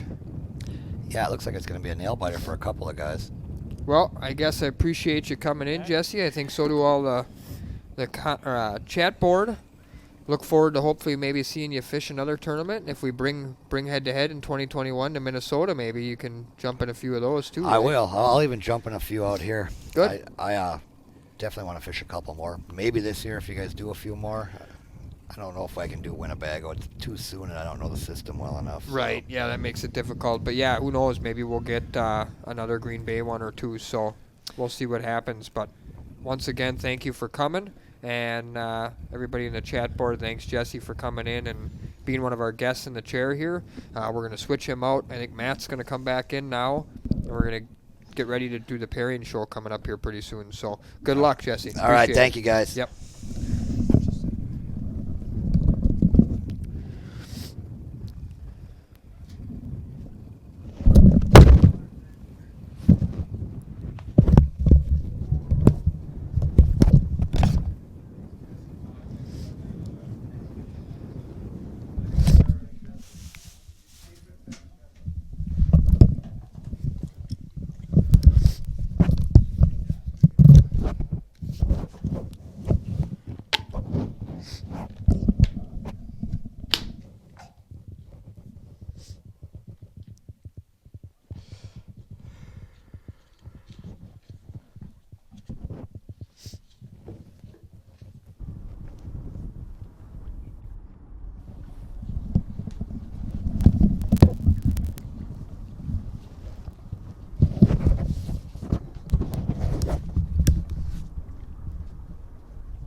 Scott's clutching that Rockstar pretty solid, my friend. Yeah, he sure is.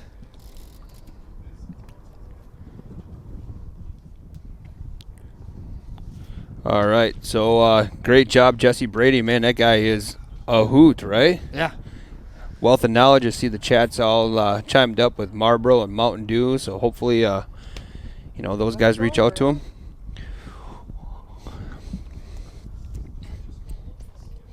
So, Russell, we are less than an hour here on day 4 with day 3 only this week, right? Yeah, day 4, but it's day 3 in Yeah, our broadcast week. Broadcast, yeah. Final 4. Final 4. I don't know if we can technically say that. Technically say day 4? No, final 4. Well, Does final March Madness have that rights to that? Oh, I don't know. Yeah. You know what we can say, though? Original head-to-head? Into mouth. Into mouth, yeah. Yeah. We can say both of those. Been seeing some people chiming in. Been Yep. ordering a bunch of stickers and everything like that. That's fun stuff. Absolutely. So what we got coming up here now in this last hour is we're going to do the pairings for next week's bass event on Bagel. Yeah. I'm pretty excited again. So for that one, again, we're going to throw the names in the chat. You at home are going to be able to put the numbers where we want us to, and then we'll review the anglers.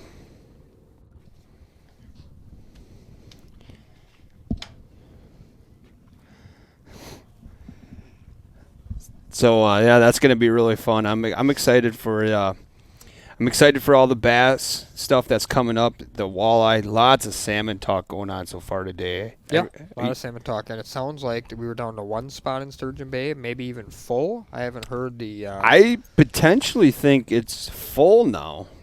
Cody just had a great comment. Fishing 4 instead of the final 4. Oh, Fishing 4. nice I like job, it. Cody. Yeah. Super 4 is good. Yeah, we Super could come 4. up with lots of different. I like fishing 4. I think that's in Final the mouth quad. 4. Yeah. Yeah, a lot of good ones, but yeah, so, Sturgeon Bay might be. Sturgeon Bay is. I see 0. 0 choices. Sturgeon Bay is gone. God. Let's look at the events that actually are open here.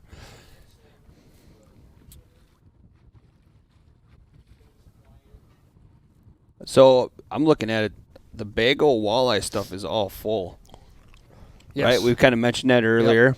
Yep. The bagel bass is full, obviously. Yep. The bass stuff, Geneva has 10 spots.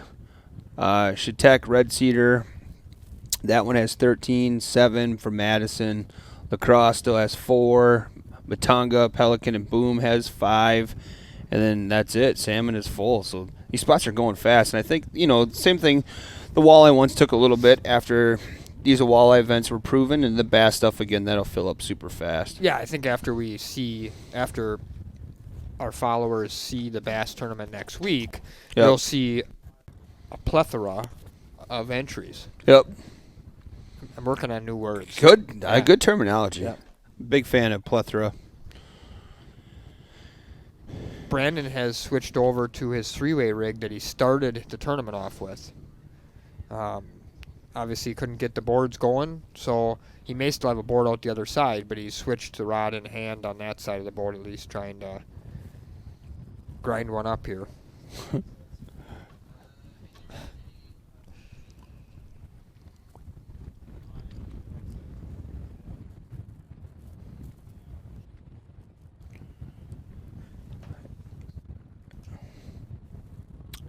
So Scott Allen has a nice little lead right now. It's 6 pounds, 6 ounces over David. Brandon's still looking for that first scoreable fish. Scott's got a 9 pound, 12 ounce lead. He's got 3 total fish.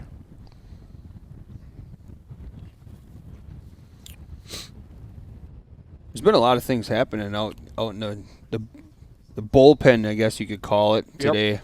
A lot of excitement. Yeah, I feel kind of like there's a lot of excitement going on today.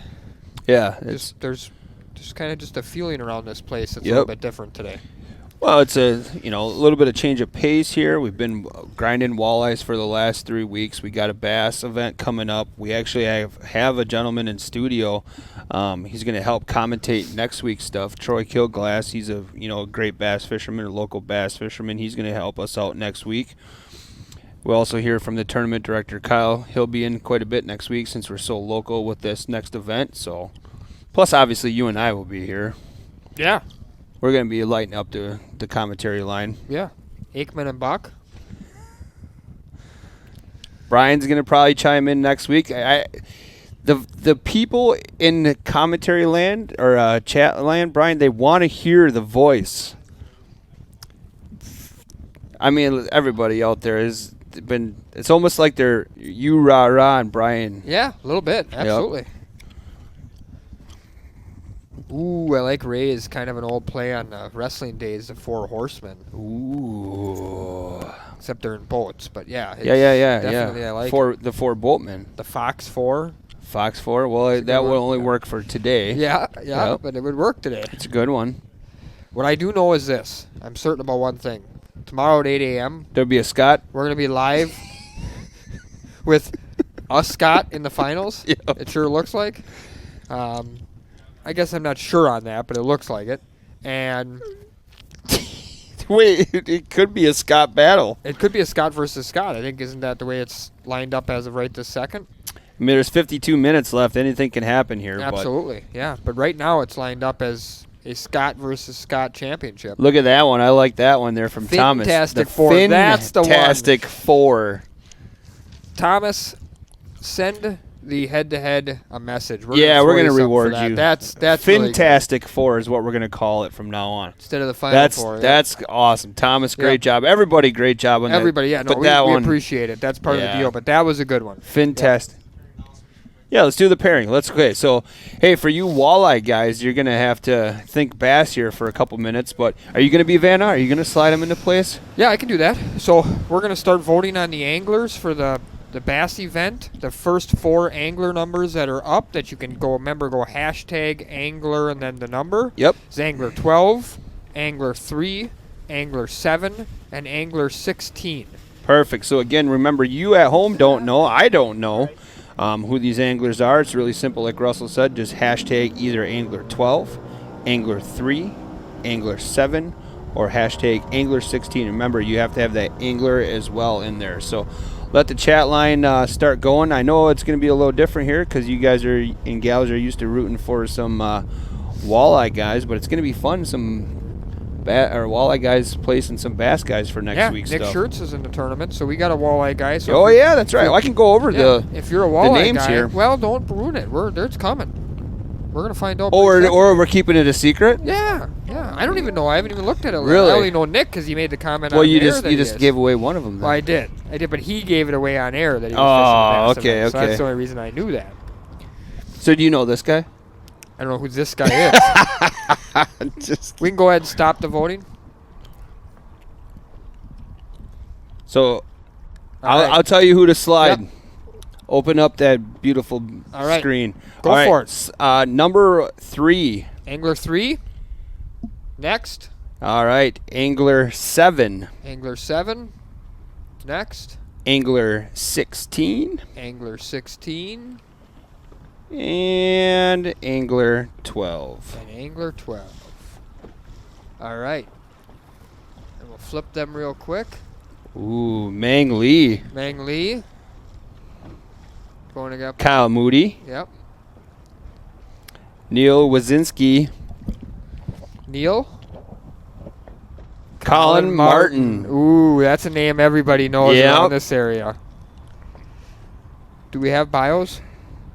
No? No. All right. These guys don't need introduction. I Yeah. mean, 2 out of the 3 or 4 so far were fishing head to head last year. All right. All so right, Angler 8, Angler 1, Angler 12, Angler 6. So hashtag either Angler 8, hashtag Angler 1, hashtag Angler 12, or hashtag Angler 6. Not exactly quite sure how I'm going to make it all work because I have no experience with it at all. But right now I'm down. What are you letting her soak for about a minute? Yeah, absolutely. Play a little catch up, so I got to. Boomer, there is a TRS in Sheboygan, yes.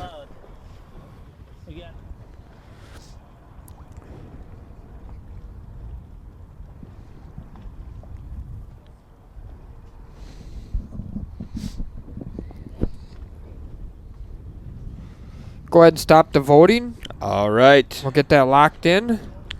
You're ready. Are you ready? Ooh, I think. Okay. Got it. All right. So here the first one that you're placing is Angler 1. Okay. Angler 1. Angler 6. Angler 6. Then it would be Angler 8. Angler 8. And then Angler 13. Okay. We're looking at Justin Yep. going up against Kelly Kelly Jackson. I want to switch back to my Josh Credidio. Credidio. Hey, before you skip to that next one, we got to give Josh a big shout out. He's a monster Packer fan, probably the biggest Packer fan in Wisconsin, even Wow. though he lives in Illinois. Wow, there There's a you side go. joke about that. He's a big Bear fan. All right. There you go. Angler 13. Matthew Ward. Perfect. Okay. Next 4. Angler Angler 2. Go ahead. Angler 9. Angler 14. And Angler 5. Remember, hashtag angler and then the number.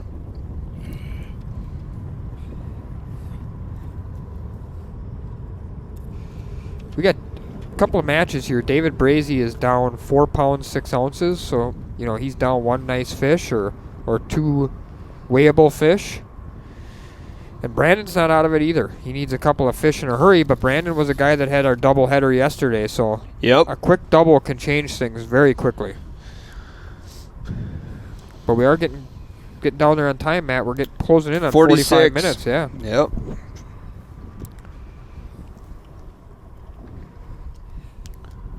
All right, should we cut Shut it? her down. Yep. Shut her down. All right, you ready? Yep. Angler 5. Got it. 14. Got it. 9. So I can clip this to anything I want at this Got it. And point. 2. The other line's out of the water. I'm sorry. Okay, we're looking at Dave Van Eert something, I'm assuming. Yep, that's it. Van Right? Eert, that's all. Van Eert. Okay. Yep. And Steve Oh! Lopez. I double headered there. Yeah. Steve Lopez going up against Dave. Then we have Jeffrey Yep. against Brian. Brian Eish. Yep. All right, last 4. Last 4. Angler 4. Angler 10. Angler 11. And last but not least, Angler 15.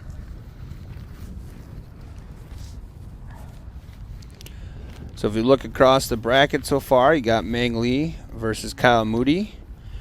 Neil Wazinski versus Colin Martin. Dave Van Ert versus Steve Lopez.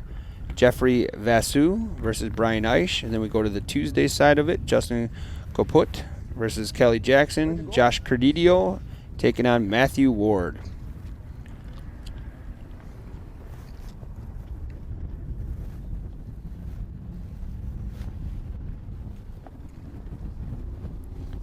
All right, stop the voting. All right, here we go. Let me know when you're ready. I'm ready. Angler 4. Okay. 11. Okay. 15. Yep. And 10.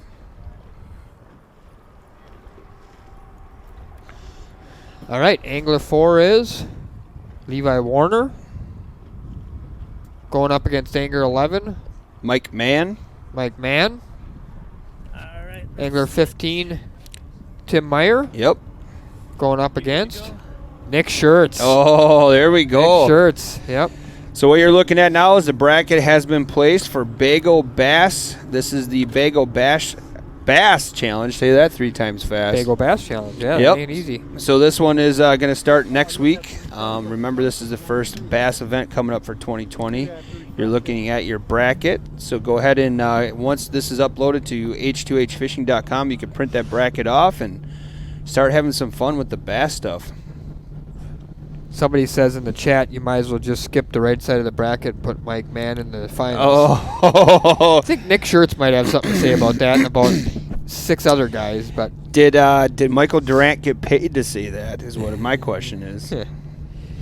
quick update on scores here. We're looking at Scott Allen, 16 pounds, 10 ounces, 4 fish. He's got a 4 pound, 6 ounce lead over David Brady, who's also at 4 fish. Pick them up before he gets here.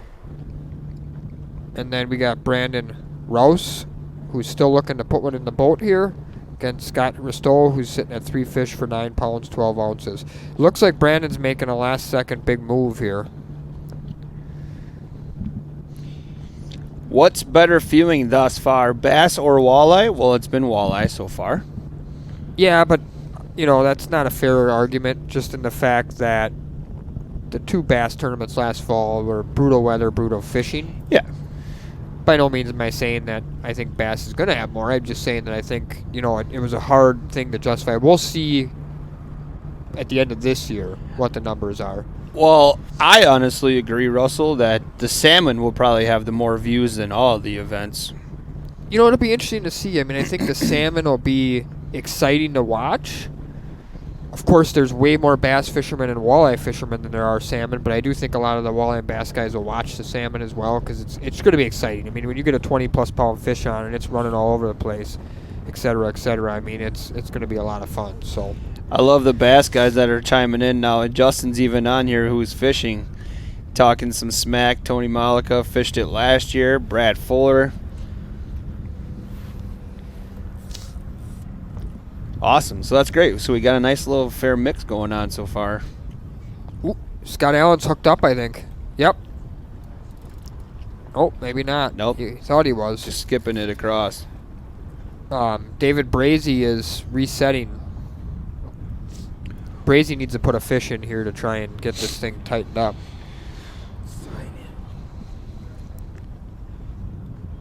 Cool little fact of the day. What was I saying? Your fun facts? Yeah, fun facts. Tim Meyer was probably up to Lucas Outdoors for 2020. Tim Meyer was probably our #1 head-to-head fan as of last year. Oh, gotcha. And he's also been a cameraman.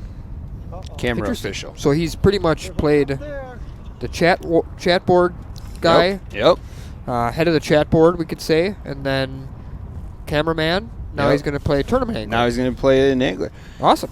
So he's maybe has a little leg up because he's been through more of the head-to-head events than any angler out there. Just kind of knows the format, knows the pressure that goes into it. Yep. Let's see if that pays off for him. Oh, Harley says they're not fun facts, they're fin facts. Oh my God, the fin now.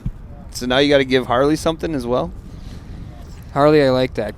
Give us a message at the head-to-head Facebook page. What are you giving these guys? We'll give him a sticker. Okay. We got to get a couple of them in the mouse stickers out there.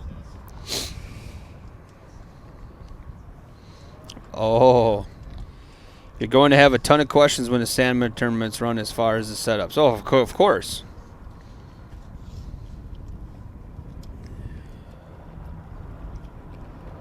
Yeah, great question. John just asked about boat control, what these guys are doing. So, you notice that everybody but Brandon was using their electric motor, and you see a lot of them have a little black controller either on their lap or around their neck. Most of these guys have Minn Kota trolling motors, and they're using what's called the iPilot mode, which the iPilot allows you to basically use your electric motor as an autopilot. And when you put it in the north mode, it's called, which basically means forward. It doesn't take you directly north, just means forward or whatever way you point the trolling motor when you put it in north mode. The trolling motor will then react and work its way to keep you going straight at all times. That is...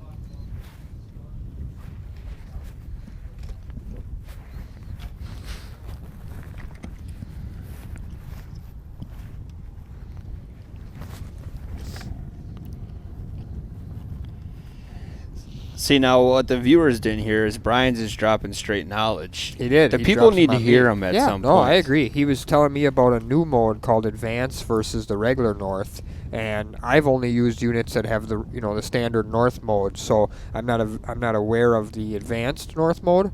I know that there's a lot of things you can do now, like you can map out if you have a Minn Kota product and a Humminbird piece of electronics, you can actually map out a pass, whatever you want to call it, a pass, a trolling pass, and then if you set that up, your electric motor will actually just follow that entire pass. Really? Yep.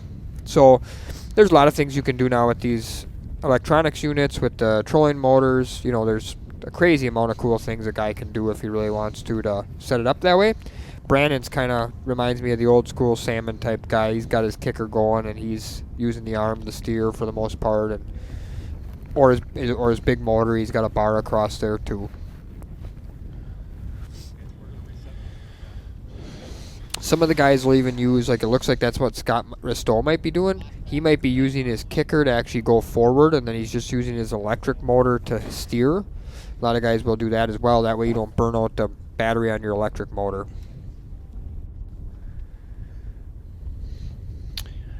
I'll tell you this, Russell, as a guy who's only troll fished, a couple of times in life, it's just amazing how technical the trolling game really gets. Yep. Jim kind of mentioned it yesterday, and I'm not, by no means is anybody taken away from the rod and hand guy or adding to the trolling guy, but I think the one thing a lot of trolling guys get a knock that it's easy, there's no, there's nothing to it.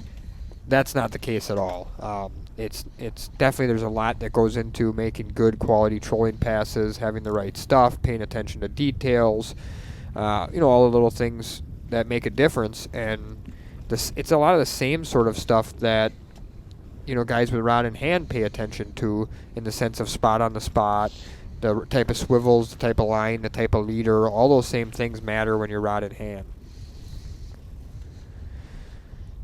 I'm going to guess, Gary, that the current's around 3/4 mile an hour to a mile an hour, just based on the speeds everybody seems to be trolling and the speeds we generally troll in the spring. John Weiss says advanced north mode keeps you on track and direction pointed, compensates for wind and current. North only mode just holds a magnetic heading, so current and wind will affect your ground track. Thanks for the knowledge, John. Apparently that's exactly what Brian was trying to teach me 10 minutes ago. Wow.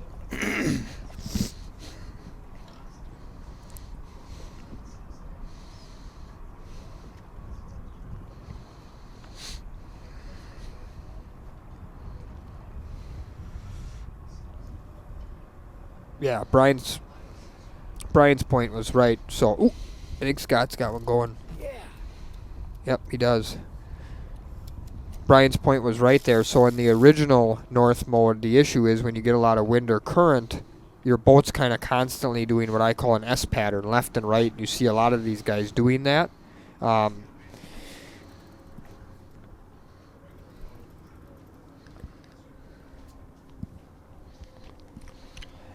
It just sounds like something you got to get out there and play with a little bit. Yeah, exactly. It's new. It's different. John Bala is just asking like super good questions right now because he knows the answer ahead of time, which I think is funny. He's looking at Scott Allen's big motor and he's wondering, why would a guy leave his big motor in or out of the water? Well, one of the main reasons you leave your big motor out of the water or tilt it up like Scott Allen is doing is so that you can use your electric motor on a lower power, which will obviously then keep your batteries fresher longer. If you keep your big motor in the water, that's more drag in the water, which means you need to put your trolling motor on a higher setting to get the speed you're looking for. So just like you said, it really comes down to the speed you want your bait to be at, or possibly depth then as well? Exactly, yeah. I mean, depth is adjusted or affected a little bit by speed, but the biggest thing is you got current, and then if you happen to get a wind coming from the same direction the current's coming from, it can be difficult to even get your electric motor to get your boat up to 0.7 miles an hour. I mean, He just lost that fish. No, he's got it. Yet. Oh, it's still on there. Yep. He just had a real big bowl of slack in that line. Matt England, I agree. S-curves sometimes can create bites. We used to call them Billy S-curves because we had a guy named Bill Bumgart that's on the chat probably that used to drive for us when we salmon tournament fished, and he'd fall asleep half the time and he'd be turning the boat all over the place when he was sleeping. Called them the Billy S-curves.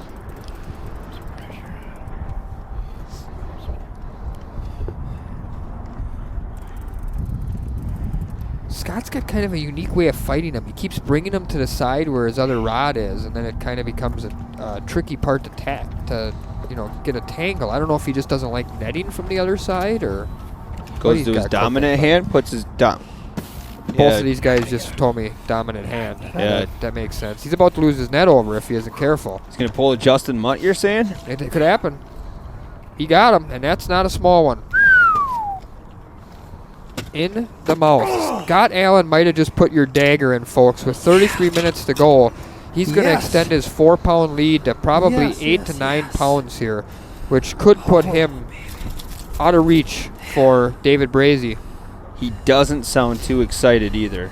At 5 and 4 passes? He's super stoked.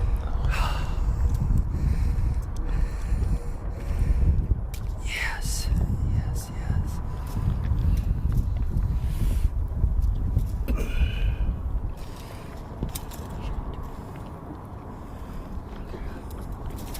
That fish was not coming off. Okay. Nice fish. Another nice fish.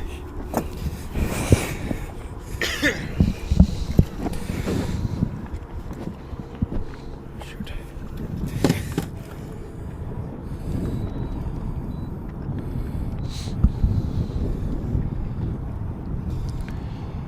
After watching this, Russell, I think it's worth to get a hold of Scott and see if he wants to go on a guide trip. Yeah, no lie, huh? I'll pull out here. Huh? Oh, I'll pull out. Yeah, they're actually, the competitors are talking there. That's... Yep. Yeah, what we're referring to here is David Brady was making his pass, and I think Scott's probably slowed down working his fish, and he's kind of maybe gone. 4. Bringing it to me, Alan. Scott might be sort of blocking David a little bit, so Scott, of course, being the guy that just caught one and extended his lead, he's going to be courteous and slide out of the way a little bit.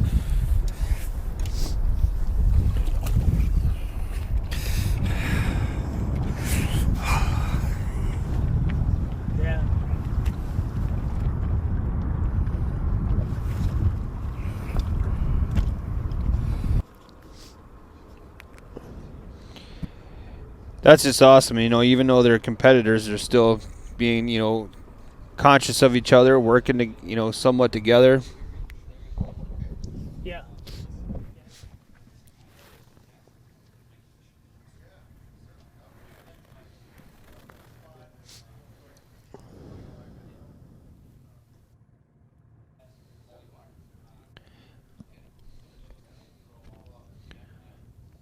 Saw somebody said before, why would somebody have all those rods in the back of their boat in the way? Some of the boats can't hold more than a 7-foot rod in their rod locker. So that's kind of one of the reasons I think Brandon invented that rod boss was if you've got 8-foot, 9-foot, 10-foot trolling rods for walleye or salmon fishing, your only option to store them is on the floor where they can get stepped on and broken, or a device like the Rod Dog. I think I said Rod Boss. I meant Rod Dog if I did. I don't remember. But Rod Dog, then then you can put those in there on your way to your fishing trip and not leave them in there till you get home. Take them out, put them back in the garage. So there's a lot of boats that, unless you own a boat that has an 8-foot rod locker, there's a lot of boats that only can hold 7-foot rods, and most trolling rods are longer than 7 feet. And it's easy to access them, too. I mean, you got to make a quick change on something. You can go ahead and just, grab from right there. Look at his bait assortment on there, Russell, as well. A couple flicker shads.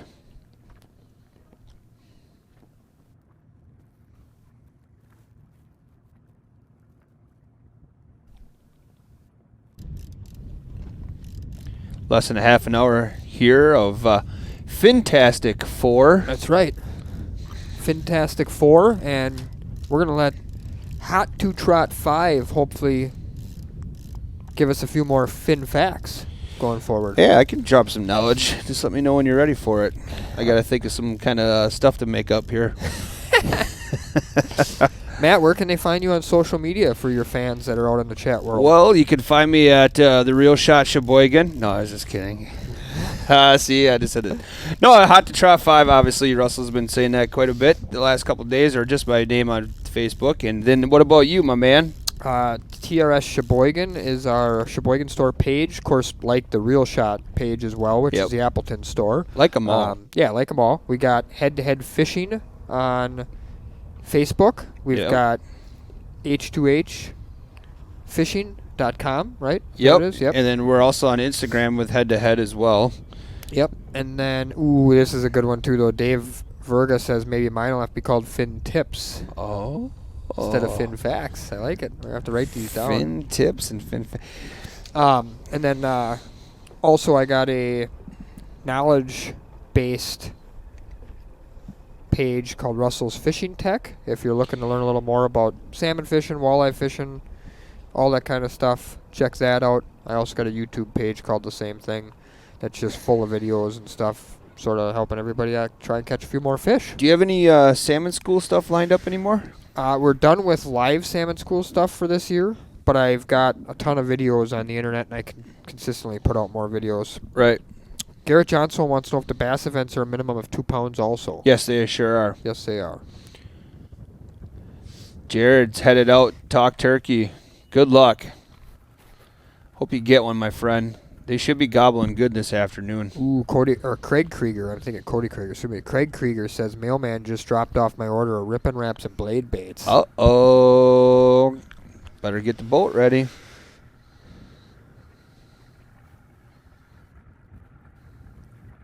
Like to see this guy catch one here.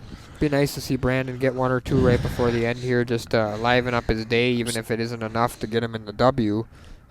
Gets to be a long day, obviously, if you don't put a fish in the boat. But he's proved himself the last 2 days that he's more than capable to be a competitive tournament angler. Yeah, I'm a real big fan of Brandon. I mean, I'm a big fan of all the anglers throughout the last couple of weeks. But, like you said earlier, Brandon's just kind of... That's a good spot for muskies. That's a good spot for even keel. That's what he says every time we're in here. Knows what his job is today, and it's to kind of, try to outfish the next guy. And that's a good spot for a muskie. Jerry Ruffalo says, a big box just arrived. Wraps from TRS, Christmas in April. Oh, everybody. Yeah, see, we're getting caught up. The orders are starting to ship out a little bit faster again. If we want to bombard those guys again, just use H2H 10. Take advantage of it. I think Scott Ristow would be a fun guy to hang out with, though. He seems like he could be a jokester.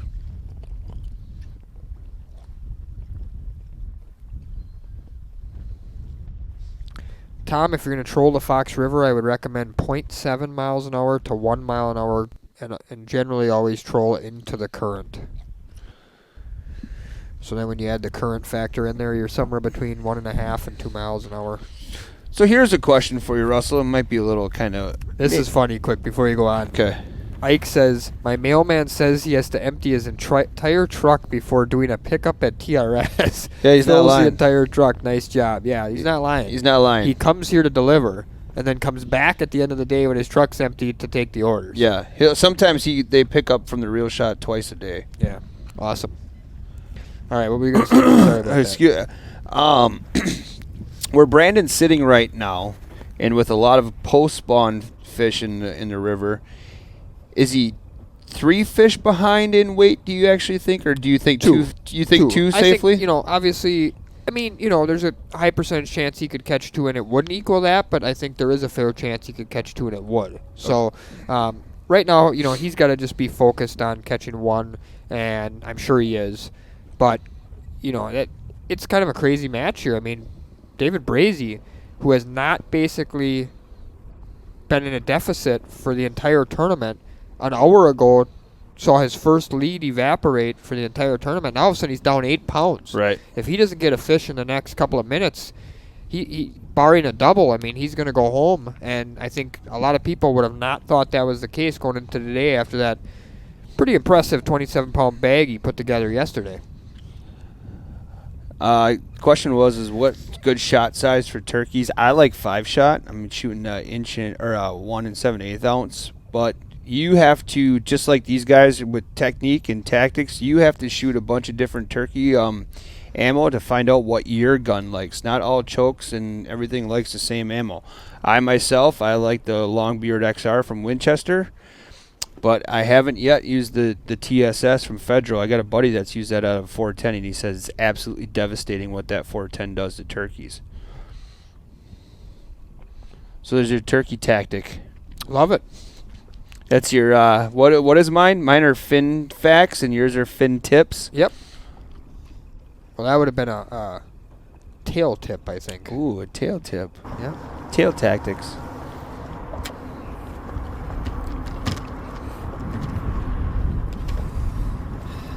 Should I tell you that story I was going to tell you about my turkey hunting experience? Yeah, absolutely. So probably my best friend, my cousin Dave, and I, we hunted a lot together as kids. I think we were seniors in high school, and he drew a turkey tag. So we thought we were big shots. We're going to go turkey hunting. We bought some fancy camo, and, we got a call, and never did it in our life, never practiced, never did nothing, just like kids do, right? So we go turkey hunting. We sit in the woods for like 2 hours, don't see a thing, hear a few of them making noise, whatever, right? So we're going to drive to our next spot. So all of a sudden we see 3 giant toms cross the road right into where we're going to go. So we think we're going to be cool and we're going to sneak up, around them and sort of get them to come to us. So we sneak up and I'm calling and he's going to shoot.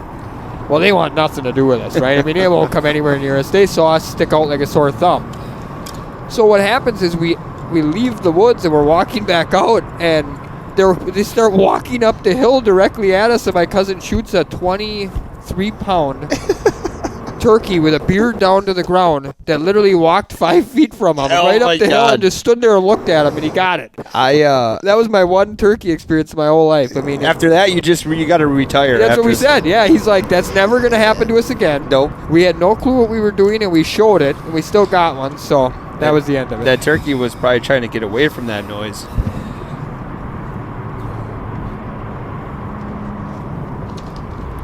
So, I always refer turkey hunting and golf are the same. You could have the best day in the world one day, and then the next day just be on the lowest of lows. So for those of you that, have been following along the whole time, most of these anglers are using the P10s. Ooh, is David hooked up or? No, I don't think so. He's reeling it kind of fast if he is. Yeah, I think he thought he might add a bite, but just wanted to share the perfect 10s with you. That's been the beta choice for the last few days for the trollers here. Watching Scott throw a pink lemonade one over the side here on the stacker line.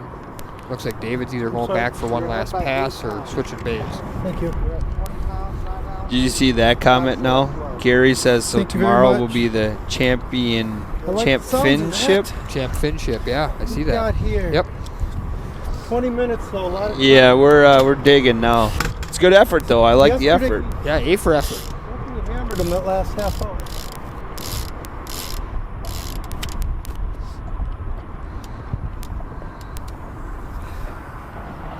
No, we were kind of talking about it earlier. I mean, a lot of these guys are guides, but you know, Scott Allen's kind of proven why maybe you want to book a trip with him. You know, it's interesting because again, this is sort of my life. My wife's sitting outside the room here. I got to be careful how loud I'm talking, Matt. But this has sort of been my life for the last 25 years, and what I mean by that is I've engulfed myself in the fishing industry. You know, making fishing stuff, selling fishing stuff, and fishing tournaments, fishing charters, all that stuff. And it's always been odd to me that, and I've said this a lot, generally speaking, guides and charter captains don't always make great tournament fishermen. And the reason is that when you're guiding or chartering, you're going out there trying to catch the most fish you can for your customers. When you're fishing tournaments, you're usually trying to look for 5 or 3 or 10 big fish. So it's a total different situation. What is unique about head-to-head is it actually helps, I think, the guide or the captain, because with this format, you're looking to catch as many weighable fish as possible. Right. Big ones help, but 5 2-pounders still equal more than 1 6-pounder. So I think that's why some of these guides like Brett Alexander, even though he didn't win either of the 2 matches he's got in, he's performed well with big weights. Scott Allen now has performed well. Mark Jackson's a guide. You know, some of these other guides have really performed well in this format in comparison to some of the other tournament experience. But as Marianne Husky just stated, Allen also has 35 years of tournament experience. So he might be a poor example of a guide switching to tournaments. And I knew he was a big tournament fisherman. But my point was just making that I think head-to-head is suited more towards the guide/captain versus tournament fishing. So, and Scott says the same thing. You know, totally different mindset for tournament fishing to guiding. Craig Krieger says Scott Allen's a great guide and great teacher as well. So those are all good things positive things for Scott. We were kind of listening to Scott Ristow there. He was talking about, he's feeling a little confident right now. He's talking about how he's coming for, I think he's coming for Scott Allen. Yep. You know, it's He's got one on.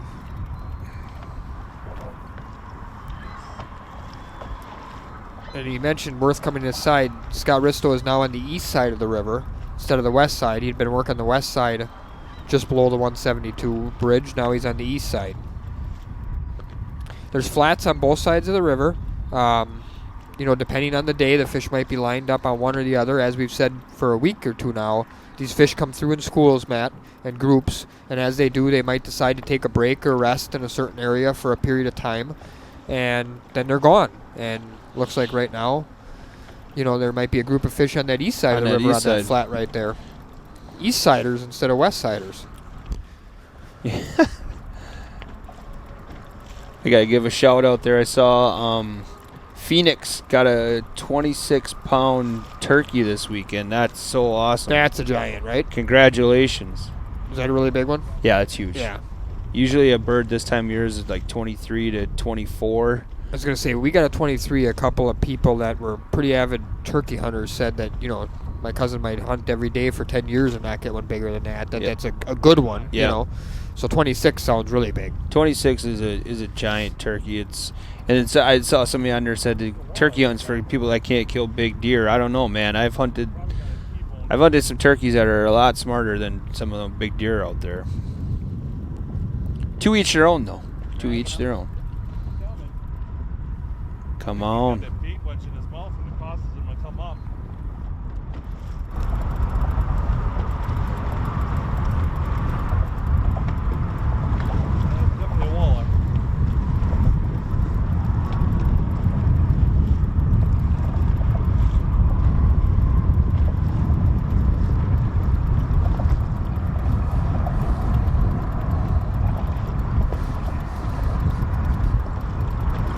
Brian's just killing us with knowledge right now. In the mouth, he said. In the mouth. Barely, though. Did you steal my in the mouth sticker? Oh, I gave it away, didn't I? Yes. Yeah, we gave it to that person on the that bought that Rapala. Right. So I'm pretty much out of luck on an in the mouth. I think I know where you can get some more of those. Really easy. We can go to therealshot.com and look at H2H products. I'm going to share a link to that. You're not even wearing your head-to-head hat. What's up, bro? So here's the deal. Fishing got stupid slow when I put that hat on. And then when I put my reel shot hat back on, like 3 fish were caught in 5 minutes. I couldn't do it. It was slow the last 2 mornings. I know, What's your deal I know, now? And that's you a had good that point. reel shot I hat know. on. This is just my lucky hat. It's hard for me to take it off. Hey, stick with what's worked.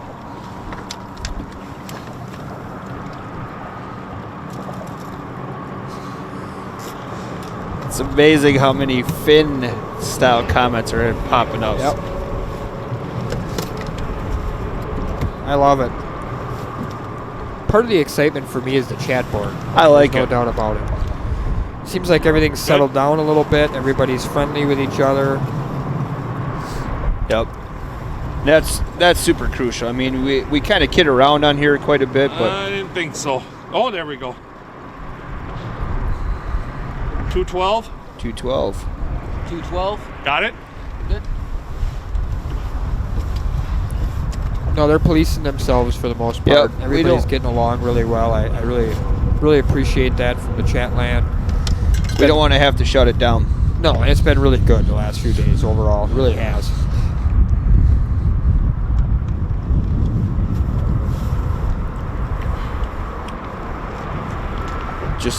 Just under 14 minutes left.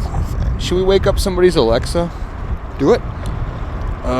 What do we want to have that 12, do right? today? Yes, sir.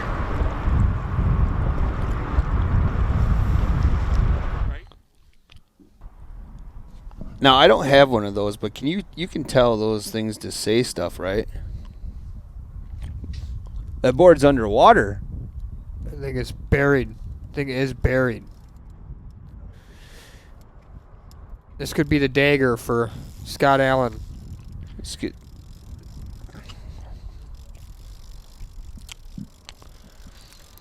Yeah, you know, we're watching Scott. He's been catching most of his fish just on the upriver side of the 172, which is that spot we saw Jared Flickinger really beaten down for about 2 days there. Two things, I think Jared, you know, didn't have, you know, necessarily the board program going as well. He was doing the 3-way rig thing. Maybe they started to want the bait suspended a little bit. You know, that's one interesting factor that could be playing a role here. Is that a fin tip or a fin fact? I would say that that's a fin tip. Yep.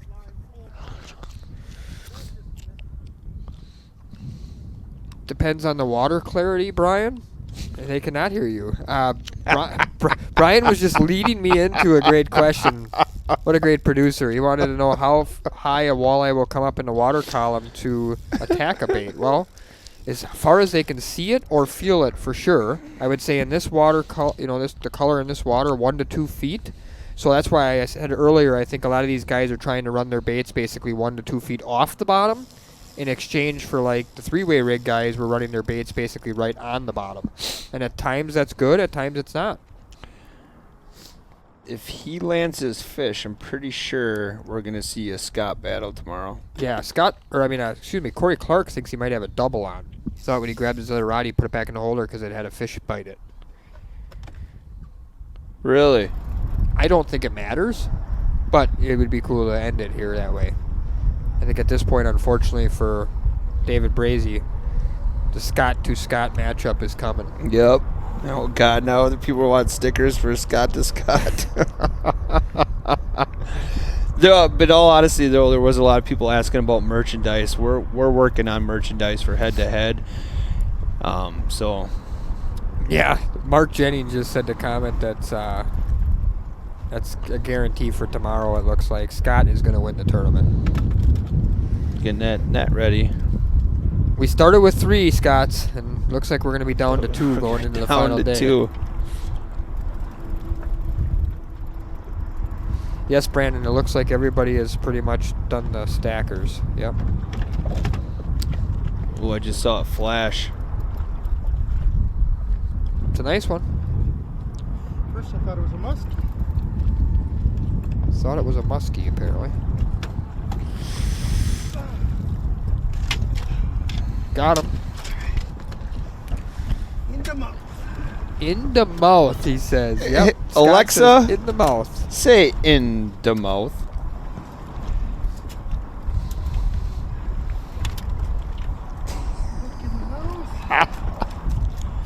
That's so awesome.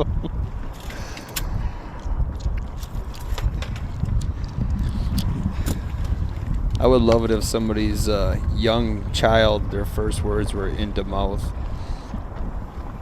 0 0 0.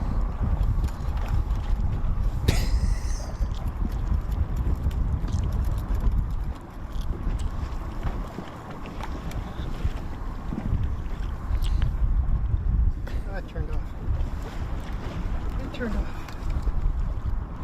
Before I turned it off, I want to hit you.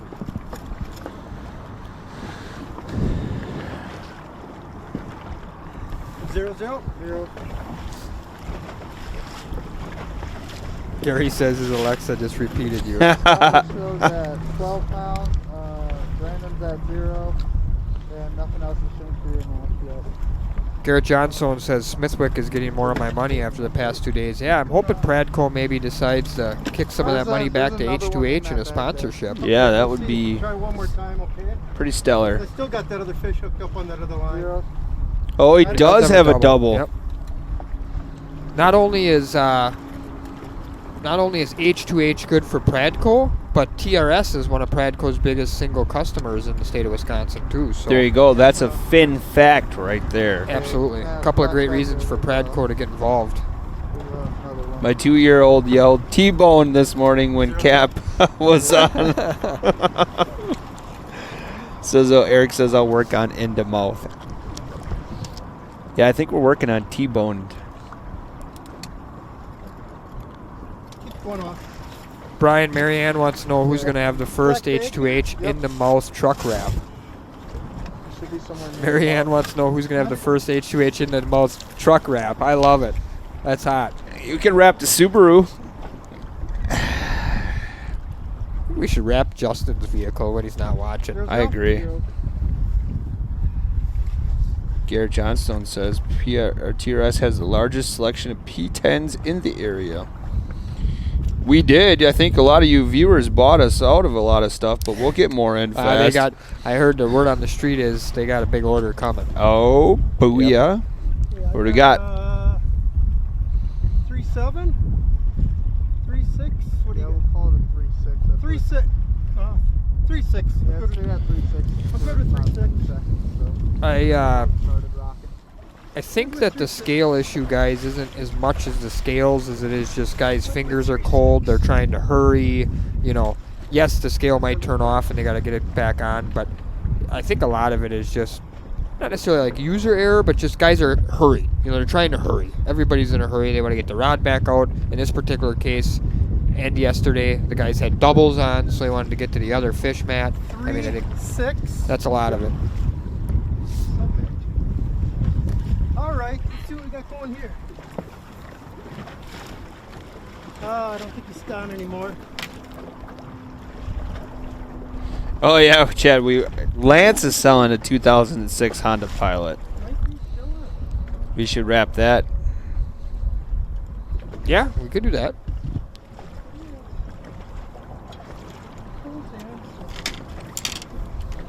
If that pulls in, I can take this one right off. Yeah, John. Let's send info at the Real Shot a message if you are having any issues with that scale. We'll help take care of that. I think it got off, or it's really tight.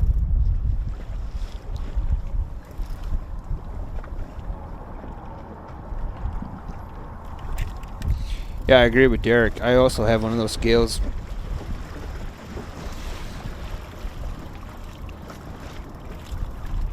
Came off. Yep. Came off. Oh, it doesn't have the other one Drinking on a long anymore. time. Yeah, it came off. That happens. Scott Risto's hooked up. Kind of got a fast and furious finish, but unfortunately for the guys that were behind, it's been by the guys that are in the lead. Yep.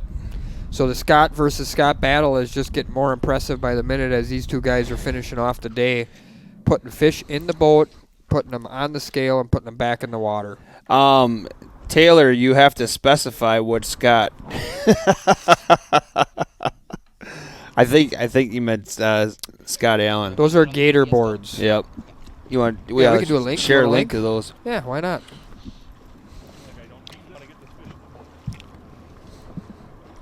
Remember, everybody, H2H10 is going to save you 10%.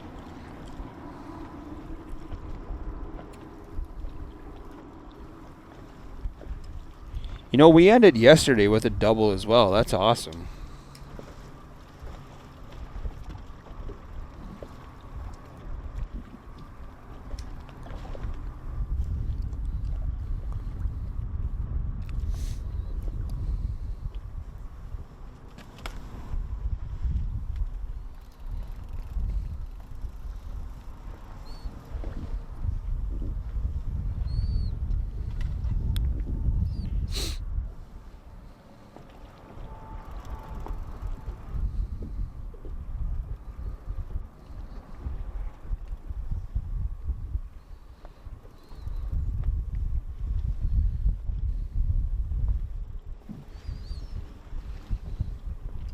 TRS Appleton store is open.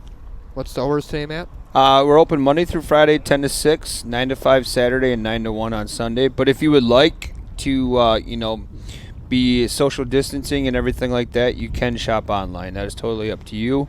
The other thing, too, is we offer in-store pickup, which is very easy to convert, is it's in the boat. In the boat, and it was in the mouth. Yep. But if you, again, anybody that's interested, if you are interested, we can just, deliver that out to the parking lot. Just if you give us a call once your orders are because what the process for in-store pickup is we call you personally, let you know your order is ready. Yep. So if you just want to specify, hey, can somebody run it out to me, we'd be happy to take care of that for you. But the store is a fantastic place to be. It was busy yesterday. Yep. It's been very busy in the sense of steady. Yep.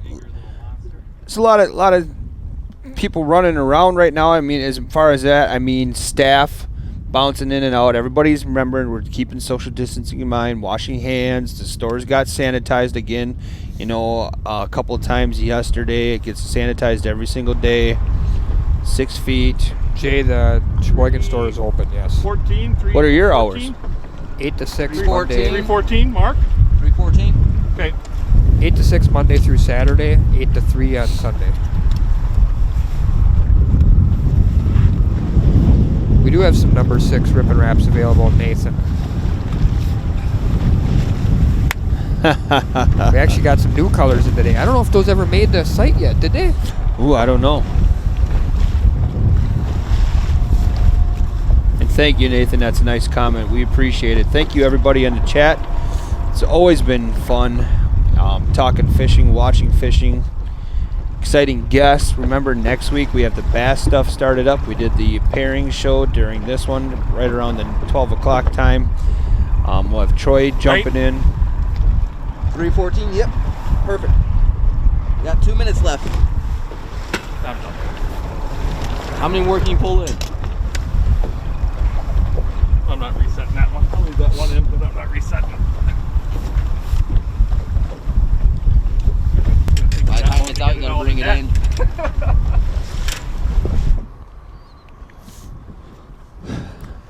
Hey, Brian, are we going through all 4 anglers today or just the winners? Okay. So as always, everybody, we'll have after event interviews here. Today we're going to go with all 4. I agree with Adam. Brandon should keep his head up. He did a very nice job. 2 days in a row winning tough matchups. Had a little bit of a tough day today. Same thing with David Brady.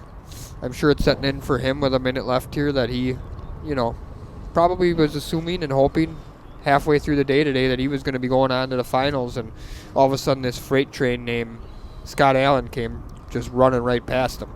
Doubled up his weight to 24 pounds. So we're going to have the Scott 2.0 matchup tomorrow. For the update, sure. We got just under a minute. Yeah. We'll be back to a championship Friday tomorrow. 16 pounds, 6 ounces. Good job. Thanks, man. 20 seconds left. Russell, you think people are going to get confused sure we're today? going to the I'm final on two. your side, you're on my side. You want to switch? No, we're good. You don't usually let me run the controls, which is what's interesting. What? Gonna have that You don't victory usually let pie? me run the controls. You I can will run when it we're whenever done. you want. Yeah.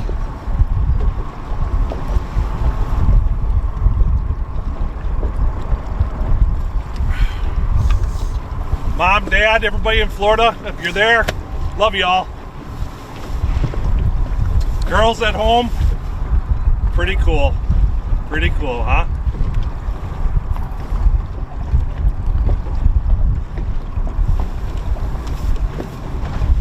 Seconds.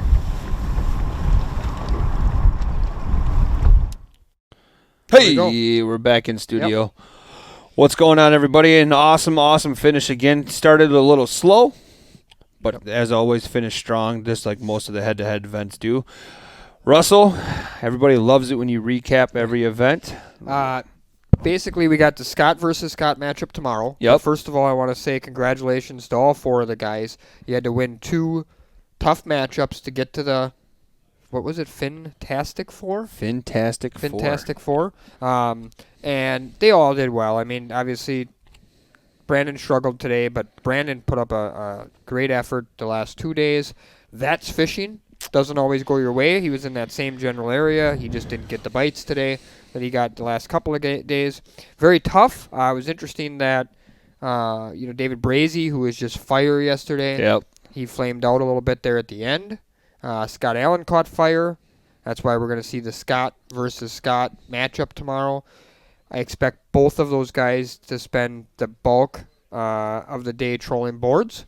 P10s have dominated, which if you haven't followed is a Smithwick lure. Yep. Smithwick Perfect 10. That has been the dominating bait. And the reason that bait is dominated is because it has a very slow back-to-back roll that works very well in cold water. It's not a good summertime bait, generally speaking. It's very good spring and fall bait, really cold water, slow motion. And that's what that bait gives you.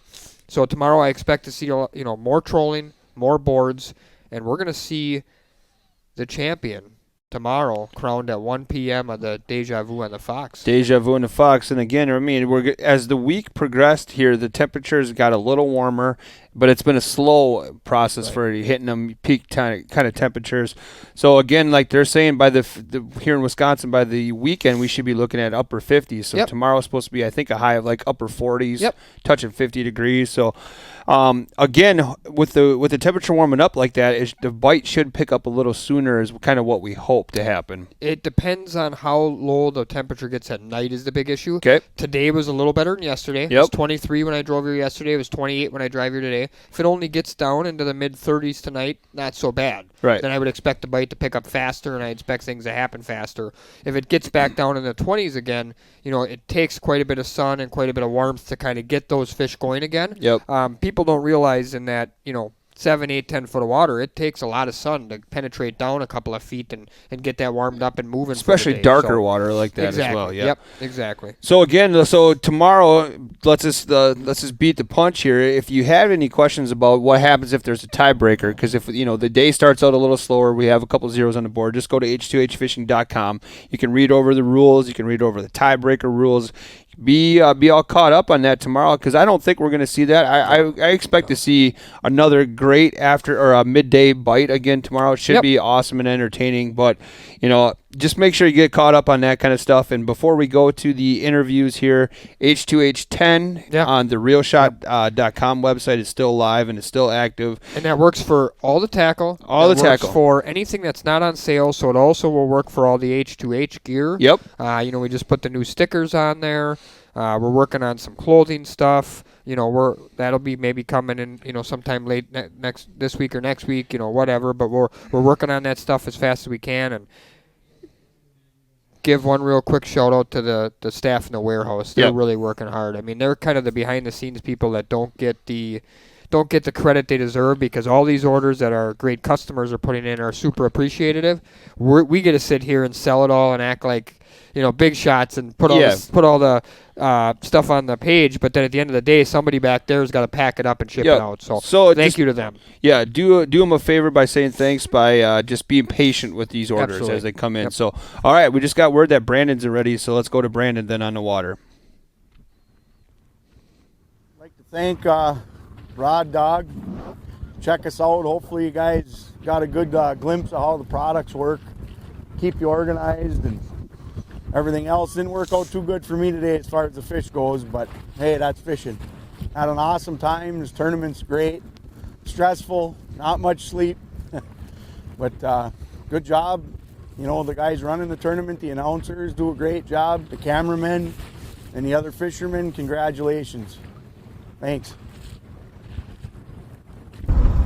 Just want to thank H2H Fishing for putting on this event. Looks like I made it to the final round. That was really my major goal. Just want to thank all my family and friends for supporting me. North Shore Bait and Tackle, getting me P10s. Thanks, Paul. I mean it. That's it for right now. I got a lot to digest. Thanks. All right, ready whenever you are. All right, well, that didn't quite go as I was hoping it would have. And we just couldn't get fish where we were yesterday on that break. Yesterday, I think I had four or 5+ pounders over there, and I just couldn't get a bite. I had one first thing this morning. We kept bouncing back and forth between the same 2 spots I was at yesterday, and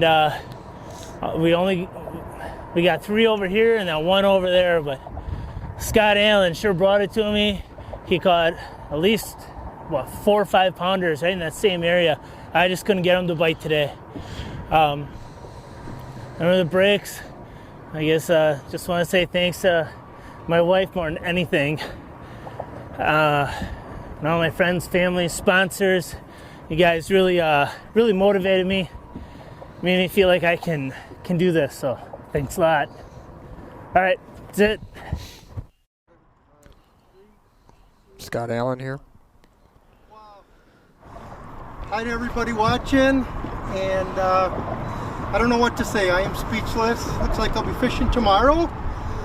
Definitely had my best day of all today. So yesterday was a little bit shaky, but today the fish really seem to turn on. They're definitely changing from where they are.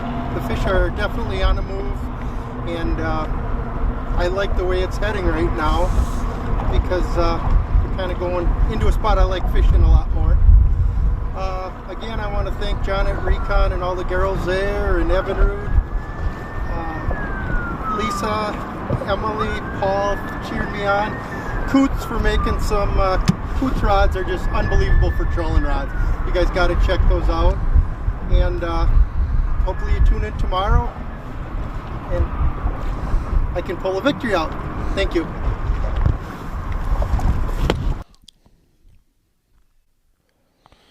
All right, some awesome interviews. Yeah. Again, congrats to all 4 of them.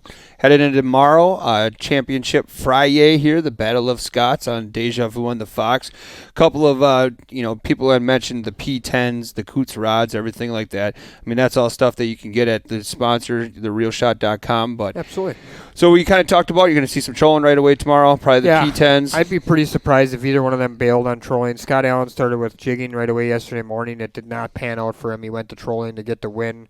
Both of them, piled up decent weights today, good weights in the conditions, trolling. I expect it to be 2 boards for those guys, 1 stacker bait. Yep. Probably P10s on every rod. Probably a lot of lemon lime crush. A lot of the same stuff we're seeing. These guys are on programs. They've got some stuff working. I expect them to continue to do it, grind it out tomorrow. And unless one or the other just starts a runaway freight train, then you may see a scramble. You may see somebody scramble out to the bay. You could see anything happen if there's a big separation. Yep. But with the low numbers of fish caught, I expect it to be a pretty tight matchup regardless of sort of how it goes. And if that's the case, we're going to see 2 guys probably grind it out tomorrow on both sides of the 172 bridge trying to capitalize on any bites they can get. So getting the fish in the boat is going to be a big key. They're not getting a lot of bites, so you got to be really good at the net process, which we've seen some guys struggle with because it's just hard with one person. Right. You got to make sure that you're getting to the rod, you're getting those fish in the boat. All those things are becoming really way more important when you're only getting 5 or 6 bites than a couple of weeks ago when we saw guys hooking up every 10 minutes. Right. You could make a mistake or two and still win. That's not going to happen tomorrow. So we're going to find out which Scott's better tomorrow. That's what we're going to find out. So again, make sure to join us tomorrow for Championship Friday here on Head-to-Head Fishing, Deja Vu and the Fox. We're live again tomorrow at 8 o'clock. Have a great rest of your Thursday, everybody. Be safe, and we'll see everybody tomorrow morning right here at 8 o'clock.